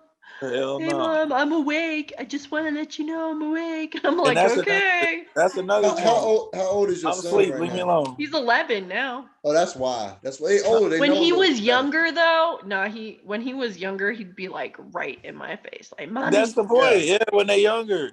But even then, I didn't lock my door. I still didn't lock my door. Nah, nope. Lock that thing. Because I be hearing moms talk about how they can't get no free time away from their kids. the kids walk in the bathroom. I hear all these things, and I'm like, no, yeah, I do get that. Are there no locks on the doors in other people's houses? Because I lock the door but that's not all the the time, point. bro. It's the fact that they be at the door. They be at the door, knocking on the door. Mommy. No. But they don't do that to daddy. Like even down to like no, that's because daddy grew up with this thing called "get the fuck away from the door" if I knock. Yeah, Like exactly. you know what I'm saying? Mommy want to humor that shit. If you don't stop banging on my goddamn door, like that's what daddies have that mommies apparently don't got. Because I tell my kids don't walk in my fucking room. I promise you, they stop. I don't share a room. No matter how many times I tell my youngest not to do it. Yeah, that's what I'm saying. But he don't understand that yet. It's a mom thing versus a dad. Yes, it's a mom thing. I'm telling you, it's gotta be a mom thing. I tell my kids all the time. I could be in the bathroom and my son. I could be in the bathroom and my son will know I'm in the bathroom and he'll just walk up in the door like, hey mom. I'm like, yo, how many times have we talked about this? Like, I want my privacy. I don't walk up on you. I don't go to the door and talk to you while you're taking a shit or anything like that. I said, if I'm trying to pee, I don't want you near my door and be like, hey mom, can I ask you a question? Boy, ask me the question after the fact. Like, come on, man. Now I got a bathroom in my bedroom, and then I lock the door. I lock the door to the bedroom, so they can't even get near the bathroom door. Let's get that out of the way. You know what I'm saying? Like, no. If I'm in here, it's gonna be muffled. It's gonna be dirty. You know, it's gonna be muffled and from far away. You know, and I'm still like, fuck away from my door. I'm busy. You know what I'm saying? And you know, we had the universal fucking term for we having sex was I'm changing clothes. Get away from my door. Yo, my son walked in on me having sex. That was the weirdest shit ever. He never said anything about it, but I was just like, what the He did fuck? what now? He walked in on me like having sex because they just walk around.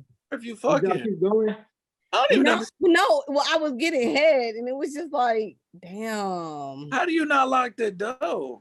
We was staying in an apartment in Texas in El Paso and the rooms didn't have locks on them. Click. You could have added one. You should have put a chair in front of the door or something. Y'all saying these things as if like y'all you thinking about that when you fucking. Like, yeah, like come on now. Ain't nobody worried about that. Y'all wilding. I'm thinking about. So you basically telling me you about to go get some right now, and you gonna say, "Hold up, wait. Let me go buy a lock from Lowe's. Let's go get these locks." You're missing the point. They want to move it into this apartment. If I see this door don't lock, we changing the doorknobs today. I didn't even know that the doors didn't have locks until I moved. I'm gonna say you probably living there exactly. And that's where the mentality is different. So Nay, how was you locking the doors then? I couldn't. It was no locked doors. Nay, the ultimate. No more locked doors. Okay, Chico. Every serial killer in history wish they was in Nay's apartment. Man, like, this is crazy. His room was downstairs too. His room was downstairs and his rooms were upstairs. What that got to do with the prostitution? He had no reason for him to be upstairs. Well, clearly he did, and he got a face full of something. You didn't have a lock on. No, how he hears something if you getting head like. Oh, it was all her senses were occupied to something I was else. so embarrassed. Then I was like, keep going. I was like, get out. Keep going. Don't stop. Don't stop. Terrible. You're too far now. You get that boy PTSD. Nah, get off my mama. Hell no. He definitely has that. Have you ever walked in your mom having sex? Yeah. That's terrible. It's natural though. It's natural. Yeah, it's natural, but you don't want to. Like, I would never. I'm glad. Thank God. He didn't see me naked or anything, but he saw something was going on because why is Pops under the cover? Like, let's be real. Like, why? I mean, I like for some my kids ever walk in. I'm gonna give them a look like, get the fuck out. Fucking ass out.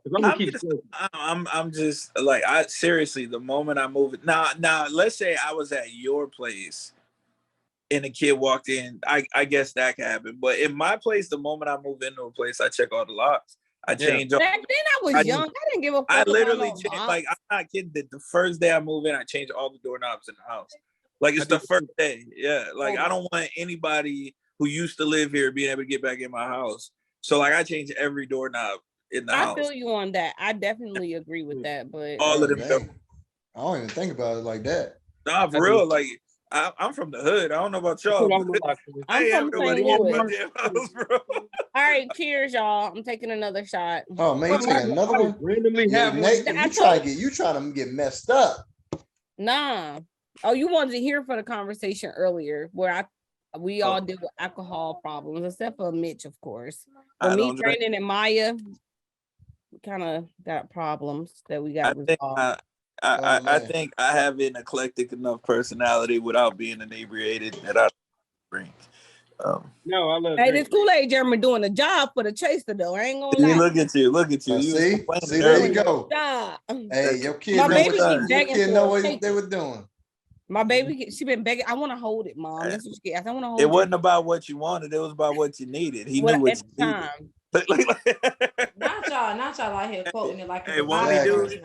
Maya, what you doing? Changing wardrobes again? She gonna come back with a whole new hairstyle. Whole new hairstyle. She gonna come back with dreads. My boo be coming.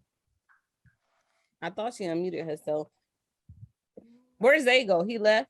You want talking X-rated enough for him? He did. He did come in on window for real. He did. He came up here for 5 minutes. He did. 2. Brandon, you drunk? No. You standing up? Okay, where do you be going?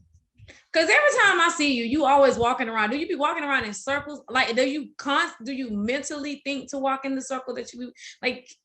You sometimes sit, but you usually be walking. No, I stand up a lot. I'm weird. Oh, I do that same thing. Yeah, I do the same thing. For me, that's why I get on the laptop. Standing. Yeah, that's why I get on my laptop too. Because now, if I was on the phone, y'all would probably saw my whole house already by now. And outside. We see Mitch house every single time. What's cooked for dinner. Half the time. Hey, Mitch be eating good, bro. That's all I gotta say. If I don't know nothing about Mitch, I know Mitch be eating good. It's because of the son, man. He's so big, we gotta feed him a lot. So fuck it. I'm pretty sure your kids are all bigger than me. Yeah. Hey, I think he's taller than me now. Don't tell nobody. God damn. Today we were checking it, and he's like, his hair is taller than me. So his hair is tall. No, that means he only got like a smidge before. Yeah, you know what I'm saying? Shit. Everybody, how old is your son? He's 13, man. Ah, damn. 13, God. Yeah. Hold on. How tall are you? Oh, here we go. Brandon, ask Brandon how tall I am because he stay on my. How tall are you? Nah, my son. I'm 12. I'm 6'5", man, and my son. Damn. He's my son. He's. It looks like you're like 2 feet taller than me. And he's like. Y'all ain't know he was 6'5". Yeah, you got wait. So we was at a football game. Yeah. And now you said how tall are you? 4'11". Oh, we the same height. Okay. I feel you. I'm 6 feet. So we was at a football game, at a high school football game on Friday, right? So my daughter's in the band, so I brought my son and whatnot. And the whole time, they like, please tell me he's gonna play next year. This nigga is bigger than everybody on the high school team. Is he athletic though? Bruh, yo, he's 6'5", he's 6'5", 250 at 13, bro. At least he could get a scholarship full ride. Yeah, with that. This shit was ridiculous. So, and he's still growing. Like, so he might bust 6'7", 6'8". You know what I'm saying? Hopefully he don't get too much bigger than that, but he might bust it. Like, you got to ask again. Huh? Yeah, I gotta teach him how to play ball though. Like it's like that's easy. That's easy. You can teach the game. You can't teach size. You can't teach size. You can't teach size. Yeah. So he's you had that dad pause like he's like the perfect size you would want to be if you were a teenager because he's chunky, but he's not fat. You know what I'm saying? So, because when you're skinny, it's like impossible to put on weight when you're a teenager. But he's chunky, so he can sculpt it. You know what I'm saying? Like he's at that weight where he could sculpt it, and he's gonna be a problem as a freshman. Like I'm gonna have to worry about this boy impregnating somebody. He's gonna be a problem as a freshman because he's already What grade is he in? He's in the 8th. Yeah, my son's in 8th grade. Yeah, he is too damn big. So and I'm gonna give him all the alpha protocol he need. I'm gonna give him all the alpha protocol he need to be an athlete. So but you know the confidence that comes with that is, yeah, he gonna be bigger than everybody. So it's like, yeah. Does he like the game? He's interested in it. He don't know shit about it. That's good. That's good. Hey, as long as he's interested, yeah, that's the first step. Because he'll get nasty if he learns to like it, like actually just appreciate the game and like the game. That's what's going to make him go to that level. You know what I'm saying? And I told him he ain't got no choice. He gonna wrestle.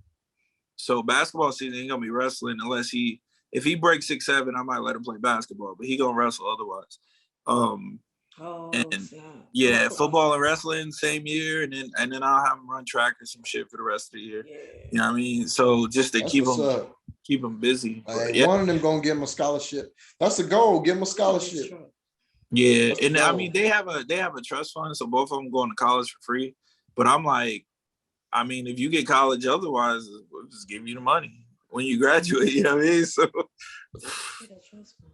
your adulthood is squared the hell away. Then, you know what I mean? I got a question. Are you guys hard on? Because right now my son's in 8th grade too, so I've been like not hard on him on thinking about his goals and terms because 8th grade honestly is not realistic. They don't know what they want to do, but I've opened up because when I was growing up, my mom, like my family was like, either most of them graduate high school. So it was like, if you didn't graduate high school, you didn't make anything out of yourself. Graduating high school was an accomplishment.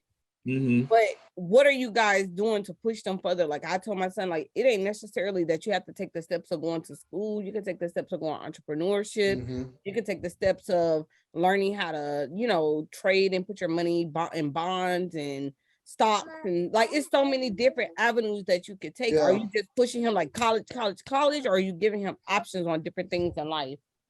So I have two philosophies on it.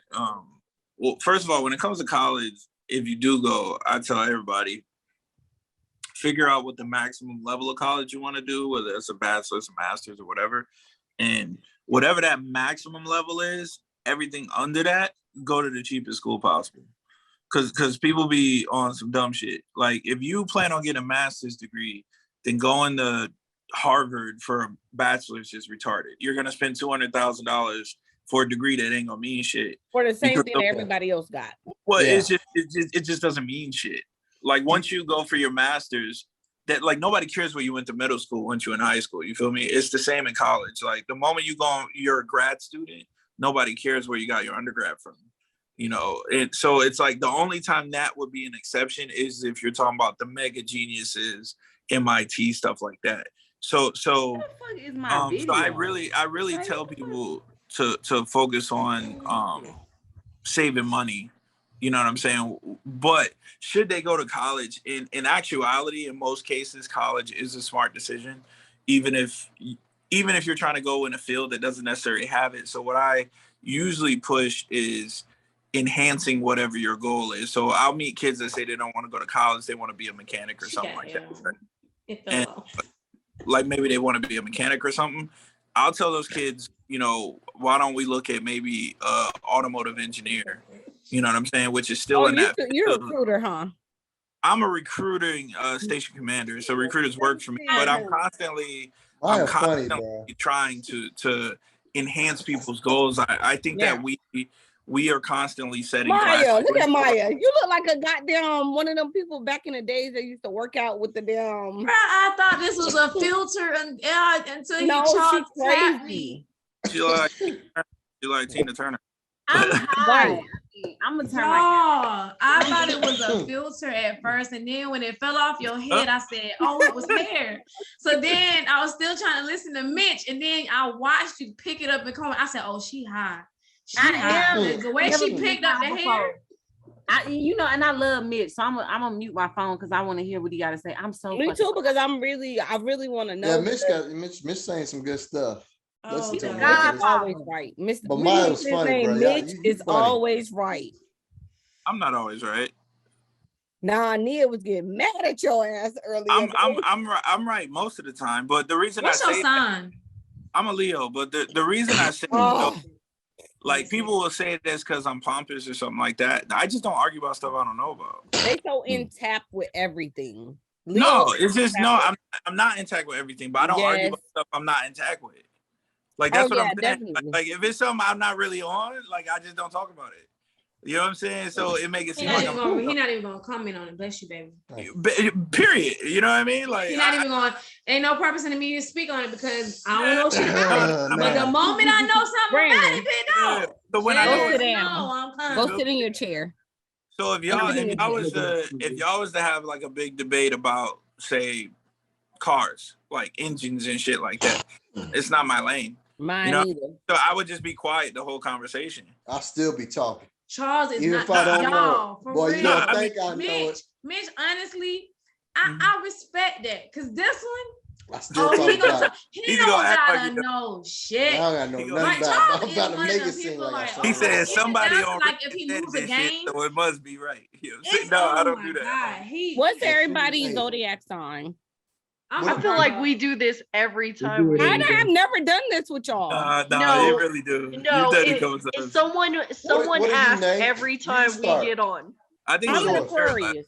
I'm an Aquarius. Okay. And we've already determined that it's mostly Leo dominant in this. I'm the most hated sign. What is it? Oh, let them guess. I think Leos are the most hated, to be honest. No, I think Virgos. Yeah, they are. Leos are so hated. Scorpios are. Leos, hey, right now, Virgos, we are big and I don't even. But I love Virgos. I love. Okay, let me say this. I'm one of the craziest signs. Let me say that. Yeah. A Gemini. Exactly. Look, I got Capricorn. My baby, a Gemini, drive me fucking crazy. I feel like cancers. I feel like cancers are fucking crazy. That's why he said one of them because it's Gemini. And when's your birthday? Capricorn. I'm a Virgo. Yes. I love Virgos. I don't even know Virgos. So like, I mean, I think I'm attracted to Virgos 1000%, but they ain't no good for me. I think the defining factor for Leos is that we just don't give your wife laughing. She already know why. Yeah, they perfectionists. Woo! And they think we good at what we do though. We might be toxic, but you love it here. He was talking about us, and then let's get it clear. When he said that, he knew I may be toxic, but toxic you gonna love it here. You know why? Because he know. Brandon, what are you? Brandon. Oh, Leo. That's a Leo. Oh no. The thing about Leo is my brother. The thing about Leo too. Leo's universe. They're sneaky. So no, we're not. No, we're not sneaky. Y'all are friendly ass people, and honestly, y'all friendliness will get y'all in a world of hurt. Nah, you got like me. Leos are mean. Leo. You know what? Leo's big. You are a Leo because you yelled at me. You yelled at me so many times. I did, but I had reason to. I feel like that he's saying that like I yelled at him just to yell at him, but that's a fucking lie. Wait, Fig, he did say it that way, Fig. He said it that way. He said it like I just yelled at him just to yell at him. And he just pulled it. Wait, in his defense though, he is a Gemini too. He is a Gemini. All right, so he just Gemini you. He just Gemini you. He literally I yelled at him, and I don't even remember, to be honest. I felt like he don't remember, Fig. That's what I'm telling you. I just know it happened. I knew it. See, I told you, bro. I don't remember. I feel like Charles was not one of the soldiers that I yelled at a lot. If I did yell, she didn't yell at me a lot. I didn't yell at you. I probably yelled at him maybe once or twice, and it was probably because like some dumb shit they were Y'all doing. not confrontational at all. No, Carrington wasn't a yeller. When I went to and basic, I wasn't. Nah, you just like talk smack. Like I was in the okay. You remember? Do you remember? He said, "Hell no." You probably been through so many cycles. Diamond dozen, nigga. No, you know McFarlane. Say it again. McFarlane. Yeah. Yeah, I was in his cycle. Yeah. No, I was in first platoon. How you know that nigga went there longer than you? Who? McFarlane. Me and him went to basic at the same time. Oh, you talking about the kid, the person? Gotcha. No, I remember McFarlane. Because he was in his actual platoon. I wasn't in Carrington's platoon. I was in Dalbravonis and Latimer's. And you're fire military? Brandon, you went drill when like after Savannah, right? You said what? You went the drill after Savannah, right?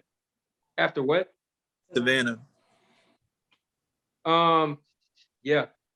Yeah. Okay. Yeah. Okay. Wait, you said you went what year? I remember. Damn, you should have just said what? Oh, sorry. You were what? I think you were one of my last cycles. Who? What year did you go? I was your first cycle, bro. 2011. That nigga said dime a dozen. January 18th. Charles trying to make this man believe.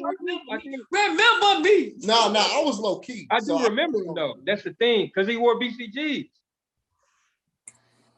And I had a low cut and no beard. I know. I remember that. Because when you said, but I remember you because you don't remember me. You don't know. Bro, I remember. I knew it. Oh. Wait. You remember Barksdale? Yes. He was from Macon. Yeah, because I gave him shit for being. And you used to try to give him tips. Hold on. Of course he can just say yes. And the one thing I remember Carrington saying, he said, ain't no North Carolina, ain't no South Carolina. It's just the Carolinas. That's what he used to say all the time. I'll be like, man, back in my mind, I was like, no, it's North Carolina. Dude, I was just talking shit, dude, the whole time. I think I would have spent too much time roasting people if I went drill. That's all I did. Bro, like I wouldn't have got no work done, bro. Like I'm for real. But the thing, I talk shit. Yeah. But I don't know. I was always doing everything too. I always believe by example. And then Brandon, if you don't remember him, that shit cool. No, I do. I would know because the nigga was right. It was his. But when he get back, pretend like you just when he get back, say, nah, I really don't remember you. Do that. Not you saying your whole man up.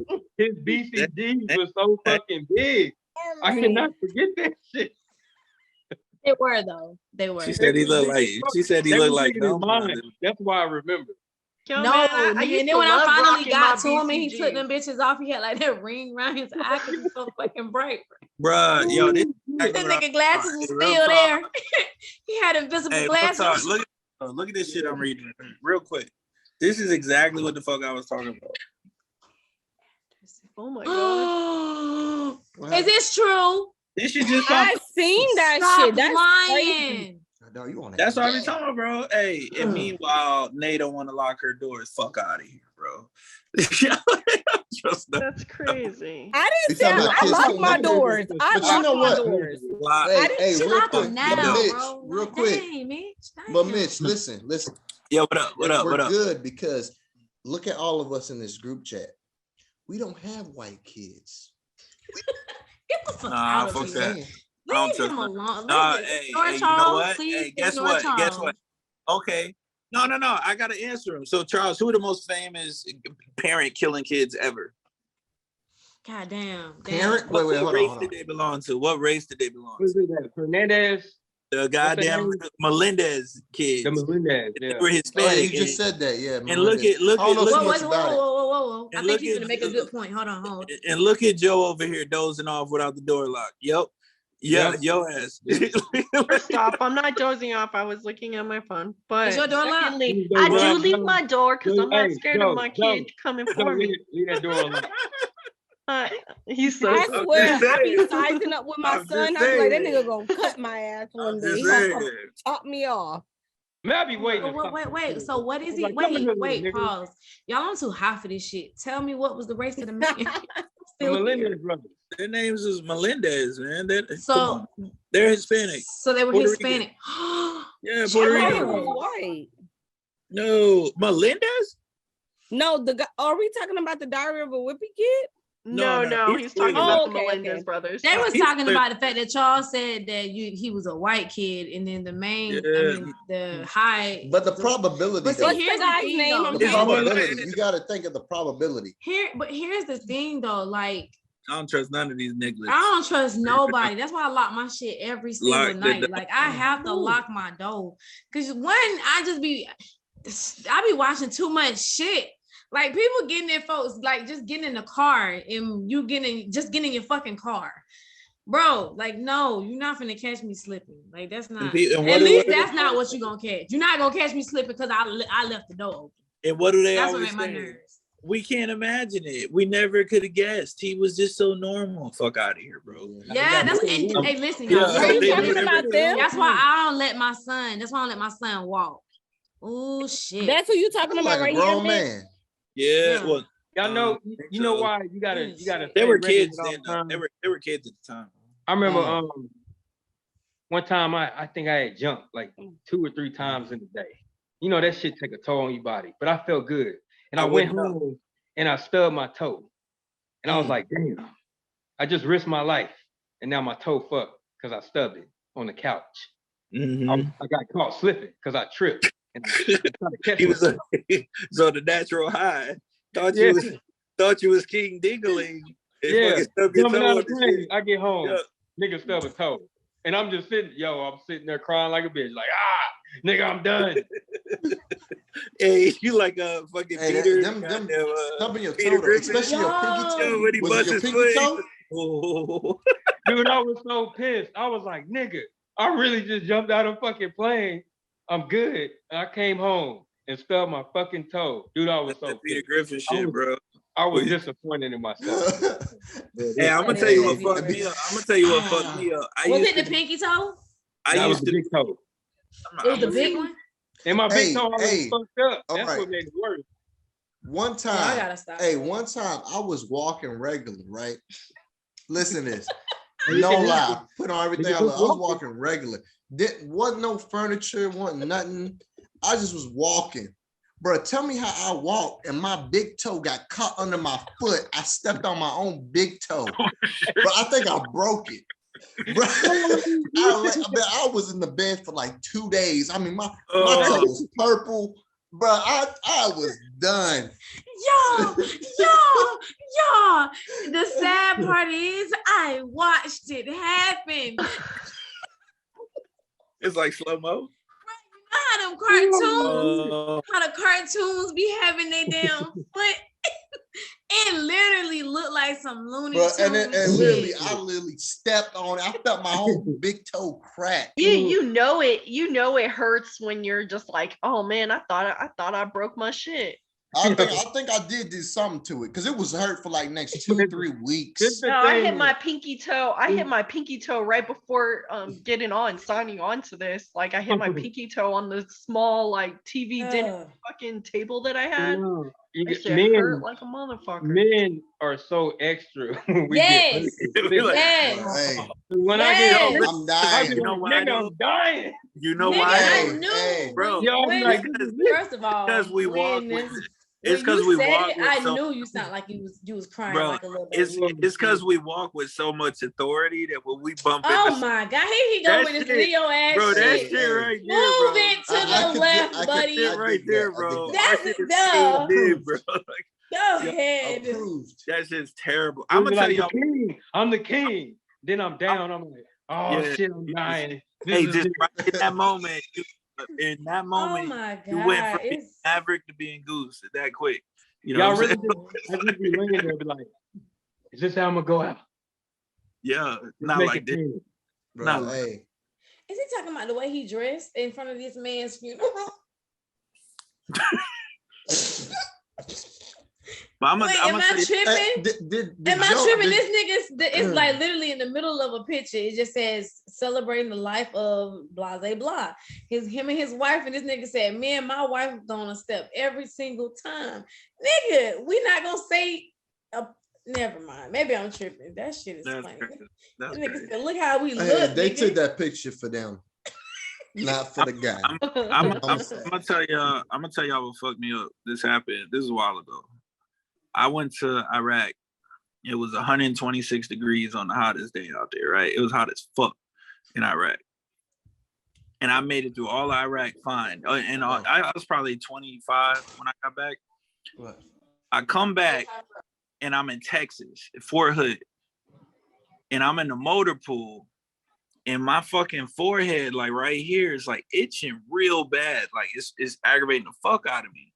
And my boy Nick, who's Korean, he walks up, and I'm just like, fuck, man, my shit, something wrong with my head, yo. My boy Nick, he look at me, he goes, that's sunburn.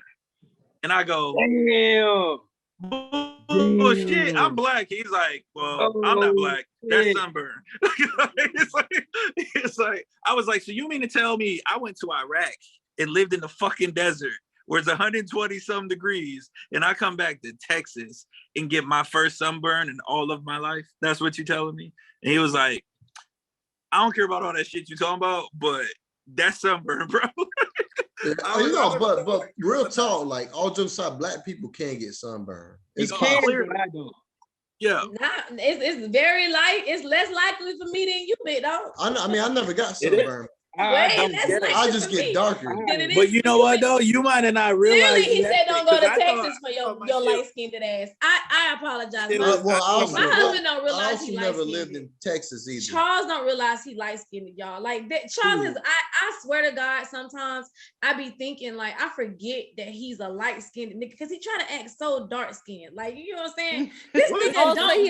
He don't act. What does that mean? I'm the mean person. I don't give a damn. Every black person know what the hell I mean when I say that. We just pretend like we don't. I'm curious. It's because she say like I'm not like I'm not that pretty boy type. I don't do all that. You know what I'm saying? I got you because I'm 4'11", but I act 6 feet. Well, all short people do that. That's called Napoleon. Yeah, y'all got little man syndrome. No, sir, go away. Bowling That's how you feel? You could just I know. Tell us how you really feel about short people. That's how I feel. That's what bullies say. That's some bully type shit. I don't know.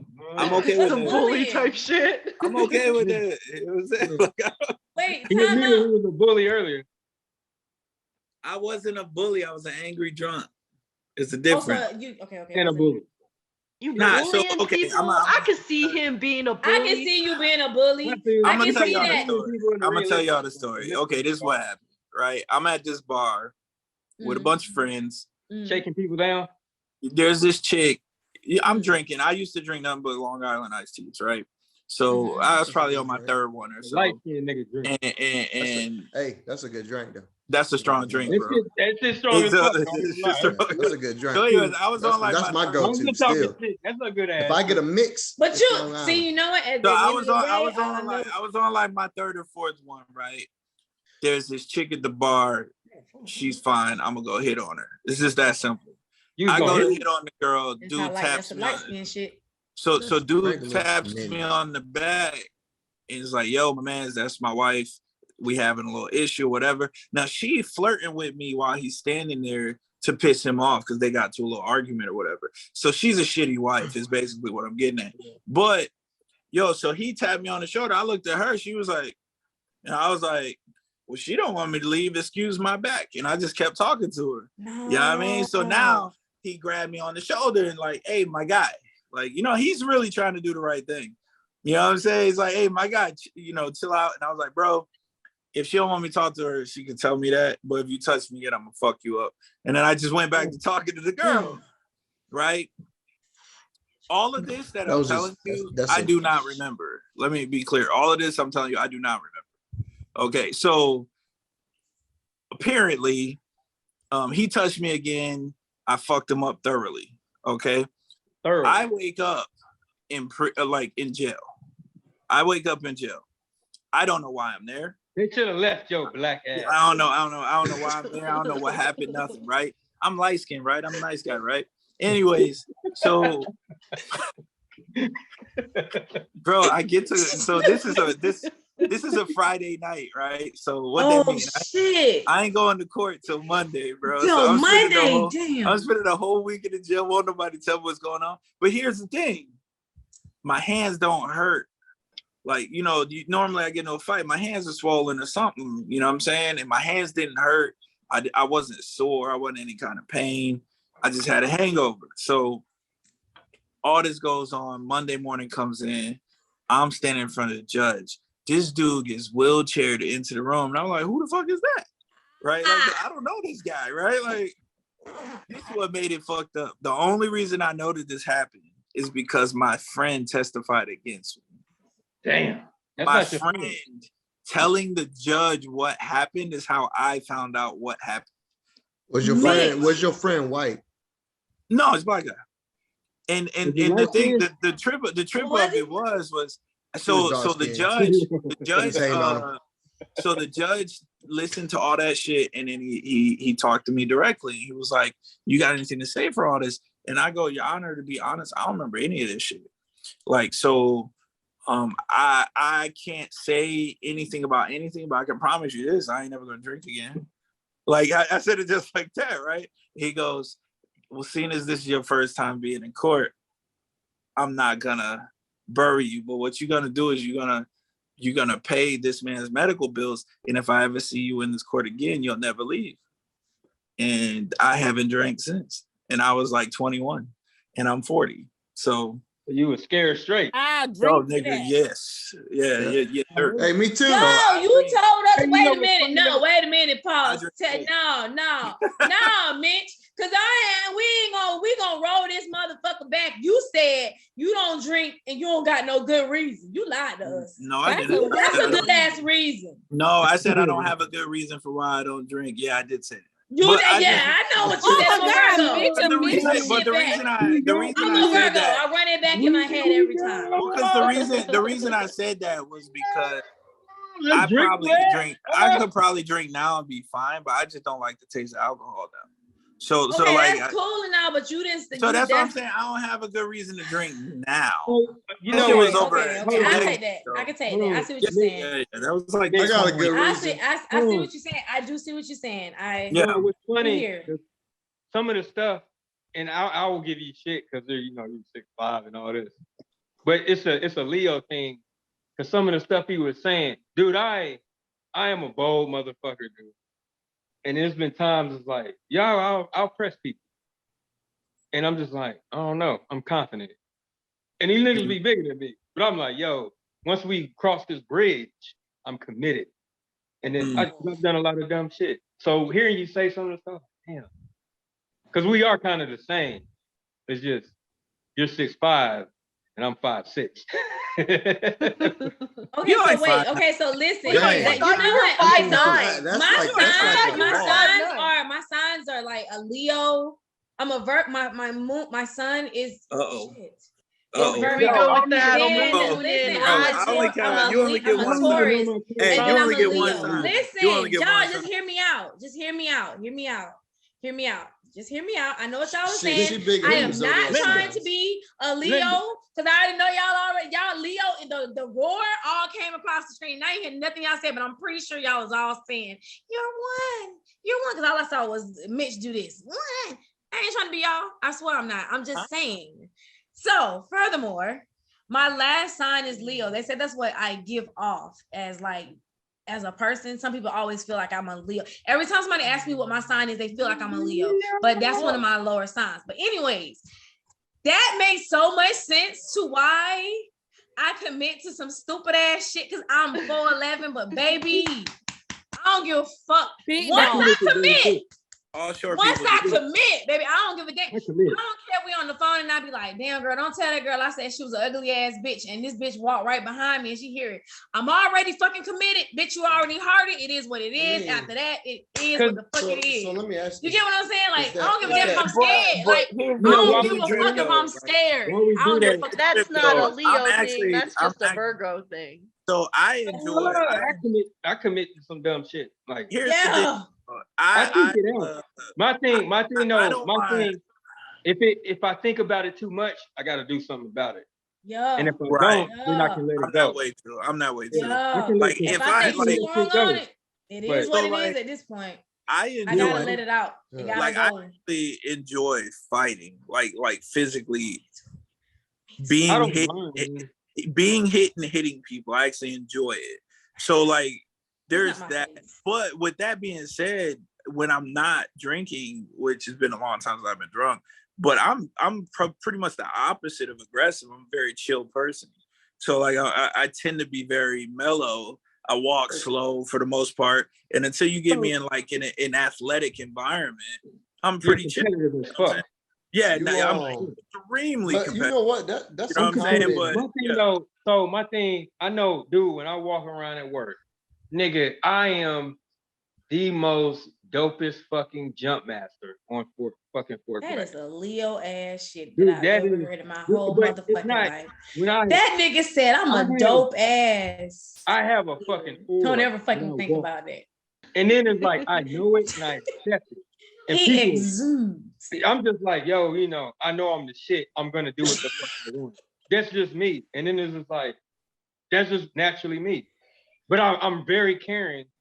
And because I know how much I care, I will portray an asshole.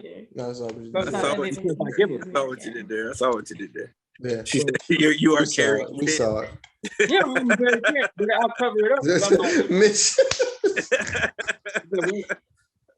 I've always been told I get that like that resting bitch face all the time. I would never see it. Y'all are massive. You know what? I really feel like the resting bitch face was created by a Leo.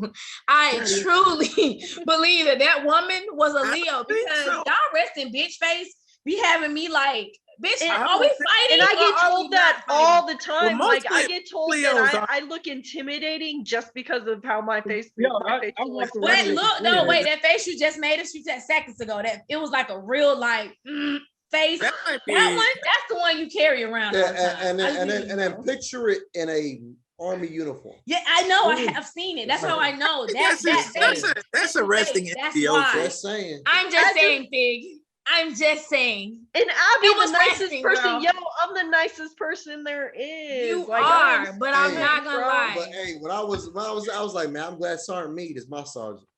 Sergeant, nah. He was too nice, man. He was too nice to you guys. Hey, bro. He was. Yo, but I took care. Yo, I had Gibson and I had fucking Bishop. You were better off in the other platoons. Because I always treated my platoons like shit, dude. It was just terrible. Hey, I know where I was at. First platoon, we had it the easiest. But real talk, your platoon was well off compared to whoever had Rivera. Fourth platoon, bro, Rivera, bro. I mean, I got homeboys till this day that talk about that man. That's crazy. That man didn't like them. He didn't care about none of them. As human beings, he did not care. No, I'm saying.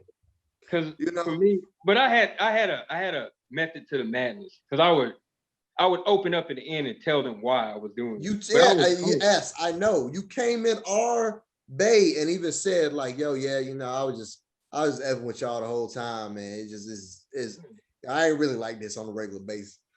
You know what's never mind. What? I think there's a misconception about Leos though. Like I think that people who are not Leos tend to think that Leos are arrogant or something along those lines. Yeah. Y'all are mean. Wait, Leos are mean. Time out. So you don't feel like you share what you do? Don't time out my point. Let me get the point out, and then you can time out. Like, damn. You know what I'm saying? Like, God damn, I didn't finish the first sentence. So people think that Leos are arrogant, and the actuality of it is Leos are very self-aware. So what happens is Leos know what they're good at and they know what they're bad at. But the things that they're good at, they have no issue saying they're good at it. But people who are not Leos are so used to humble bragging, you know what I'm saying, that they're not used to someone just flat out being like, look, I'm good at this. Like, for example, if we do jujitsu, I'm good at it. I'm probably better than anybody you know. I know that to be a fact, but I also immediately know when someone's better than me. I immediately know when someone's better than me. You know what I'm saying? And I'm like, nah, I can't beat that guy.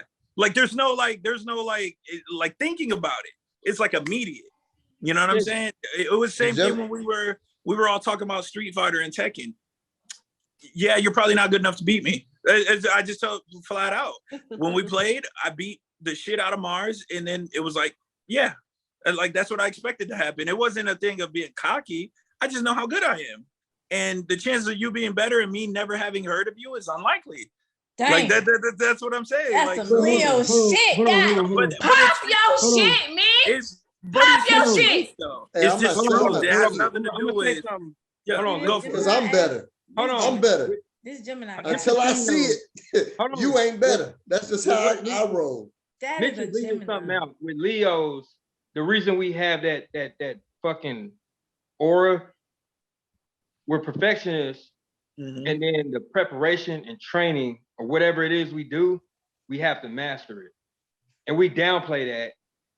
And then it's like once we do it and we're good at it, we kind of like we might come off arrogant. But like with everything he's saying, because I'm the same way. If I prepare for something, I got to be the best. Like with bowling. I fucking didn't like bowling, and I was in a unit, and these niggas bowled every day during lunch. And they talk shit, so hey, I guess I got to bowl. That's it. Like, my hand. And I was like, nah, I ain't letting this shit ride. I used to go in there like an hour before and warm up, and now all of a sudden now I'm competing. But it was just like the competitiveness behind Leo, because we're perfectionists, and it's like this shit got to be clean. Like that shit got to be dope. And then it's like, if it's hard, I'm gonna make it look easy. But then I'm gonna walk around like this ain't shit. But at the preparation, like I put so much time into everything. Like I rehearse everything. I gotta memorize shit. I take everything fucking serious. But I would not show it. I would be like, yo, this ain't shit. That's just. But the preparation Leo's take, that shit. Hey, forget the preparation. I'm gonna show up and still win. I'm gonna just show up. Now, what you just said would be considered arrogant, right? But it's really, I know you're joking, but it's more. No. Regardless, let me get the point across. I don't care if he's joking or not. It doesn't matter. My point is that when a Leo says that shit, he means it. Like that's the difference. That's a very big difference. Because people will talk shit just for the sake of talking shit. Right? People will talk shit for the sake of talking shit, but when we talk shit, we mean what the fuck we're saying. Like, yo, I will until you can prove us wrong. Until you can prove us wrong. No, even if like here's the thing. Like, say you take like Tekken. I'm extremely good at Tekken.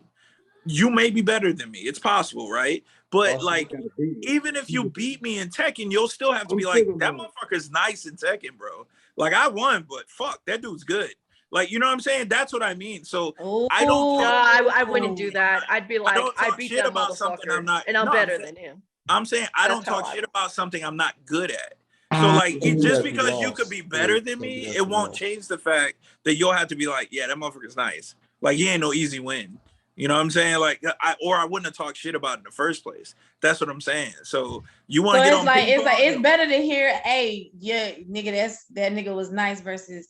Hey, that was easy as hell. You can't say it'll never happen. Yeah. It'll never happen. Or I wouldn't have been talking shit about it. Like that's it. Like it's either I'm nice at it or I'm quiet about it. Like that's what I said. It's just like I was talking about with debating. I don't talk about shit. Man, see, y'all good. Y'all actually pretty. I commend y'all because if I'm good at it or not, I'm still talking. He's not even lying. He's not even lying. He's not gonna give you the satisfaction of the fact that. And even if I lose. Even if I lose, I'm still talking. Well, that's just like Marz. I get what he's saying about the whole loss thing, and then still thinking you're still because I do that with my dad. Me and my dad compete. We're like real hard on like billiards. And I'm real good at billiards, and my dad. I can't trust your skills in billiards because you called it billiards. Like right off top. Well, because like, you want me, I say pool, billiards because if I say pool, I don't know if everybody says pool. Pool. Well, I know. I didn't even know what billiards were. Billiards I thought it was a whole Don't different nobody call it game. no damn billiards. That's like because we black. No, come on now. That's not fair. Just because all black people Don't call come it for pool don't me. mean Don't come for me. Anyways, I'm coming. Motherfucker, I'm Puerto Rican. I know I'm good at pool. So don't come for me. Don't come for me. I'm good as fuck as pool. Oh man, that's too light. That's one thing. Hey, keep going. That's one thing I know. I could talk shit and people could come for me, think that they Joe, could come for me, I'm and I'll still run you on the table. Oh So Joe, I could beat you in pool. You do know you've seen my game room, right? Who cares about your game room? I have because you got a pool table. Because you got a pool table. So Yeah, you that that too. pool. You know how many people get a pool table just to get a pool table because they got a game room?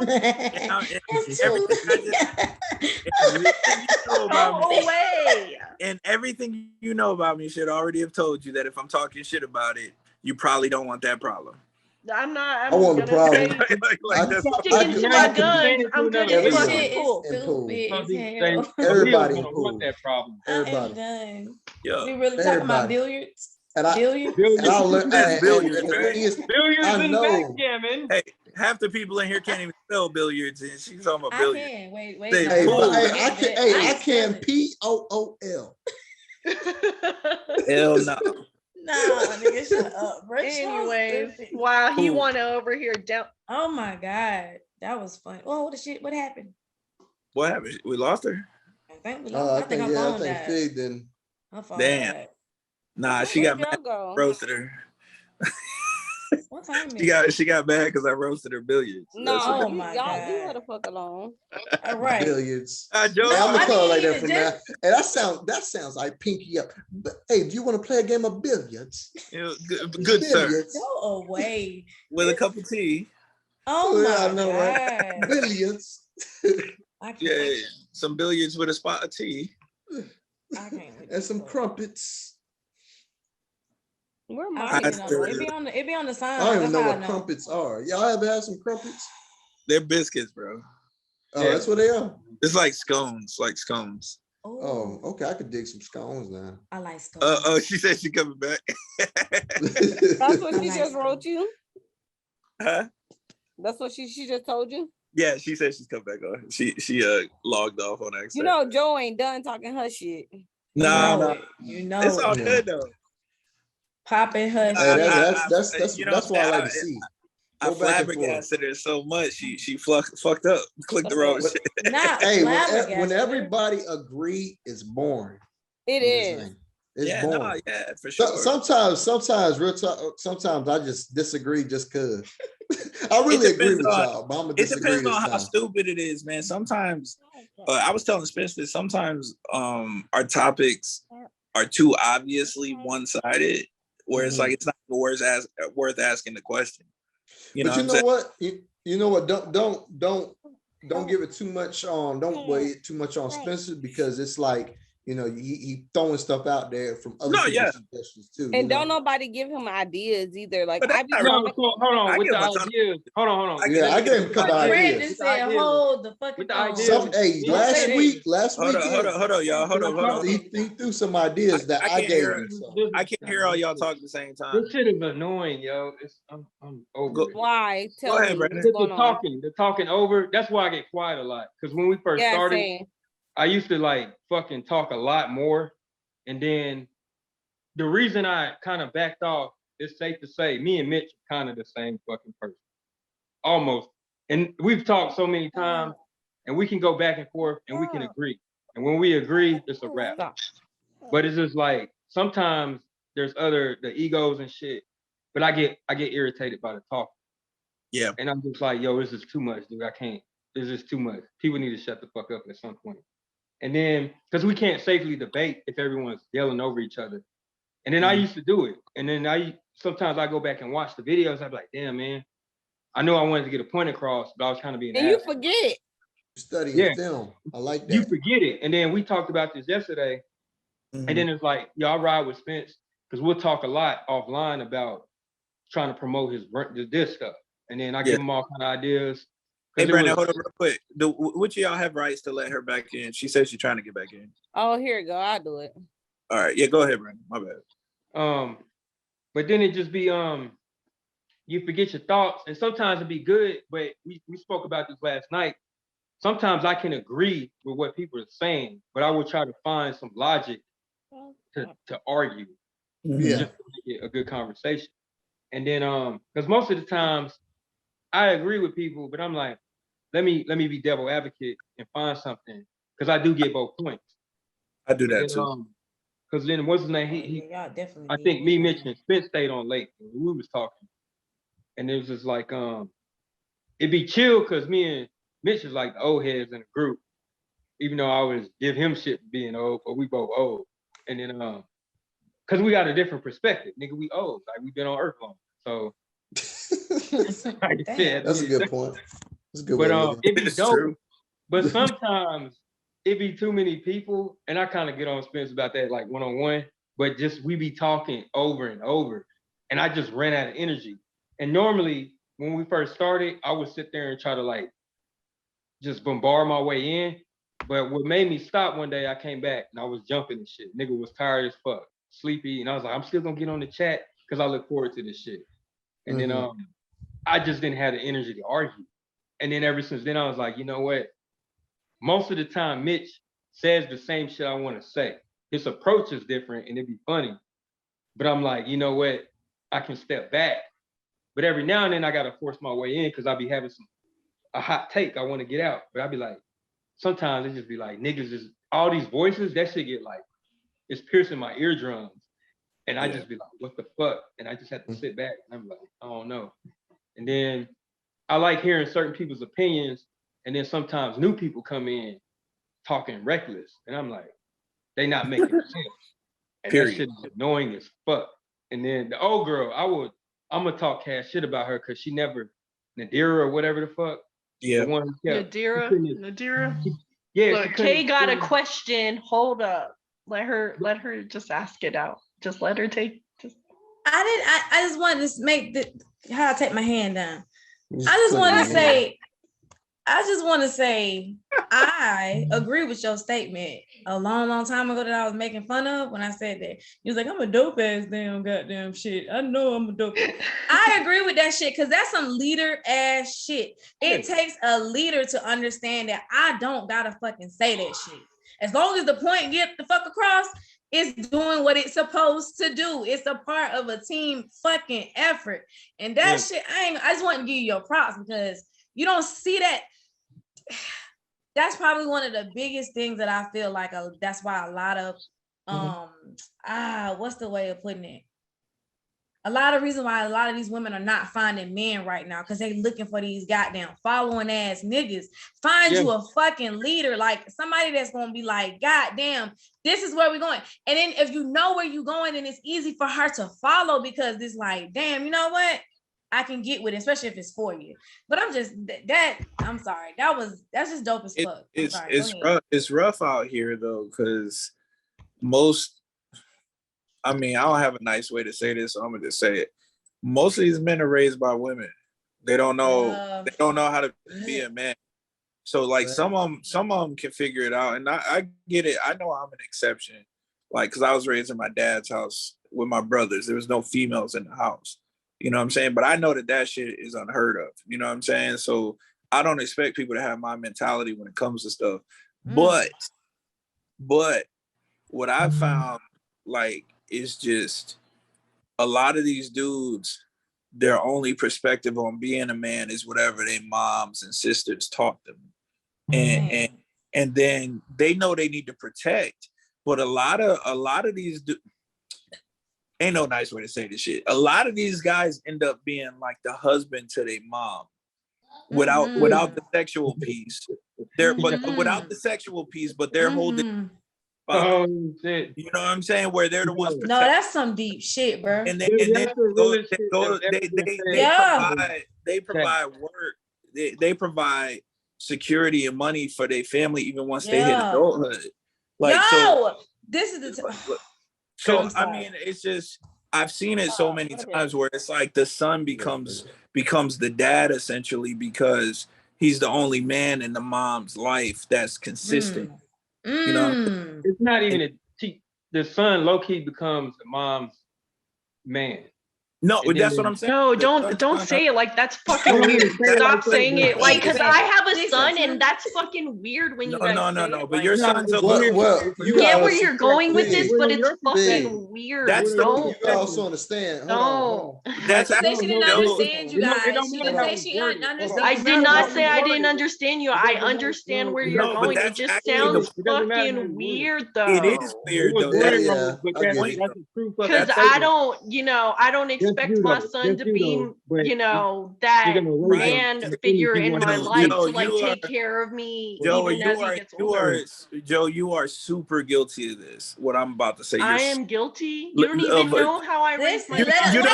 You don't even know what I'm saying. Let him say it first. I'm saying what I'm about to say. You are super guilty of. You are very guilty of making everything we say about your personal situation. We're talking about in general. If it don't apply to you, don't put the shoes on. I tell you that all the time. If the shoe don't fit, don't wear it. Like, we're not talking about you individually. I'm not saying you were. So, but I am saying that. It's just weird. It's just weird. As a single parent, it is weird though. But that's the point. That's the point of what I'm saying. Is that why it's weird? Okay, so this is what I will say. Hey, can I say this real quick? What did you ask, Brandon? What did you ask? Y'all are both saying. Y'all are all saying the exact same thing. Little. Yeah, that's what it is. I was a little offended about it as a single mom who has a son. Okay. I mean, I know, because you took it as a personal shot, and I'm talking about. It does. You say a lot of women do that, and you've seen it. But no, that does not necessarily mean it's you though. He generalized. That's just like generalizing saying, hey, a lot of women. There's a lot of bitches out there in the world, and then you taking offense to that. You wouldn't take offense to that, is what he's basically trying to say. So he's trying to say just. If it ain't really, I mean, like it doesn't necessarily mean it goes. But even if it does apply, what he's saying is he wasn't talking about her. The statement. And I'm not saying I didn't say he was talking about me. I was just saying that. I wasn't talking about you. When I was speaking, I am referring to my son's mother, because I know she does that shit, and that's why I try to stay present in his life to be a reinforcement as a fucking male role model and a father. But I know for a fucking fact she's trying to raise that nigga to be her man. Now, which it kind of trumps because she just got married, which I'm happy about.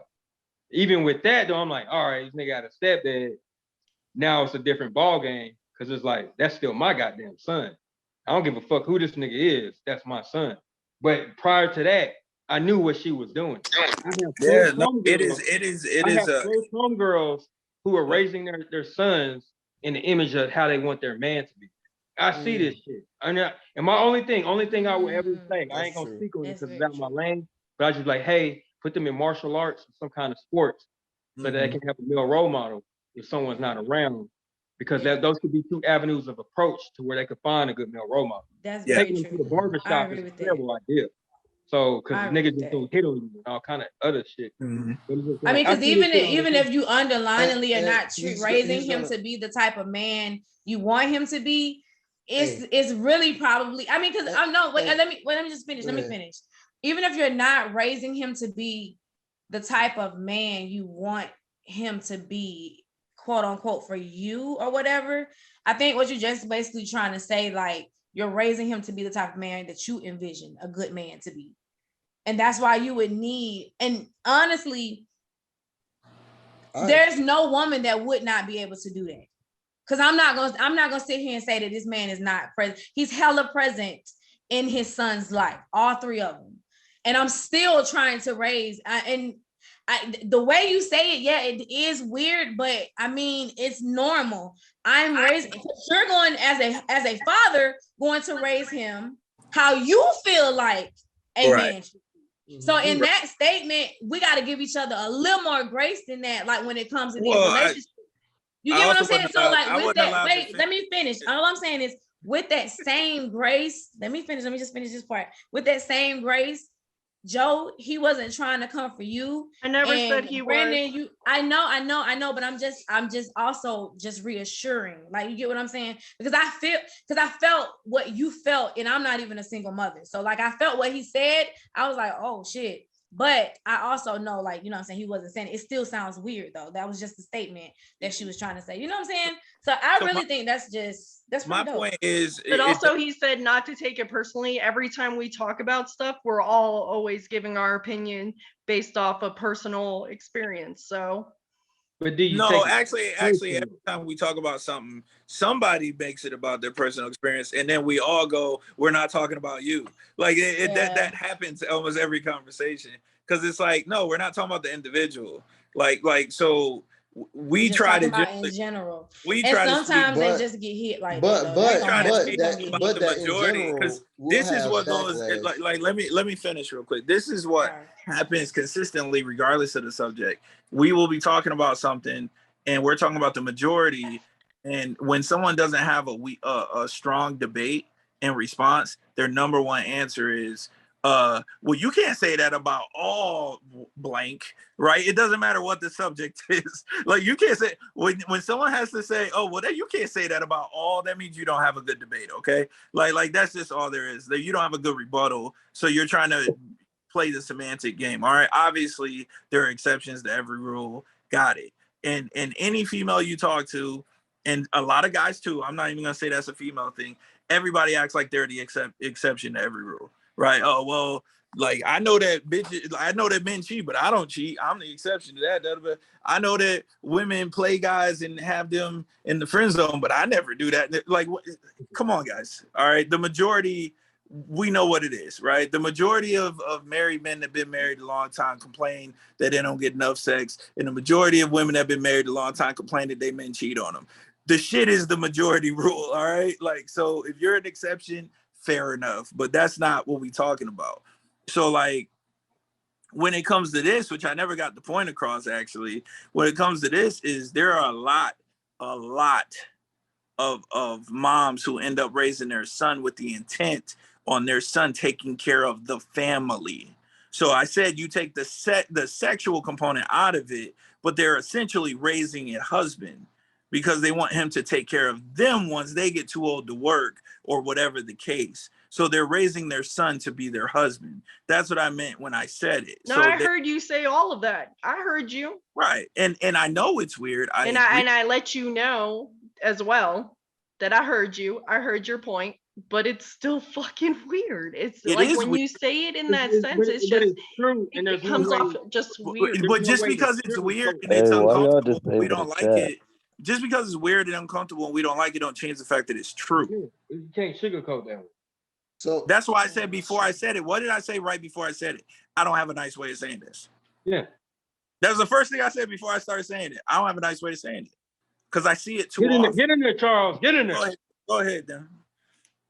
I was waiting. I didn't want to cut no one off. But I would say this.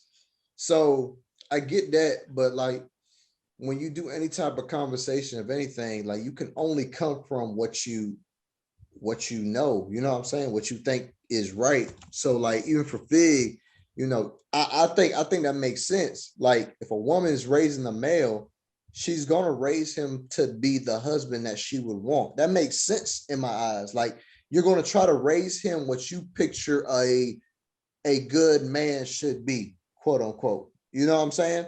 Like whether that be right or wrong or right in the middle. I mean, you can't blame that single mother for doing that. That's not what I'm talking about. That's not what I'm talking about. So just because I think the idea is getting like mixed up. What I'm saying is that a lot of these guys are being raised with the values of taking care of their mother more than trying to find a good wife.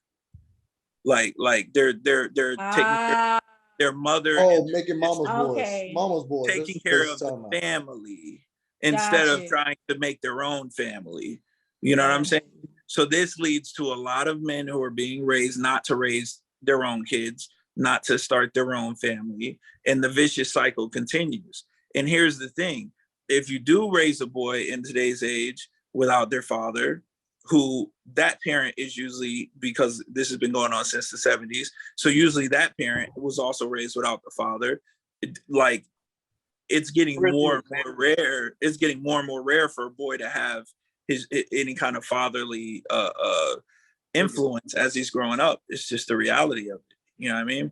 So now whatever the mom says, like men, especially black men, will defend their mother to the death. You know what I'm saying? Because they're taught to. That's just the reality of it. You know what I mean? It's at this point, my mother did everything for me. I have to defend her to the end, and no female I ever get with is going to outdo my mother. You see people on posts saying that their mom should be in the front seat over their wife. That's because they don't know how to be a husband. But who taught them? I'm gonna share a quick story. My parents got divorced when I was a baby, but I grew up with both. They co-parented. They argued all the time, but they co-parented well. My mom raised me for a minute. When I got to a certain age, I had to go stay with my pops. And my dad is still my role model to this day. The thing though, my mom, I have gotten into it with her, and it's not that I'm not. She tried me the first time in front of my first wife. She was being disrespectful. I was like, yo, you're in my home, don't disrespect my wife. And then we got into it later on down the line. She came for me about my kids. Mm-hmm. And so I actually fell off with my mom and my actual sister because I don't want to go too in depth, but they came for me about my daughter. And I'm like, yo, my kids are my priority because they're my family. And I'm cool with the rest of my family, but my children, that's my only fucking responsibility. And it's just like, I can cut off anybody when it comes to them. And then I'm a rare case, but I'm actually a daddy's boy. Because my dad, I felt like he was just a dope ass fucking role model. I act just like him. I have the same mannerisms. And that's how I raised my son. But it's just like, with my son staying with his mom, she has her tendencies of how she raises him. But I make sure I stay present because I need him to be like me. And then I have my ways with my daughter because I'm a gentleman and I want her to be respected and shit. So it's just like, but y'all know men need to be responsible. We got to be present. And it's just like, but we have to have that example in order to teach it. Or it needs to be present so it can be carried on. I think that's what I'm trying to get at. Responsibilities. We got responsibilities. I'm a firm believer that both parents have to be in the picture. Like a male and a female, because you gotta get balance with their child. A child needs balance. I mean, that's the idea. Hey, so that's what's the topic real quick? Hey, somebody give me a quick rundown on the topic so I can speak on it. What? There ain't no topic. We just talking. But you just in the chat. You had shit to say. So how you got shit to say, but you don't know what the topic is? Like, hey, I got something to say, but I don't know what y'all talking about. Hey, he want to say something. Get me up on it. Nah, y'all talking about something really interesting. I'm just trying to catch up on. If it's really interesting, then you should already be on it. Like, how's it interesting? Okay. So listen. Just because I don't want to jump in and start speaking on the ass, and I at least want to know what initiated it. Well, hold on. Hold on. Whoa, I done joined this bitch.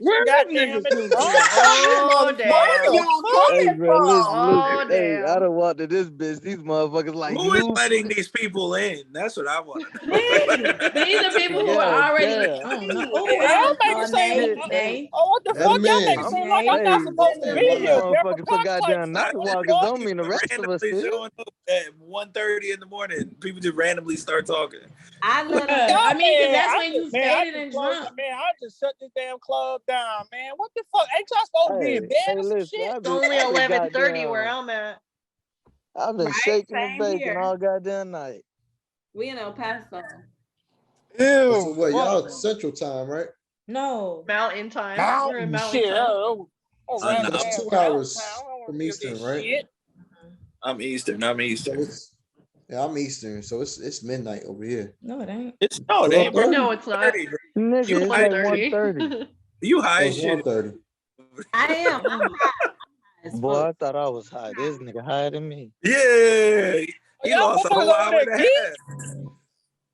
Well, hey, good morning, motherfuckers. Good morning. Good morning. Hey, I was going off my laptop got Central Time on it, so I was going off that. Nigga, aren't you IT? Aren't you supposed to fix that shit? Hey, Don't come for him. Don't do that. Hey, No, actually, bump that. I'm not IT no more. I'm information security. Can't tell I'm him, babe. security. That he's I secure. don't And the do that. timing, got Info the security. timing with fucking these long distance. That's all that matters. Yeah. I got you, babe. I got you. Right here. You better lay 1 in the morning, you already coming. Hey, she said, "Don't do my boo boo." I swear, as soon as a nigga elevate, he act like he don't know no goddamn about information. Niggas in that brand new. Stop claiming the whole. Who is you? This nigga didn't say I do information security. This nigga said I do infosec. God damn, boy. Infosec. Infosec. This nigga over there fighting Ukrainians. Hey, in my defense, y'all came at me first. I was just retaliating. That's what just happened. That's what happened. That's what I thought. If you ain't come at me first, it would never happen. Never happened. You know, cause and effect. We just had casual conversation. I feel you. That's what cause and effect. Hey, Charles, I like y'all lady, boy. She be on niggas' asses, boy. Every word you say, right after you, boy. I feel it. I feel it. Be a ride or die. Like that's gotta be. No, this shit too long. Nay, give me some of them damn noodles, goddamn. Them bitches look scrumptious. Who get noodles? Oh, Nay asked because Nay been in the kitchen the whole time. Y'all, she in the chat twice. I saw her go from one corner to the next. I said, oh, she. I thought, I first was gonna look at Maya because last time I was on here, Maya was killing. Hey, Nay got a whole fucking doppelganger in this bitch. I said I was gonna stop eating on here, and I just ate some earlier. But man, girl, eat your goddamn food. Hey, girl, y'all hungry out this bitch. But hey, y'all motherfuckers on here eating without real nigga permission and shit. I just came from the club drunk. I'm about to get some water burger. Well, that nigga said y'all better ask the nigga. Hey, don't get no water burger. Don't get no water. That's bro, you overrated. Sick, dog. Don't nobody eat water burger. Hey, I'm not. Hey, man, listen, I love water burger. I'm in Killeen. The goddamn jacket boxes out here got roaches. I knew it had to be two motherfuckers somewhere that still keep them motherfuckers open. They ain't got no cookout. Cookout all day. Man, nigga, hey, it's Zaxby's, yo. You tripping? Zaxby's. Man, nigga, the Zaxby's out here in Killeen fucking trash, bro. The one off Clear Creek, that shit ass, bro. They don't put no seasoning on the fries. Oh yeah, y'all gotta ask Zaxby's. The one out here in Atlanta, boy, it's like them bitches make it straight from the kitchen. We are out here. You in Atlanta? I ain't got no Zaxby's. Yeah, I'm in the A. I moved from Brookhaven. I'm staying Peachtree Corners. Dang, how long you been there? You got a gun? Yeah, nigga, you know I look good. I've been here for about a year and some change. Oh, okay. Hey, I was just out there. My family, all my fucking family. Nigga, you should have stayed. I need to know who I'm talking to. Is that the one that don't catch feelings and don't talk to bitches, but just fuck them? God damn, you got me. You hit that bitch on the head, girl. Let me know when you're ready for an application. I thought you was married. Listen, I ain't married. I'm divorced. We don't. Hey, man, we don't use the right. We don't. He's the exact opposite. We don't love them. We just pump some dick in them and keep it moving, bro. Listen, Zay. Not dump. Not pump and dump. That nigga said we pumping and dumping. We pumping dump over here, little baby. Hey, be careful. Monkeypox is out. I'm just letting you know. Listen, I don't pump. Monkeypox is listen, I don't lick every woman's box. I don't lick every woman's booty. I'm very selective. Okay, I'm just letting you know. I used to lick every woman. If I'm selector, I'm gonna lick a box. Maya, shut your ass up. Maya, see, Maya, you a rider. Maya, dog. My old man used to tell me, he was like, boy, you got to lick it before you stick it. No, nigga, this monkeypox right here, boy, and that shit ugly as fuck. It wasn't no monkeypox. It wasn't no monkeypox 10, 15 years ago. Stop with that bullshit. So stop. I'm just trying to figure out, can women get monkeypox in the okay, so y'all want to travel down. Y'all want to travel before, and I ain't catch no monkeypox back then, and it was everybody. Lottie-dottie. Okay, so since y'all want to travel down, everybody. Maya said lottie-dottie, everybody. And all of that.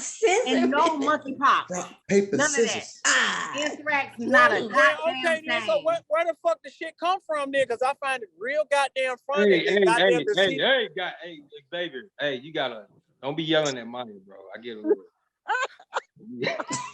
Hey man, tone it down, man. I ain't trying to holler. I get passionate about what I'm talking about. You had a little bit. A little elevated. Hey, Voice was a little high. Red It's get such a passionate little about elevated. monkeypox. Like that. Don't talk to my face like that.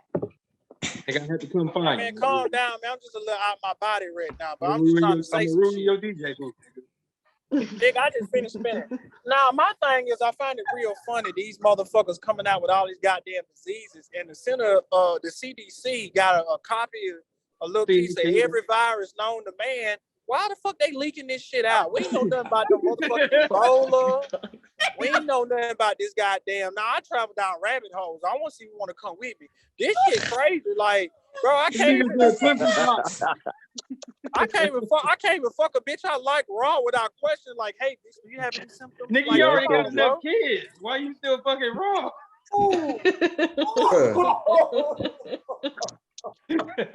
Why am I still fucking raw? Because I want to feel that shit, bro. I want to feel the walls and shit. Wait a minute. Hold up.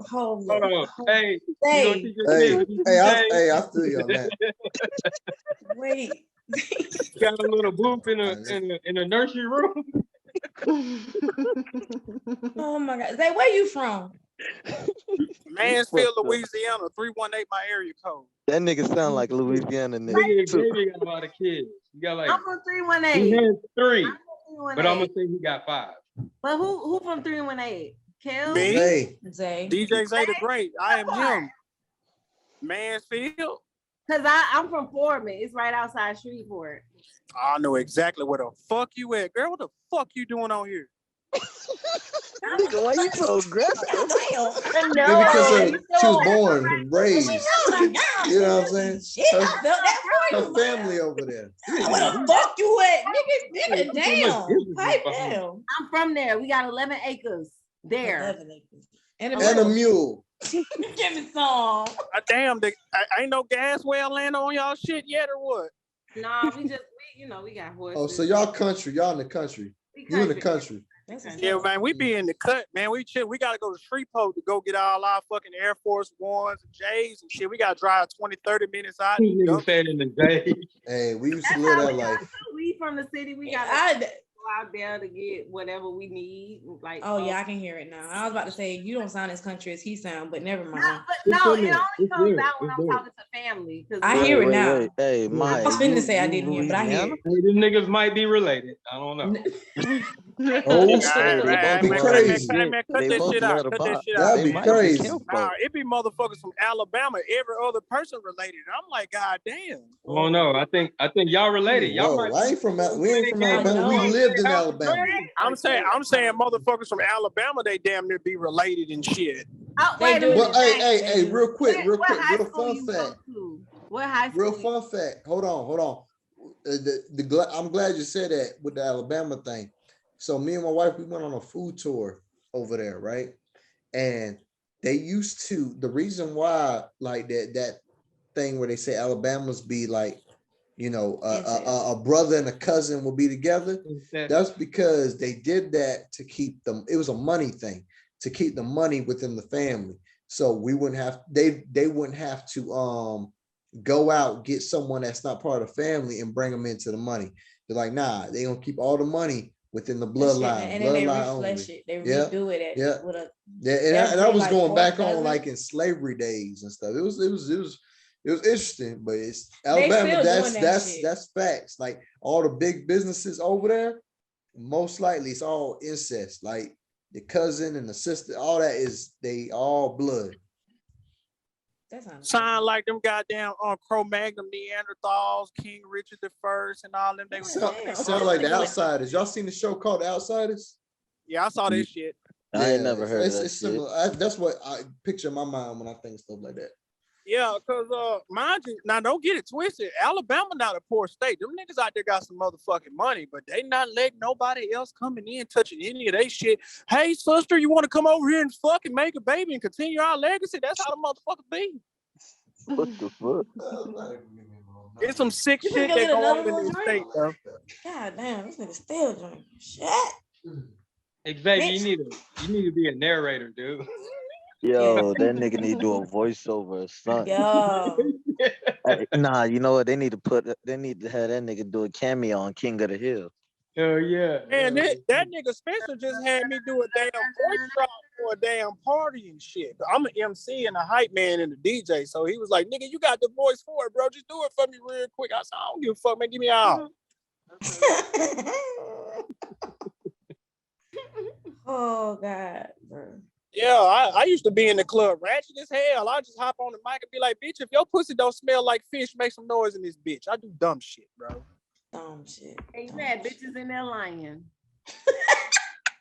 Bitch been twerking all night. You know a little sweat got it. You know all them bitches, and then all them bitches be in the club twerking and shit. And then I just look at their pussy print. I'm like, bitch, that ain't your pussy print. Bitch, you got some hair on that. You got some dick, and she bring her ratchet ass to the goddamn club and smelling like fish sticks up in that bitch. And then they friends be okay with that shit. Like, you know that hoe smell sour. Why y'all let that bitch come out like that? And I used to, and you know what? I'm looking like, boy, they agreeing, boy, you know they relate, goddamn. Because we go through it like it's real talk. You know what I'm saying? You want somebody that's gonna be on your left or your right to tell you, like, bitch, listen, you're a little musty. You need to go take care of that. But motherfuckers don't say that. Like, I had a female that was my NCO, and I had to have a conversation with her at the time and tell her that, bitch, I don't know what you got going on. And come to find out, y'all, she never had an STI, but she had venereal, like she had a real nasty, you know, like stench to her, but it wasn't her fault. Ooh, I bet you that hoe had cottage cheese all between her motherfuckers. But it wasn't like it wasn't her fault. But what I didn't like was the fact that people were sitting there talking about her, but they never said nothing to her. And she was like, at the time, so I pulled her to the side and I talked to her. She went to the doctor, you know, and it's so sad because she never smelled herself. She was so used to it, yeah. Maya, let me ask you a real nigga. Let me answer from a real nigga question, because we from the same area. Now we know we done smell some stanky motherfuckers back at the crib. Of course. But I swear I smell some of the most grotesque motherfuckers in the army, bro. I'm like, bro, what the fuck is wrong with you, bro? You talking about females? Females and males. God, damn. Yeah, but with females, I be laughing because I fuck a lot of bitches, and I fucked a lot of bitches, and it be the prettiest women that y'all like, nastiest ones. Yo, man, I'm gonna tell you right now. Goddamn, I got something. And they be so like they lust. Maya, you remind me. Anybody in the military that follow me and know me, no, I don't be lying. I pull bitches. We don't have to always lie. Ain't nothing, and I fuck with some bad bitches. Damn, Maya, we're gonna have to get you certified on that shit. Get you out here doing niggas course. I'm gonna have to see this. Hey, you trust me. You can ask anybody about me if I give you my nickname. You can ask about me. Follow my page. Man, look. She said, check what's her your sign? Resume. God, Capricorn. But the prettiest women men over, they the nastiest women. Listen, I'm not gonna put her business out there, but I got a female. She's not in the military no more. She's out. Everybody follow her. She's beautiful, gorgeous.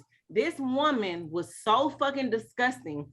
She would walk in the house, take her uniform off, everything that's in her uniform, panty liner. If she was going through her period, she would leave her pad in, leave it in her panties. Shit. Swear to God, leave her shit where it was at, and then just go do whatever the fuck she was gonna do, and then leave. I stopped fucking with her. I didn't know that she was nasty, and I'm gonna keep it 100. I didn't know she was nasty like that until me and her lived together and we started staying together. But she was one of the nastiest women you would ever run into. But motherfuckers was lusting over her, like, oh my God, I'll eat your pussy like this. I would not shit. But you don't even know it though. You wouldn't even know it. You probably done already did it. When you was pumping and dumping. You want to know it till she spread her legs and you see that cottage cheese. Man, fuck that shit. No, I ain't gonna lie to you. Wait. No. I gotta understand. You ain't gotta do all of that. You don't gotta do all that. There was stuff that she was putting in her, like, men don't even understand. Like, I'm not trying to be funny, but women I studied. Y'all know I love women. I'm not lying. Oh yeah, you done made it known plenty of times. Go ahead. We definitely know. We know that. You like pussy just like us. Okay, go ahead. But at this point, you a nigga. They just need to give you an honorary dick. Attention to the little stuff as women, because we are women. Yeah. Women will buy products, buy stuff like honey pot. You better be aware of a bitch with a honey pot. It works until it doesn't. Yep. Instead of going to the fucking doctor. Yep. Oh shit, Nay, I see you in the cut. No, so one of my friends, she asked me like, what do you use? I was like, I don't have to use any of that shit. The vagina is a self-cleaning fucking product down there. So if you got to use all of that stuff to mask a smell, baby, go get you some medicine. Yup. Man, so stop fucking with them hoes that be eating hot Cheetos and Takis. Shut the fuck up. You fuck with bitches that eat nah. Yo, hey, you gotta watch out for them. Yeah, you're definitely right. You are what you feed yourself. You piss that shit out. You smell it. I had something to say. I had lost it. I lost my train of thought because y'all niggas was talking. Oh, we're sorry. With the with what Maya was saying, I think so. There's a thing in people, they don't feel comfortable with telling people they're fucked up. And like the simple example, if somebody got a fucking booger, a lot of people will let that shit go. Yeah. They're not confident. They don't have the confidence to tell them like, hey man, you know, got a booger. Right. So, but not even just that. Some people don't want to hear that. I'm using that example because it's something that's true. It's a common thing. They're not confident enough to approach people because they feel like they might hurt their feelings or something.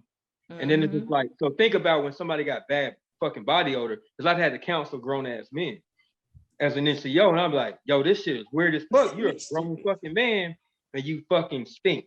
And I'm counting the counselors like, yo, you need to take a fucking shower. No, nigga, I don't even want to talk about these goddamn soldiers' rooms, these weird ass. Oh yeah, oh my god. If you don't do it, but you got to think though, when they come into the army, they were spoiled. Their parents or whoever was raising them took care of them, so they don't know how to take care of themselves. Yeah. They I walked into a grown they living on their own and they fucking suck at life. And it takes a legit NCO or a good person as a friend to tell them like, hey, you fucking stink. This shit happened to me in Korea. My roommate, I don't want to say the word retarded, but the nigga was slow. But he had athlete's foot. And he just nigga, everybody in the army retarded, man. You only needed a 32. Whatever though. But he didn't know he had this shit and the nigga stunk. And I had my old lady up in there. We're like, yo, bro, I'm getting pussy. I know you over there looking stupid, but I'm like, yo, man, your feet are fucked up. I bought him the fucking shit to spray. That nigga sprayed this shit. I'll never forget this because it burnt him. And he was like, it burns. I'm like, nigga, what's wrong with you? And then it was like, he had the shit. Eventually, I got to kick him out the room. And I had to bleach everything down. Like, I am chemical. And I bet you that whole ass nigga used to bath and be like, okay, my legs clean. Bitch, your body. That's the thing though, you and me, grown ass people. Pick your goddamn feet up and scrub the people. Like, that's the thing though, another thing I noticed that's big in the army is I hate to depict white men are nasty. No, say that. These niggas, like, they wives do everything for them. And then when they come to work, the niggas be spitting in the dip bottles. They piss all over the toilets and shit. And they not clean because they nasty as wives fucking clean up and shit. Everything. It's just like army is one of the nastiest fucking things I have put up. There's some nasty motherfuckers in the army, man. They be in the shower with no shower shoes. Nigga, I walked in a soldier's room. Yo, if I come to your house and your toilet is dirty, if you got fucking piss stains, I judge the fuck out of you. You're a piece of shit. No, niggas, that up under the toilet where that little boat at that's sticking to the ground and they don't clean that shit right there. Niggas just having fucking dry piss, stains, and hair. I'm like, yo, you're fucking a piece of shit. I hate hair. I have a hair phobia. It's random hair because I think lice is on it because it's probably somebody white people hair. But I'm just like, yo, I don't know. Bad. Dang, Jones. I'm bad. That nigga said I'm lying. Motherfucker just nasty. Niggas is nasty, yo. Hey, I was in AIT with some nasty folk, bro. Basic was the worst for me. Basic AIT, bro. You find some of the nastiest people I've met in my life. Yeah, and people just go in and then like and don't even care. Just like PTs, we see you. You ain't. We all in the same bay. And we see you ain't even attempt to take a shower in 3 days. And them niggas would leave PT. And you just hop in the bed like it's okay. Like, bro, at least one of them days, like take a shower. Them niggas would run PT and basic, bro, and them niggas not take no shower. They just put ACU straight on. I'm like, bitch, you stink, bro. What the fuck? I got to stand beside you in formation, bitch. Talking about some and not to mention, bro, you can get sick off that, man. Mm-hmm. I'm gonna tell you, already gonna get sick off basic. I'm gonna tell you off top, you gonna get the crud. And then what used to piss me off at basic, we used to do weapons count, and I always used to stand beside the nigga that was thinking he would lift his weapon up in his fucking arm. This nigga. I'm gonna tell y'all what's bad. I'm gonna tell y'all what's bad because with basic training, like Brandon was saying, a lot of them cats were just went from being raised by their parents. They still kids basically, you know what I mean? But I was at a convention like 3 weeks ago. Everybody in this motherfucker is a station commander. So E6 and up. Ain't no low ranking nobody in this room. Man, this dude walked by us and everyone's face turned and was like, the fuck was that? Right? It's nasty, bro. When you walk past somebody, your funk linger, bro. Like your funk. Bro, this is with the brigade sergeant major talking to the group in the room. So don't nobody want to say nothing out loud, right? This dude walked back by. It smelled like straight must. It smelled like this dude didn't know what deodorant was. Like that's what it smelled like straight musty ass armpits. You know what I'm saying? And dude walked back by us, and I was that's what it's called. That walk by air. Bro, that shit lingered, crop dusting us and shit with must. I was not cool with it. So when he came back through, I waited about 30 seconds and I was like, yo, I don't know who that is, but somebody in here musty. And the fucking sergeant major looked at me. It was like, had to be fucking Mitchell. I was like, hey, somebody in here didn't do their personal hygiene this morning. Shit is wrong. You know what I'm saying? And my nose hairs are being attacked. Y'all need to fix this shit. Don't make no sense. We're in a room full of leaders. Like that don't make no damn sense. Yo, as a drill sergeant, yo, these motherfuckers come in and then we're always caught off guard, like, nigga, like, you're trying to be an adult and you fucking suck at life. And we gotta pull these motherfuckers aside. Cause what's the one shit? I hated doing it, but it unfortunately made sense. We make them total line and make them do the showers all at the same time. Cause we knew that's the thing though. It sucked. It's cause that shit, fuck, dude, it's awkward. Oh, we didn't do that. We didn't do that. As drill sergeants, you have to, because we got to teach them that you got to shower in a timely manner, so we can make timelines. So when they come in, I mean, when I was in basic, they didn't do that. When I was in basic, I was in OSA. Did that? Well, years ago. Yeah, well, I was in regular ass Fort Jackson basic. I was at Littlewood, and then as a drill sergeant at Bennett, we made them do that shit. Because we trying to check our feet too and everything. Yeah, the reason behind it, because we need them to get the concept. It's like, hey, y'all don't have time to shower. You need to like fucking hit the main areas, get wet, the hot spots. So we got to get them in and out. But we're trying to teach them that so they can make time, which it worked then. The second we get these motherfuckers some freedom, everybody not showering. Drill sergeant got time. We already like, Joe would have to come to us like, hey, drill sergeant, so-and-so don't be fucking showering. And we'd be like, what the fuck? Because it'd be some nasty motherfuckers in basic training. Yeah. And that drill is different. It's different from going through with somebody that's nasty, because you can yell at them, but I'm still gonna be clean. But once you put the hat on, you older now in your career, it's just like, you the motherfucker that be like, hey man, you need to fucking shower. This and that. Like, what the fuck? Because it's like, we could get them for failure to adapt and we could put them out the army. But I don't know, just the concept of like, these motherfuckers come in, don't know how to wash their clothes, don't know how to shave, don't know how to wash their clothes. They be washing their clothes. They will put all of their clothes in that green laundry bag and throw the green laundry bag in the washer. With like, all the clothes in it. And that's washing their clothes. That was, you know what? The laundry crew did that too, though. In Fort Benning. That's the difference between that when we was like out in the field and stuff, and we take our stuff to the laundry people. That laundry bag is like mesh. It's like got holes and shit in it.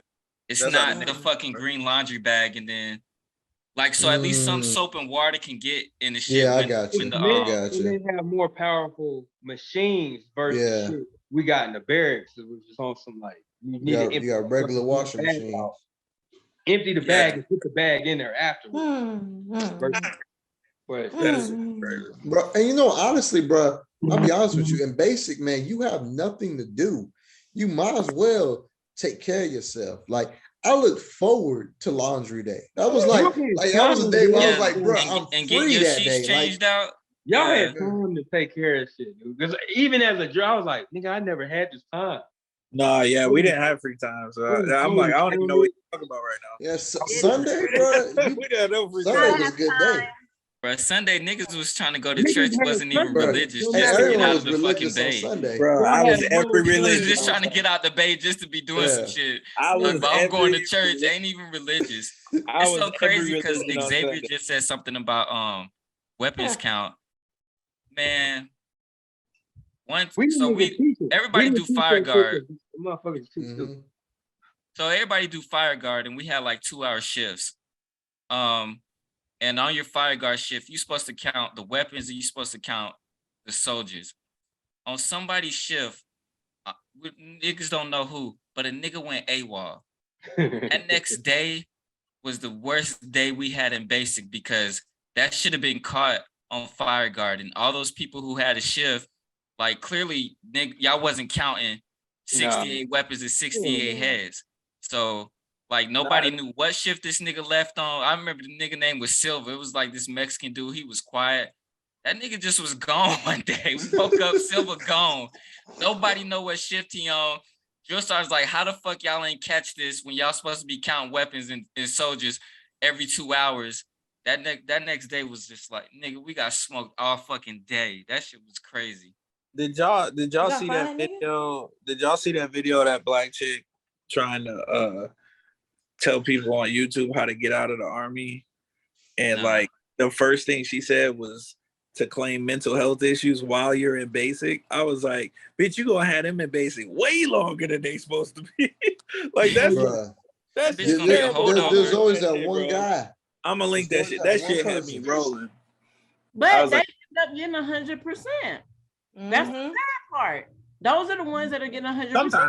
Sometimes. Because I literally just went through the VA process, and they're like, they are researching how to get over, and they are claiming and doing the things. All you have to do is follow the forgive me, the CF whatever, CFMR, whatever. I know what you're talking about. They're following it to the T. And he said, we literally have people coming out of basic training, going into AIT, leaving with 100%, leaving AIT, coming to their duty station, leaving with 100%. And there'd be niggas that serve 20 years have to get ratings over and over and over. Those are the people that are fighting because they are not because they don't have enough support in their records. Vietnam vets, Afghan, Iraq, Syria, people that have fought and done everything, but because it's not in their records. And he said that the VA acknowledges that half of these people came up in the era where it was frowned upon to do that. And a lot of VA reps are fucking veterans. Yeah, that is a problem because you have people that y'all know are doing it just to play the fucking system, and y'all see it. It doesn't matter how many years of service you have in. It shouldn't matter because the number of years of service that you have in, went through some shit. Yeah, I agree. Even if you haven't deployed, I'm sorry, but you Maya for president versus these 1 year, 6 month people that fucking come in, do what they got to do, and they get 100% for a back there.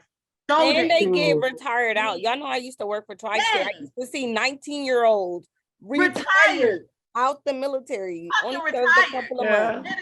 Dang. Yep. Retired? No, so I'm going to be retired.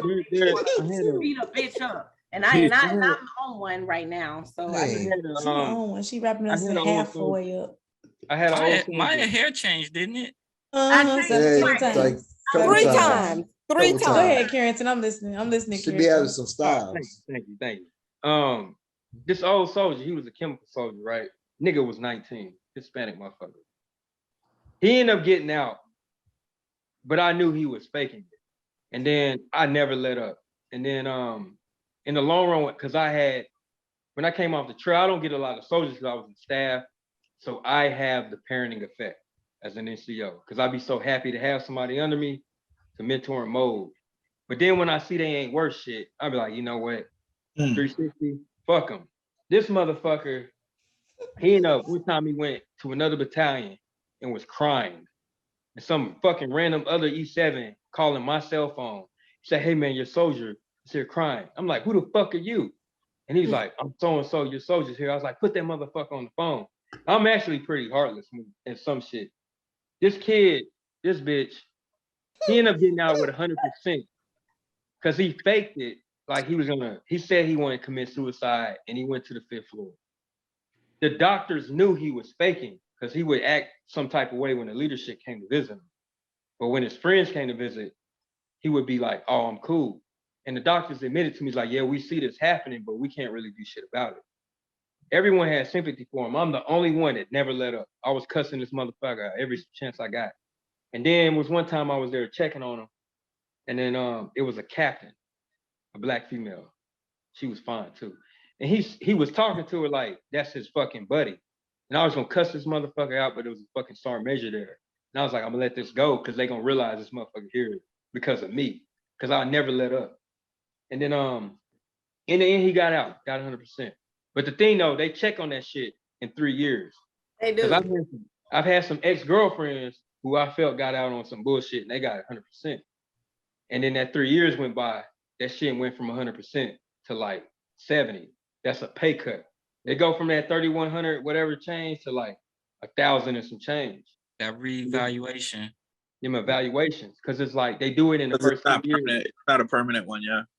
Yeah, it's not a permanent. And then it's like I don't know, but the thing, this little motherfucker lied to me, because it's like, and that's why I kept being so heartless, because he smoked some weed. Him and his little buddy from S1, and my commander. So, because like I said earlier, I went to ASAP, volunteer, self-referral. So I know the thing. You can do self-referral, command referral, and at the point they had supervisor referral. And he came to me crying one day on a Sunday, and I met up with him. And he's like, oh, sorry, something. He's like, I didn't want to let you down. I was like, whatever, you know. The story he told me didn't match up because we had a piss test that Friday. And something, he was off. He just seemed nervous. I don't know what's wrong with him. But his buddy got caught because they went to a party. The only thing I'm mad at, my commander, he was like, hey, you know, Carrington, I trust you. Yada, yada, yada. You handle him how you want. I was like, all right, I'm going to make him do a self-referral. But my commander never told me this other kid pissed hot. And I'm still pissed about this. Because if I had known that, this dude would have been out the Army. I would have had no heart towards it. Because he failed a PT test and I was going to kick him out. And one of my youngest COs, he was like, hey, Sergeant, I wanna take him under my wing and try to get him past PT test. And I was like, what the fuck, dude? I'm trying to kick him out. Because it was just, he was just a piece of shit. And then lo and behold, my young sergeant helps him pass the PT test. The reason I had no respect for this kid, I got hurt on a fucking jump. Yo, I got fucked up on the jump. And then I was recovering and still running, and I could outrun this fucking 19-year-old kid. And I'm like, something 30-something, I don't fucking know. So I'm so old. But I'm just like, my mentality and heart was so far ahead of how his generation is raised. I was like, yo, he doesn't need to be serving. I don't give a fuck if he's my MOS. I don't care if I haven't had a soldier in a minute. He doesn't cut the mustard. He shouldn't be here. See, and then the young NCO that helped him, man, he passed away on a motorcycle accident. That's why I'm against him. But this kid, he ended up, I don't know what happened to him. I just really hope they reevaluated him and took that money back. But it's just like, I've met so many of these young kids. Nigga, I'm up here like trying to like fight for my VA claims and shit now. And I have so many we do the fucking 20 years. And these little motherfuckers come in and do maybe 3 or less. Less. And they get 100%. Yes. Versus us like out here really like going to war and all this other shit. Like the Army is so much mental bullshit we talked about earlier. I'm about to have an orgasm. You said what? I said, Maya about to have an orgasm. I swear she must be cleaning her ear. Look. See, she like hearing my voice. Them the type of people. Sure, I need, man. I got some in my ear that is just not coming out, bro. I need some peroxide or something. Go to the doctor. That's not a Q-tip. Yeah, what is that? No, Q-tips. You ain't supposed to use Q-tips. What is that? You definitely ain't supposed to use that. That's for your teeth. You're supposed to use it. It's not. That's a placker for your teeth. What's that called? What's it called? That's the placker for your teeth. Hold on. Look at her. Look at her. Look at her.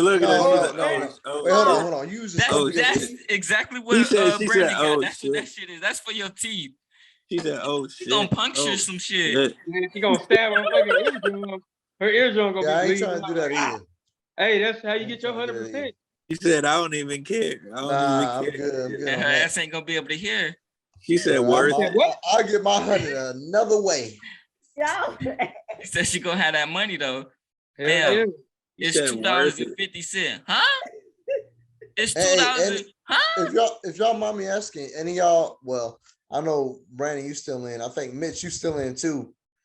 Anyone that's out, y'all got 100%? I'm 100%. I'm 100. Oh, you are? I'm on 80. I'm trying to get an extra 20. You still fighting for that shit? I ain't gonna say I'm fighting for it right now. Like when I got out, I got 60, and then I went and back and did a reclaim.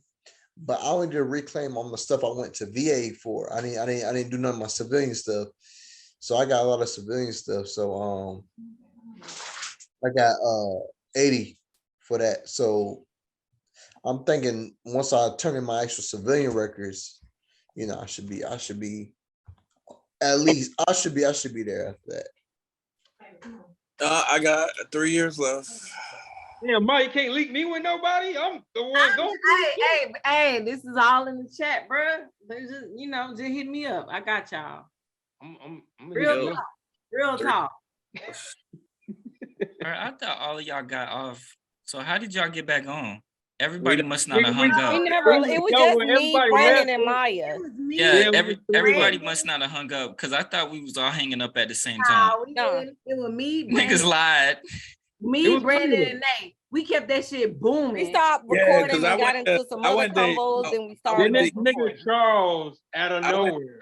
I went and then I think it was Joe was like, Joe popped "Hey, up. we back in here." So I was like, "Oh, okay, shit." I was like, I just popped on when I saw the little thing that said that Charles came in. I was like, well, shit. It was another guy up here too. Where'd he go? He Xavier? left. No, it wasn't. It was. You mean Kels? Marz. Hey, I said in the chat like, yo, I'm gonna be in the Somebody had on a this hoodie weekend, on. so I had to pop in, even if it was gonna be late. I had to pop in. You didn't say it was gonna be Who was the guy with the hoodie on? They came in when we were talking about some good shit. That's why. Yeah, that's what it was. Yeah.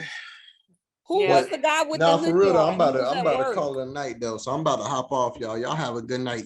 You too, Charles. All right. Hey, Ma, I'm gonna hit you up on that VA though. Real talk. I got you. All right. Yep. I used to have a guy over in El Paso, but I think he might have retired by now. Doctor? He's not a doctor. He works he used to work. I don't even know if he used to work there anymore. But like I said, he worked at the DAV. No, that's what I'm saying. It's his last name, Doctor. He's not a doctor. Oh, no. His last name is Victor. It's Victor Morales. I think it is Morales. Yeah, he's like this old little like Mexican like dude. He is so funny. Yeah, I know a lot of people. He took care of my stuff, and that's how I originally got out with like 40, and then I lied. I need to get 100, so I ain't gotta rob people. Bro, I had to almost die to get 100. Yeah, that was the only way I was getting 100. Damn near almost died. I got a question for Brandon and Mitch. I almost die every day. Only Brandon and Mitch. Only Brandon and Mitch. Is Avatar: The Last Airbender a cartoon or an anime? It's an anime. The anime.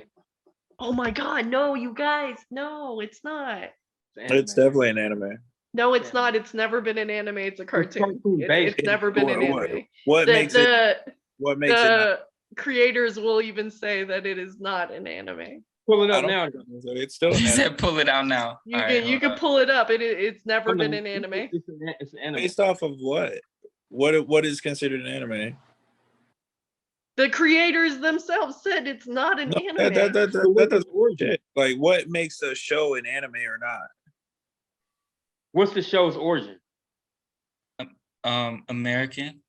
No, I'm not. We're not saying that. We know that it's a Nickelodeon show.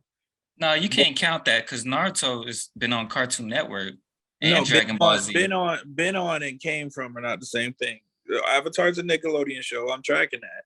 But what makes a show an anime? If it came from Japan, if it came from outside of the US. If it comes from Asia. But this the thing though. Because Asia, they have cartoons in Asia too. They have regular cartoons. So what makes it an anime? What is Transformers? Transformers is an anime, in actuality. But what makes it an anime is that if it is based off of Japanese animation. It's not that it came. It's not that it came from Japan. Is that it's based off of that style of animation, which Avatar absolutely is based off of animation. Like what cartoon is animated like that? I wouldn't say that. What cartoon is animated like that? I can name a whole bunch of animes that are animated like that. What cartoon is animated like that? Think about it. That's what makes it an anime. Because it falls in that I wouldn't say Avatar looks like an anime. It looks more like a cartoon to me as well. It doesn't look like anime. Some anime should look like that show in My Hero Academia look very similar. Are you gonna say My Hero is not an anime? How about My Hero is anime? Yeah. How about what's the one with the dude with the one hand where his brother's a suit of armor? Full Metal. Oh, Full Metal. Full Metal. Similar anime. I'm an artist. I pay attention to art. Yeah. The anime style is anime. Yeah, like that's what I'm saying. The animation style is anime. It's not what cartoon is animated that way.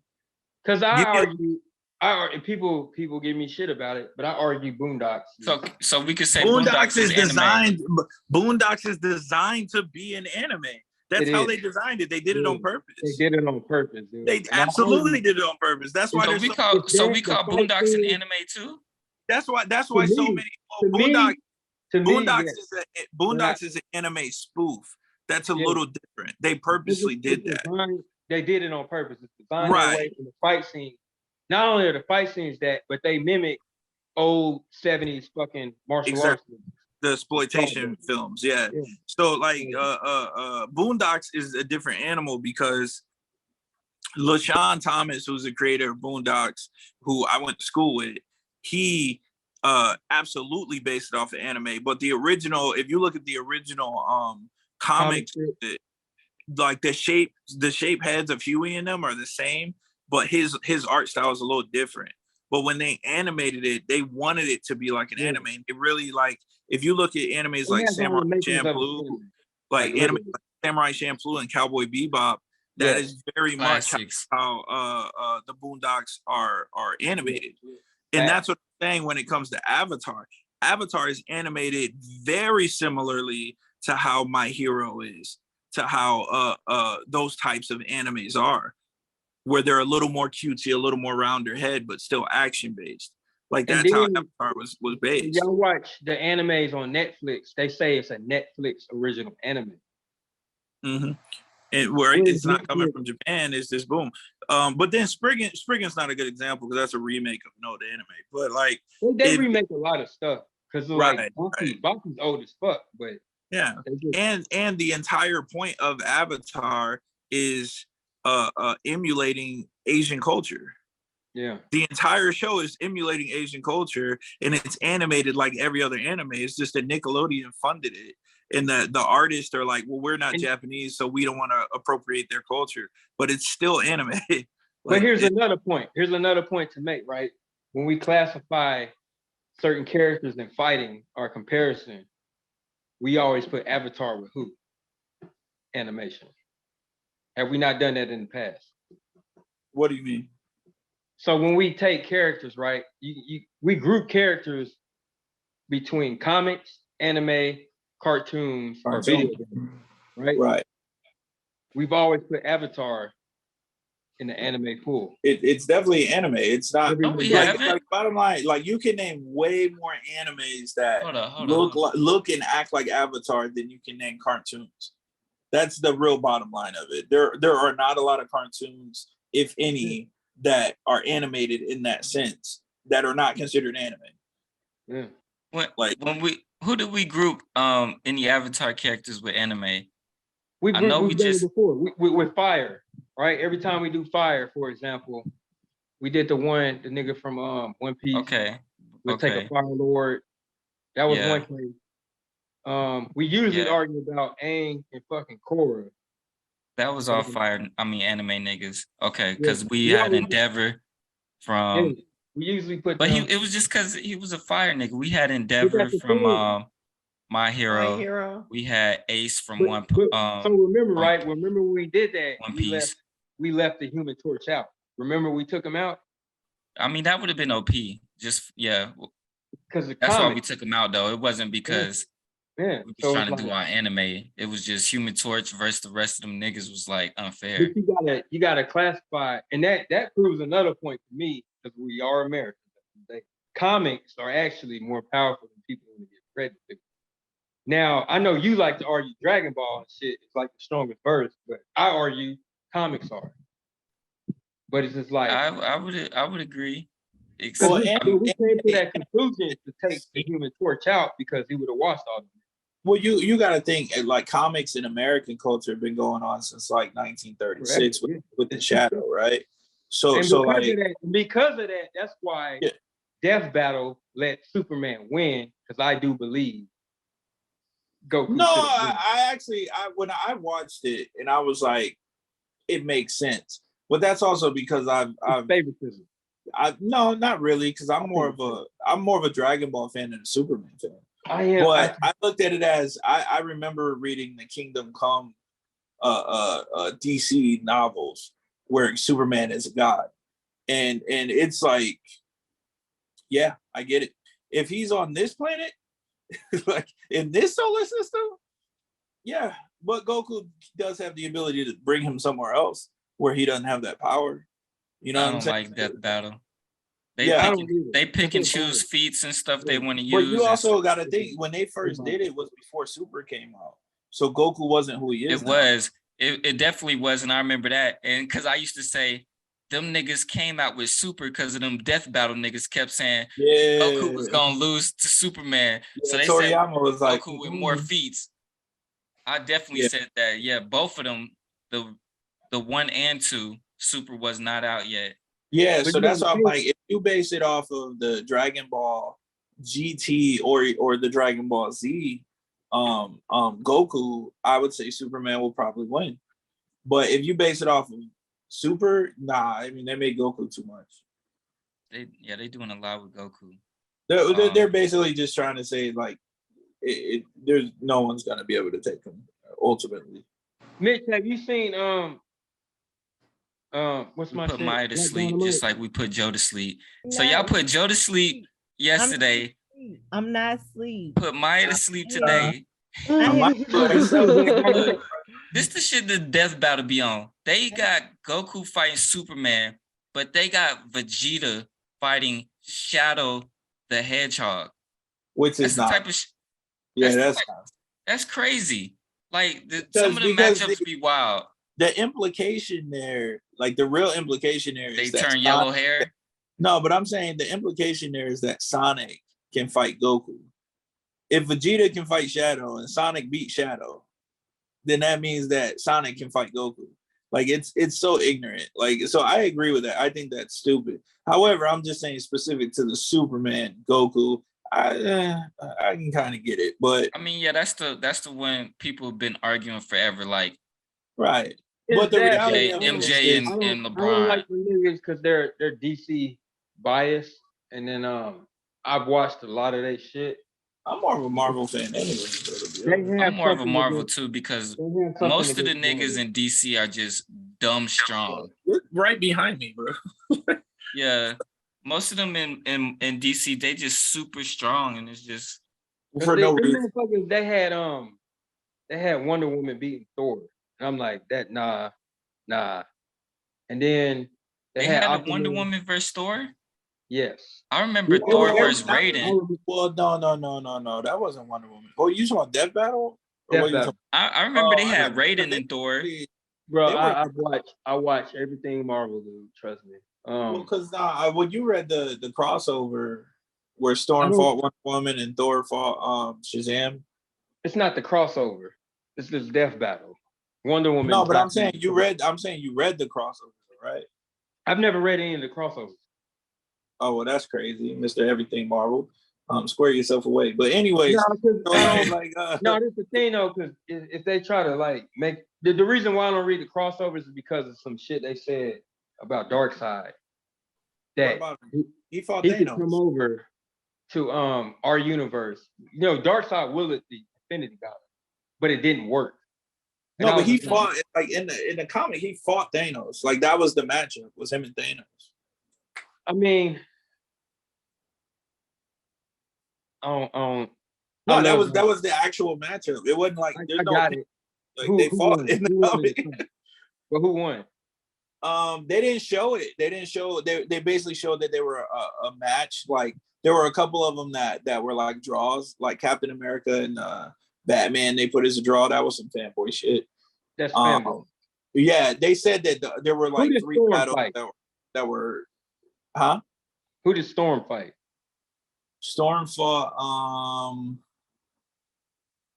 Was it Wonder Woman?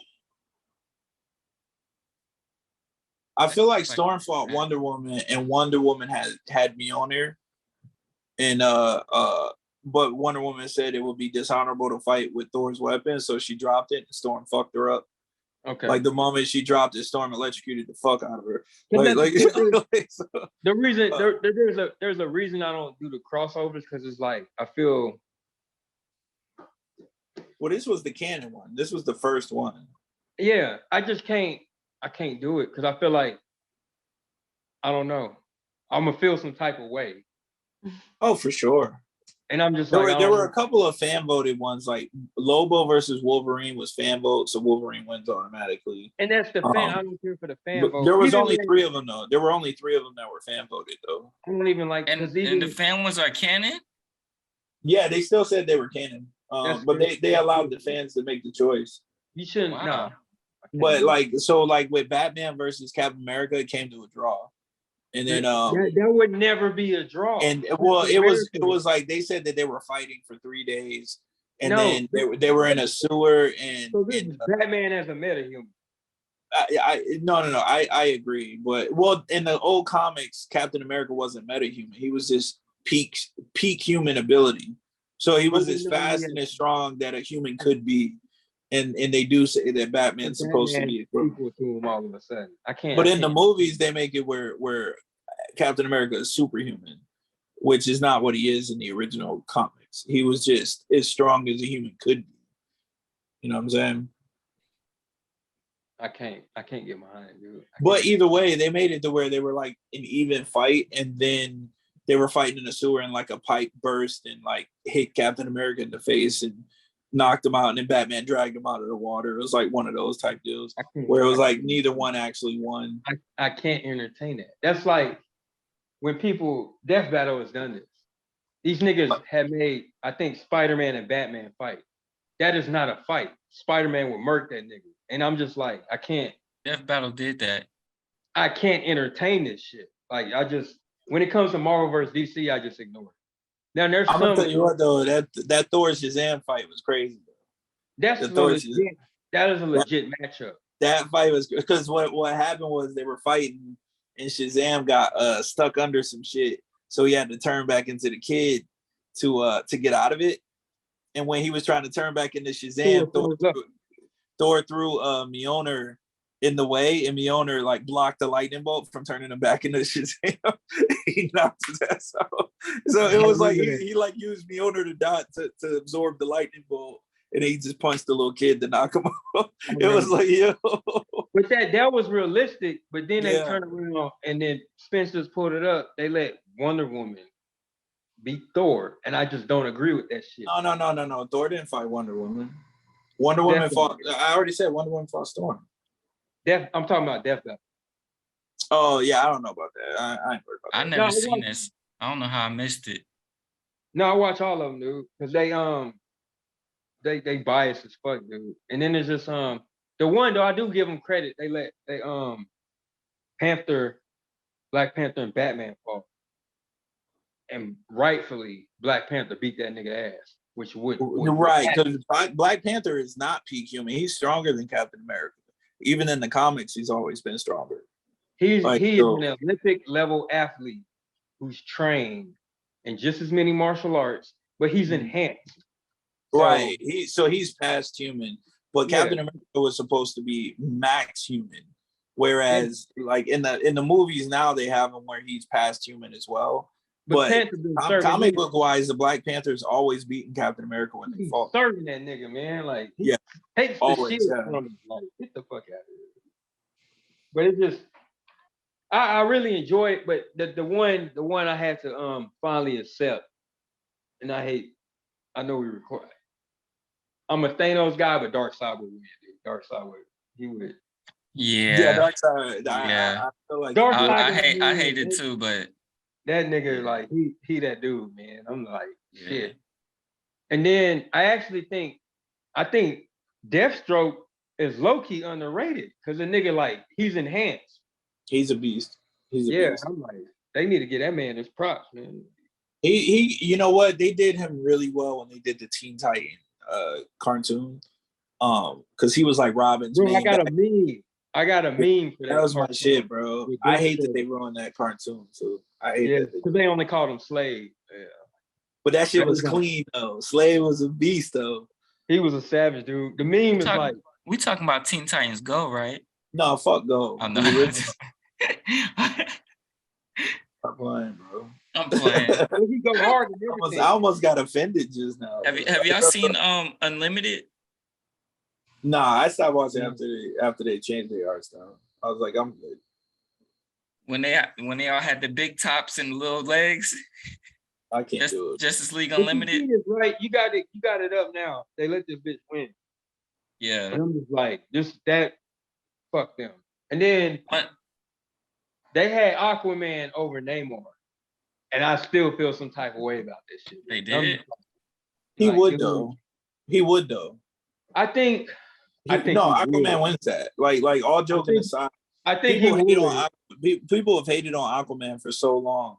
No, that nigga Aquaman is like the only main character stronger than Aquaman is Superman. Like they've made that clear so many times. Yeah. That dude is a monster, but they keep changing his powers in the different generations. Like he used to be able to fly, now he can't. They nerf him. Yeah, they keep nerfing him, and then but strength wise, like Superman is the only one, and he's only slightly above him. But they always like Aquaman's supposed to be a monster. Like that is like 100% true. And he and Wonder Woman have had some battles, and he almost always wins. Yeah, you know what I'm saying. And Wonder Woman is meant to be a mean bitch. Like that's how they play her. Like she has no mercy on anybody. The thing though, my girl, they fought in the crossover too. Aquaman won then too. I mean, Aquaman will win. Even in the death battle, I hated how he won, but whatever. He is stronger though. He is stronger. No, I know he's stronger because Namor was created afterwards. Yeah, Namor's dope though. I like him more as a character. Yeah, but my girl Nubia be whooping up on Wonder Woman. Flash beat Quicksilver. Flash, that's not even. Elektra beat up Catwoman, which actually surprised me. But Elektra beat up Catwoman. No, I agree with Elektra winning. I can see. No, I just didn't think they would let her because Catwoman's more popular. That was actually what Elektra more bad. Elektra's a monster, yeah. Yeah. I didn't like Link versus Cloud. I was upset with that one. Oh, you talking about Death Battles? No, I'm talking about the crossover. Oh. Like Silver Surfer fought Green Lantern, Silver Surfer took him out. It's the fucking Silver Surfer, dude. Like, I feel like he slept. I don't know, man. I feel like if you're not a diehard fan, people sleep on him. And I think people just Silver Surfer is like the Busta Rhymes of comic books, bro. Like everyone just knows that he's a monster and doesn't even bother trying to compare him to other people. Yeah. Like that's really what it is. Like Busta Rhymes, when people talk about their top 5, they don't mention Busta Rhymes. But the moment you say Busta Rhymes, like, oh yeah, we're not talking about him. We're talking about, you know what I'm saying? Because like he's in this like category of his own where it's like just leave Busta alone. Yeah, it's Silver Surfer is that guy. You know what I mean? Nobody wants to debate whether someone's stronger than him or not. Like you got to get in the Celestials before you mess with the Surfer. Red. But what they did show though was that the Green Lantern was a lot stronger than people realized. But Surfer's cosmic power is yellow, and that is the Green Lantern's weakness. So it's like he literally, it was a one kill type fight. Because I mean, he's literally hitting him with his weakness. Which is why Sinestro always be whooping his ass. Now I think it would have been doper if they had Black Adam fighting against like Surfer. I think that'd have been a more legit battle. It would have.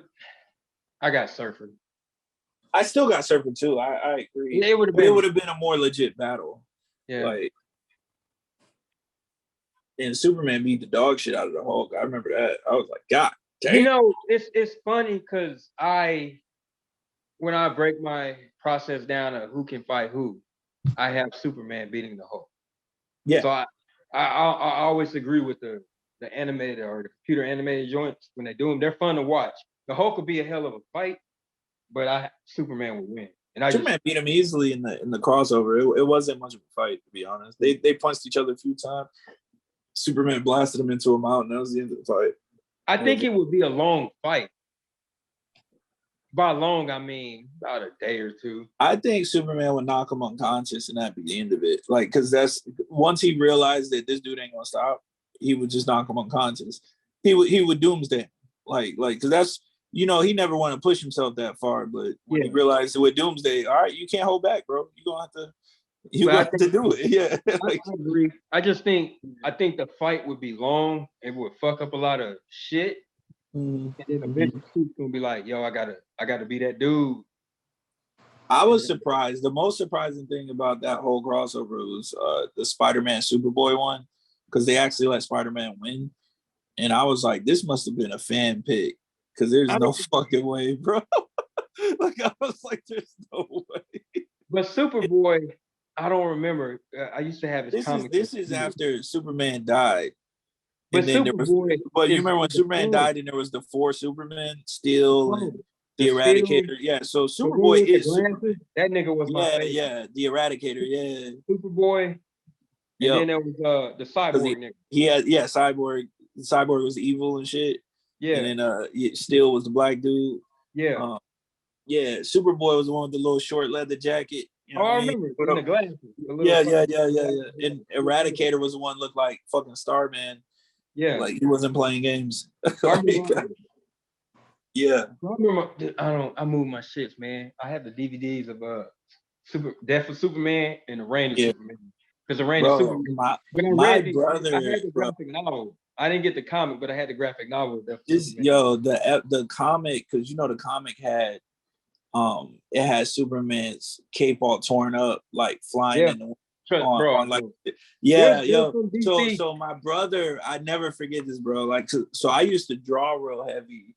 Yeah. But my brother would read the comics and then I would like draw like the whole comic after he would read it. So he would always read it before I would. And when I tell you that my oldest brother, I was probably 10 when that came out. My oldest brother, he was 12, was sitting there crying, reading this book. Bro, he was not well with Superman dying, bro. Like, when I say he sat there crying, reading this comic. And I was like, what the fuck is going on? What happens in this book? And sure enough, man, when I got in there, I was like, no. And this is when Dean Cain, they had the Lois and Clark show. This is when that was going on. So like, yo, no, it was just all of that. Dude, that was I had the graphic novel because I couldn't afford the comics when they came out, and then I was a fan of Marvel because of the X-Men animated series. Oh yeah, for sure. But I used to read DC comics coming up, and I never separated the two as a kid. I didn't separate the two. I just loved the artwork, and I was big on them. And then I started collecting. I collected both, but there was a point I was a big Batman fan and Superman. So the death of Superman, dude, I hated Doomsday. I hated how this nigga looked. I hated that green uniform. I just hated everything about him. Then when he came out the uniform, and you see the gray and the fucking skull bones and shit, I'm like, yo, this nigga look kind of throw. But when this nigga killed him, dude, I was like, what the fuck? But I wasn't fucked up behind it. But I was like, yo, this is wild. Because you had to learn about that reading it versus this shit went on TV and none of that. And then when I came with the reign of Superman, all these new niggas, bro, I had the first fucking appearance or comic of Superboy. And I hated my dad got rid of my comics because I had a bunch of shit in there.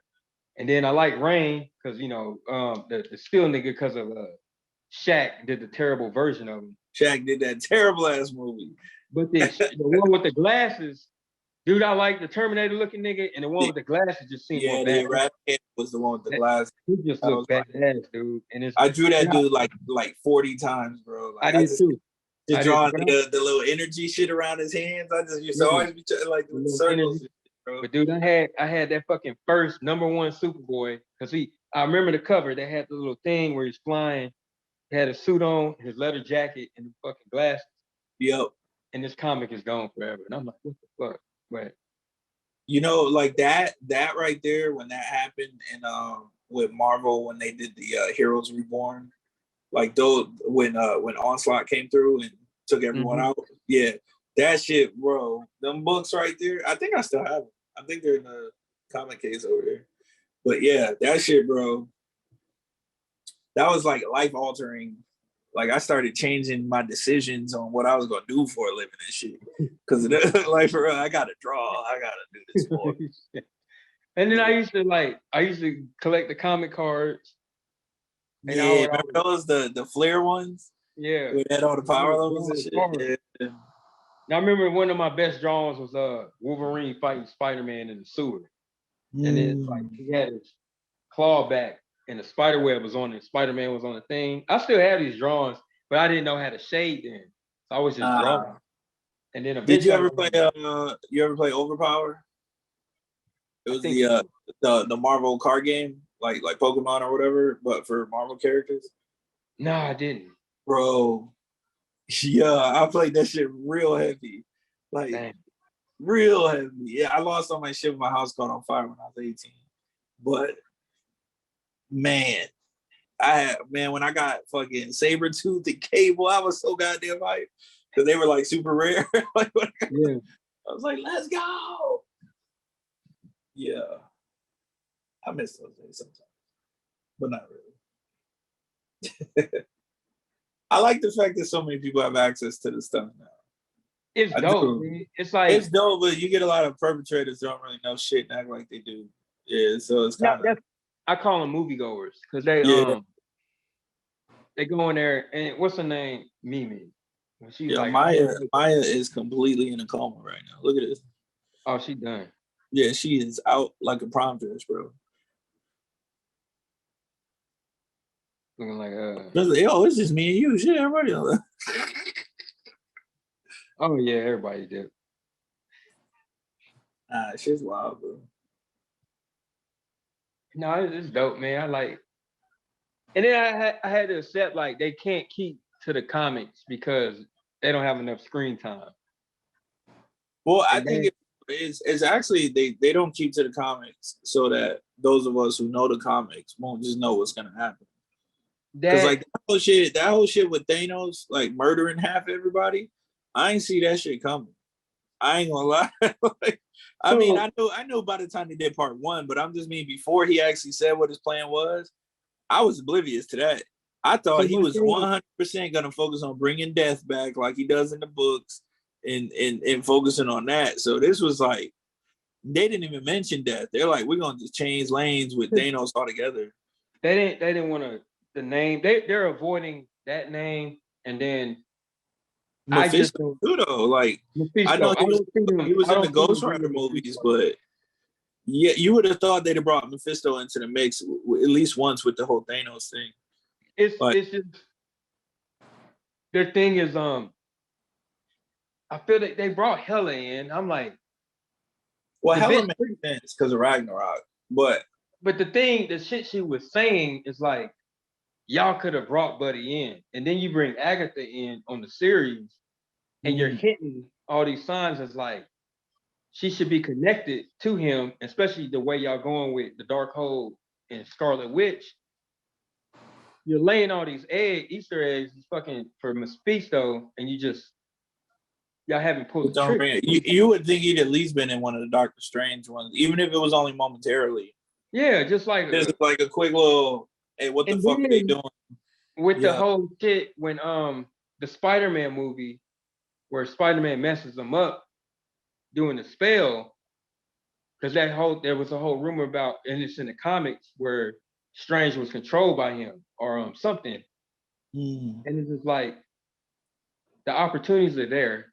They're gonna bring him in, and I know. Well, I'm curious if they're gonna do it for the Secret Wars, because now they're saying they're definitely doing that. So they're doing it, but the toys give away so much shit. Because I've seen Ironheart's new uniform, and I'm like, that shit thump. But Marvel fucking Legends, Hasbro, because I collect these motherfuckers. They released the Mephisto character because I got to pre-order it, and because they did that, now I know. Okay, he's gonna come out. Yeah, we're gonna bring him in. I just don't know. Yeah, I avoid that. I avoid all the stuff you're talking about. I try my best not to keep my ear to the ground. I don't want to know any of that shit. I want to be caught off guard. I want Mephisto to come on the screen and me be like, "Oh shit!" Dude, like I like that feeling. You know what I mean? It's tough for me because I have to look into, because I'm so like, yeah, I refuse to look into it too much. I'm like, I need to know what happens. So I was happy with Doctor Strange.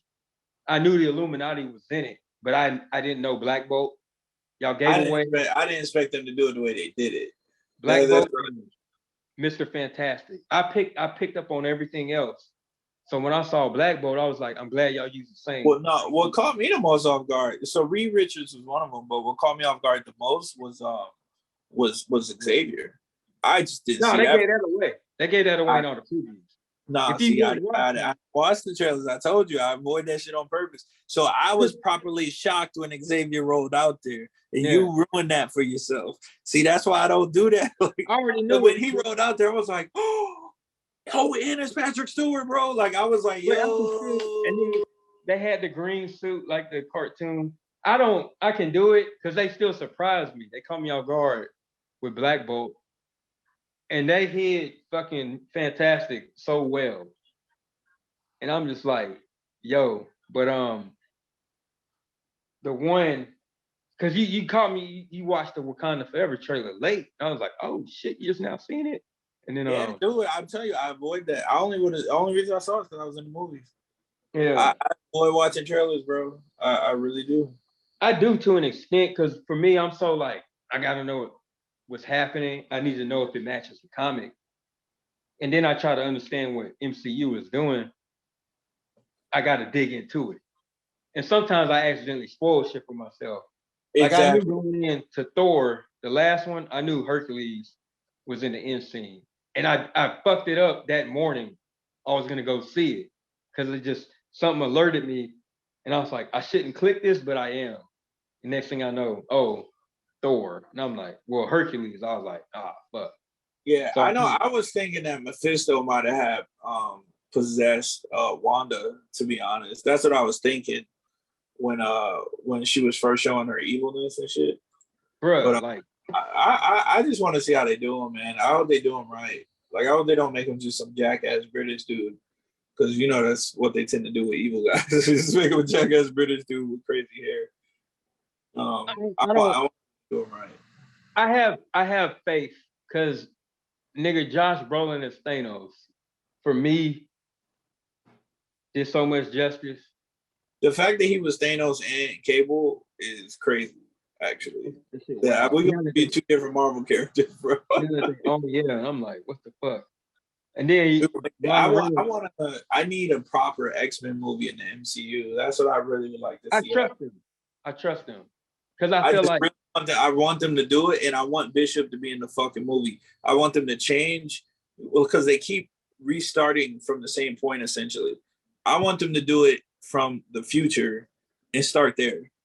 You know what I'm saying? Start with the future team, so it's a whole different cast. Wolverine's still there, obviously, but the future team with a whole different cast. You got Bishop, you got Forge, you got the whole group, and then fucking part 2 is them going back in time. Is Bishop going back in time to meet the crew? You know what I mean? Like, yo, I just feel like if they did part 1 that way, where where Bishop and Nimrod and the Sentinels are the focus, and then have him go back in time right at the end of the movie as like the cliffhanger, bruh. Bro, they got to do Nimrod justice, dude. Bruh, yo, that shit. God damn. And then to do for Nimrod, they should have like the Terminator 2000 doing it. Like, oh boy, Nimrod. Like, yeah, I'm just saying they got to do it right. I don't know what they're gonna do with Storm, and that's all I've been waiting on. But it's I was like excited when I found out Halle Berry was gonna be Storm, but she really wasn't a good Storm. No, I wasn't excited at all. I wanted the fan casting. They had Naomi Campbell, the model. They did, yeah. I remember that. But Naomi, I think Holly was a better casting, better actor. They just didn't do anything with it. It just, and then because of that, my thing is like, Storm is a chocolate goddess, and which is where Halle Berry, right? But at the same time, she needs to be able to fight, bro. And I don't mean using powers. She needs to be able to fight. Like, that's a big part of Storm's character. Is she can put these paws on. Yeah. I would like them to see old girl who plays Michonne. I could see her do a Storm if they do it right. It's her. But because she's already casted as a Koye. That's true. Or you could have with old girl doing this woman king shit. Have like Viola do it. She shows she can. Or someone on that level where they can act, but they got the strong accent, but they still strong Black woman. Like you need a mix of all of that. Or the person who should have been Storm, they casted as fucking Nakia, and I'm just like, Lupita was Storm. Then the sister they casted as Monica Rambeau. You said Lupita? You said Lupita? Yeah, Lupita, because she's Nakia. Here's my issue. I love Lupita. I think Lupita is gorgeous. Let me say that first. But she don't have a Storm body, bro. Like she got the backside is fine, but she ain't got the front at all. Like she got a boy chest in the front. So I'm like, you gotta, like, if you're gonna be Storm, I need you to be Storm, bro. Like that's Storm. What's her name? It's not old girl. Like old girl that plays Valkyrie could do Storm. Old girl that played Domino, fuck yeah. Old girl that played Domino could do Storm. But I'm saying, like, looks wise, that's all I'm talking about. Looks, no, because Storm, they've gone away from her being dark for so long in the movies. Now the comics still depict her as dark. Right. It's the sister. She played in she's 007. What? She's 007. No, the hell she ain't. Ain't no female 007. It is. Look it up. What are you talking about? In the last Bond movie, they gave her the title. She's 007, and she also played in Michael B. Jordan's movie. She was the Marine lieutenant. You talking Lashana Lynch? The dark-skinned chick. Yeah. Her. I think I can see Naomi Harris doing it. Who's Naomi Harris?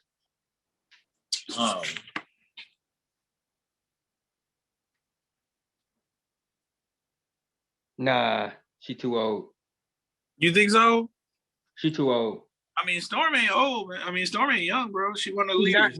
By the time they gonna have to they need to pick somebody who can do that role for a few years. No, look for the other 007, the dark one in the last Bond movie. You talking about the short hair? Yeah. Yeah, you talking about this chick here? Yes. Yeah. Cause she's tall, she's toned, like she the one. She the one. She don't have to grow that hair out. I need that mohawk. Yeah. Either the mohawk or the I mean, at this point, give it a mohawk or let it have white dreads. If they really want to like capitalize. I can see white dreads. Like, capitalize on the culture, give it. But I think the mohawk was sweet. Yeah. I like Little Girl from the other X-Men movies, the remake. Right, with the remake, she looked like her. I liked it. Shit, it's just they could just give it to her. They could just let her rock it. I can't. She wasn't Storm though. I like her, but she just. Well, they didn't really give her a chance. She was barely in the movie. Barely. Even when they made her one of the Four Horsemen, I was like, this shit's trash. Yeah, I wish they had done that better, to be honest. I liked how they did Apocalypse. I actually liked the movie as a whole. Those movies are good. I thought Psylocke needed more love than they gave her. Yeah. And I felt like Storm wasn't really shown properly. They just didn't show the Horsemen well. But I loved Apocalypse, the story in the movie. I liked all of that. You know what I'm saying? But just the Horsemen, they were lacking. They were as weak as Phoenix. They were all weak. It was just I felt the casting was good. I'd enjoyed those remakes. It's just they were at some point underwhelming. Yeah. Well, people also hated on them, but I don't know why. Because those Quicksilver scenes were some of the best scenes in any. That was the best fucking part, dude. Yeah, them shits were amazing, bro. That was how it's supposed to. That's how it's supposed to be. Like big facts. That shit. They did Quicksilver so right. Yeah. Old Boy's a beast of an actor too. I'm gonna put that out. Quicksilver. He is. He dope as fuck. Yeah, American Horror Story is my shit. Mine too, dude. I watch. I think I need to finish this last episode. What season? Which season? The newest season that's on now. Which one is it? Oh, there's one out right now. I haven't checked out this. Yeah, it's on now. It comes out. It's about. I'm about to look right now. 4 or 5, I think. What's the theme for the season? Because the last one I watched was the 1986 or whatever. This one is they'll have the dolls when you bring it up. Let's say American Horror Story, and they'll have the women with the doll faces, the porcelain mask. And then, if I remember, the first episode. So season 9 was 1984. So the 10th season. Yeah. So far. Well, Coven is the best. Let's be real. But after Coven, because I think everybody agrees Coven, the witches. I think everybody agrees that's the best. But after that one, I think Roanoke was the best one, bro. I like Roanoke a lot. I liked it a lot. I can't remember all of them, dude. Cause I just Roanoke is the joint. You know where they're in Virginia at the fucking haunted house and the ghosts are coming at night. Yeah, like, and they're doing like a reality TV show and the real bitch shows up. Like, yo, that shit was crazy. I like that joint. This season is it's good. It's not Cult. Cult is the 4th. It's not Asylum. But this one, every episode is different. They don't tie in. Oh, word? Yeah, they don't tie in at all. I don't know if I like that. I mean, I do, because it's just something different. And then but I like the fact that I liked the fact that they did it where the stories, like, because technically, because you know, in some of the seasons they end up going back to other characters that were in other seasons. So I like that they did that because it shows that, hold up, no, this is all the same world. It's just we talking about some other shit right now. That's what makes it so dope. The fact they use the same character. So that's why this season is different. Is it the double feature joint? Which one? Double feature? Is that this season? Is it the chick with the mask? They got the mask on? Oh, it's season 10. No, it's showing like a dude look like Voldemort holding some alien on the cover. Let me see. Yeah, it's kind of wild, actually.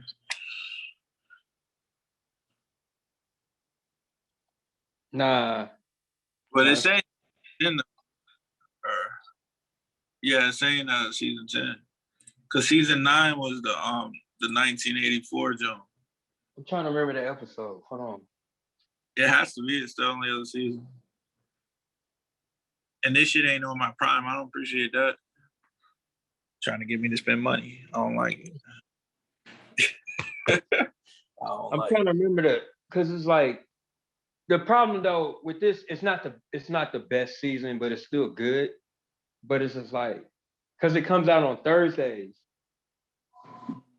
It comes out on Thursdays. Mike on Hulu comes out on Thursday. My show Little Demon comes on Thursdays. I try not to watch stuff that's current, to be honest. I like current stuff because I don't like having to wait for shit, bro. Like I'm super impatient. It gives me something to look forward to. But then I hate when I'm like backed up on shit. I'm like, oh, see, I'm backed up on stuff. I'm still trying to get through Criminal Minds. I'm on like season like fucking 7 or something. Damn. Like I just finally finished Supernatural. Jesus. So yeah, I'm but I mean, it's just wait. Like it's different though. But I enjoy it. I enjoy it. Cause you seen the Fear Street movies? There's 3 of them.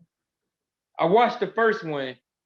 Watch all 3, bro. Like it's all one story. It's all one story. Yeah, it's good. It's good. Yeah. So the second and third one, they're not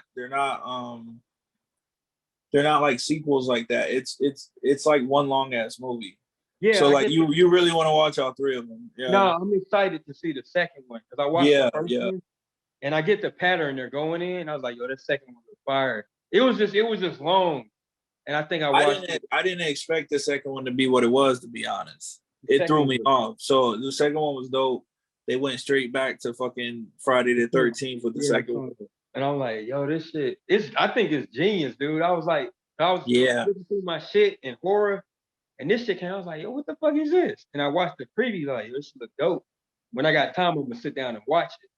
But they some long movies. So I watched the first one, and I was like, y'all, I fuck with it. And then I gotta do number 2. And then because they did it very like the whole shit that's happening in the current time is happening in all 3 movies. Like that keeps going. No, but then the shit when they go back in time, it's like a different era each time.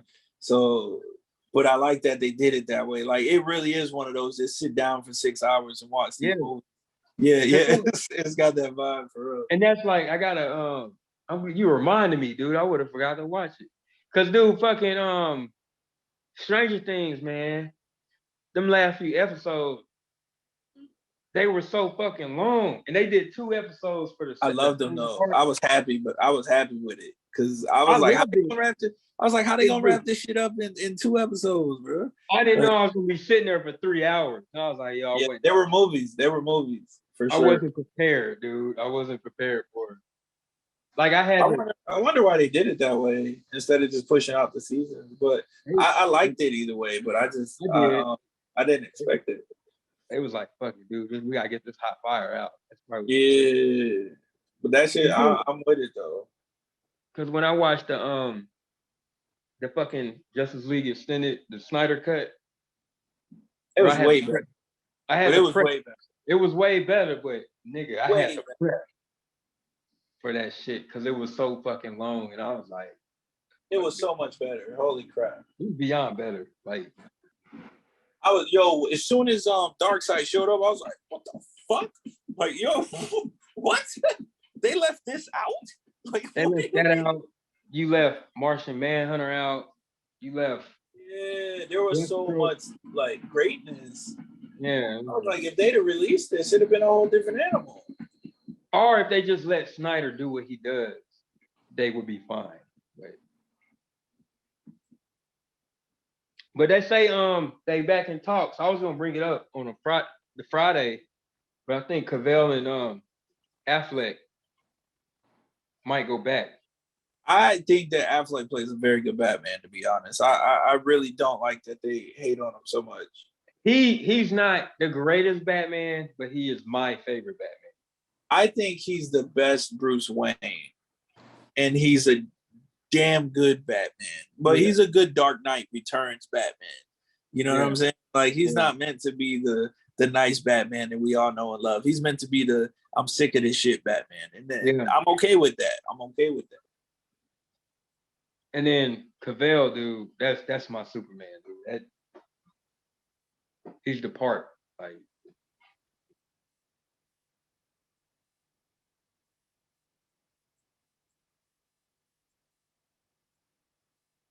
but yeah, I'm gonna get off here. Everybody's sleep anyways, man. Yeah, I'm about to take my ass. He's late as fuck. I ain't gonna keep staring at Maya. You know what I mean? Like, I will. Shit. Knock the hell out, bro. Y'all cold. Damn.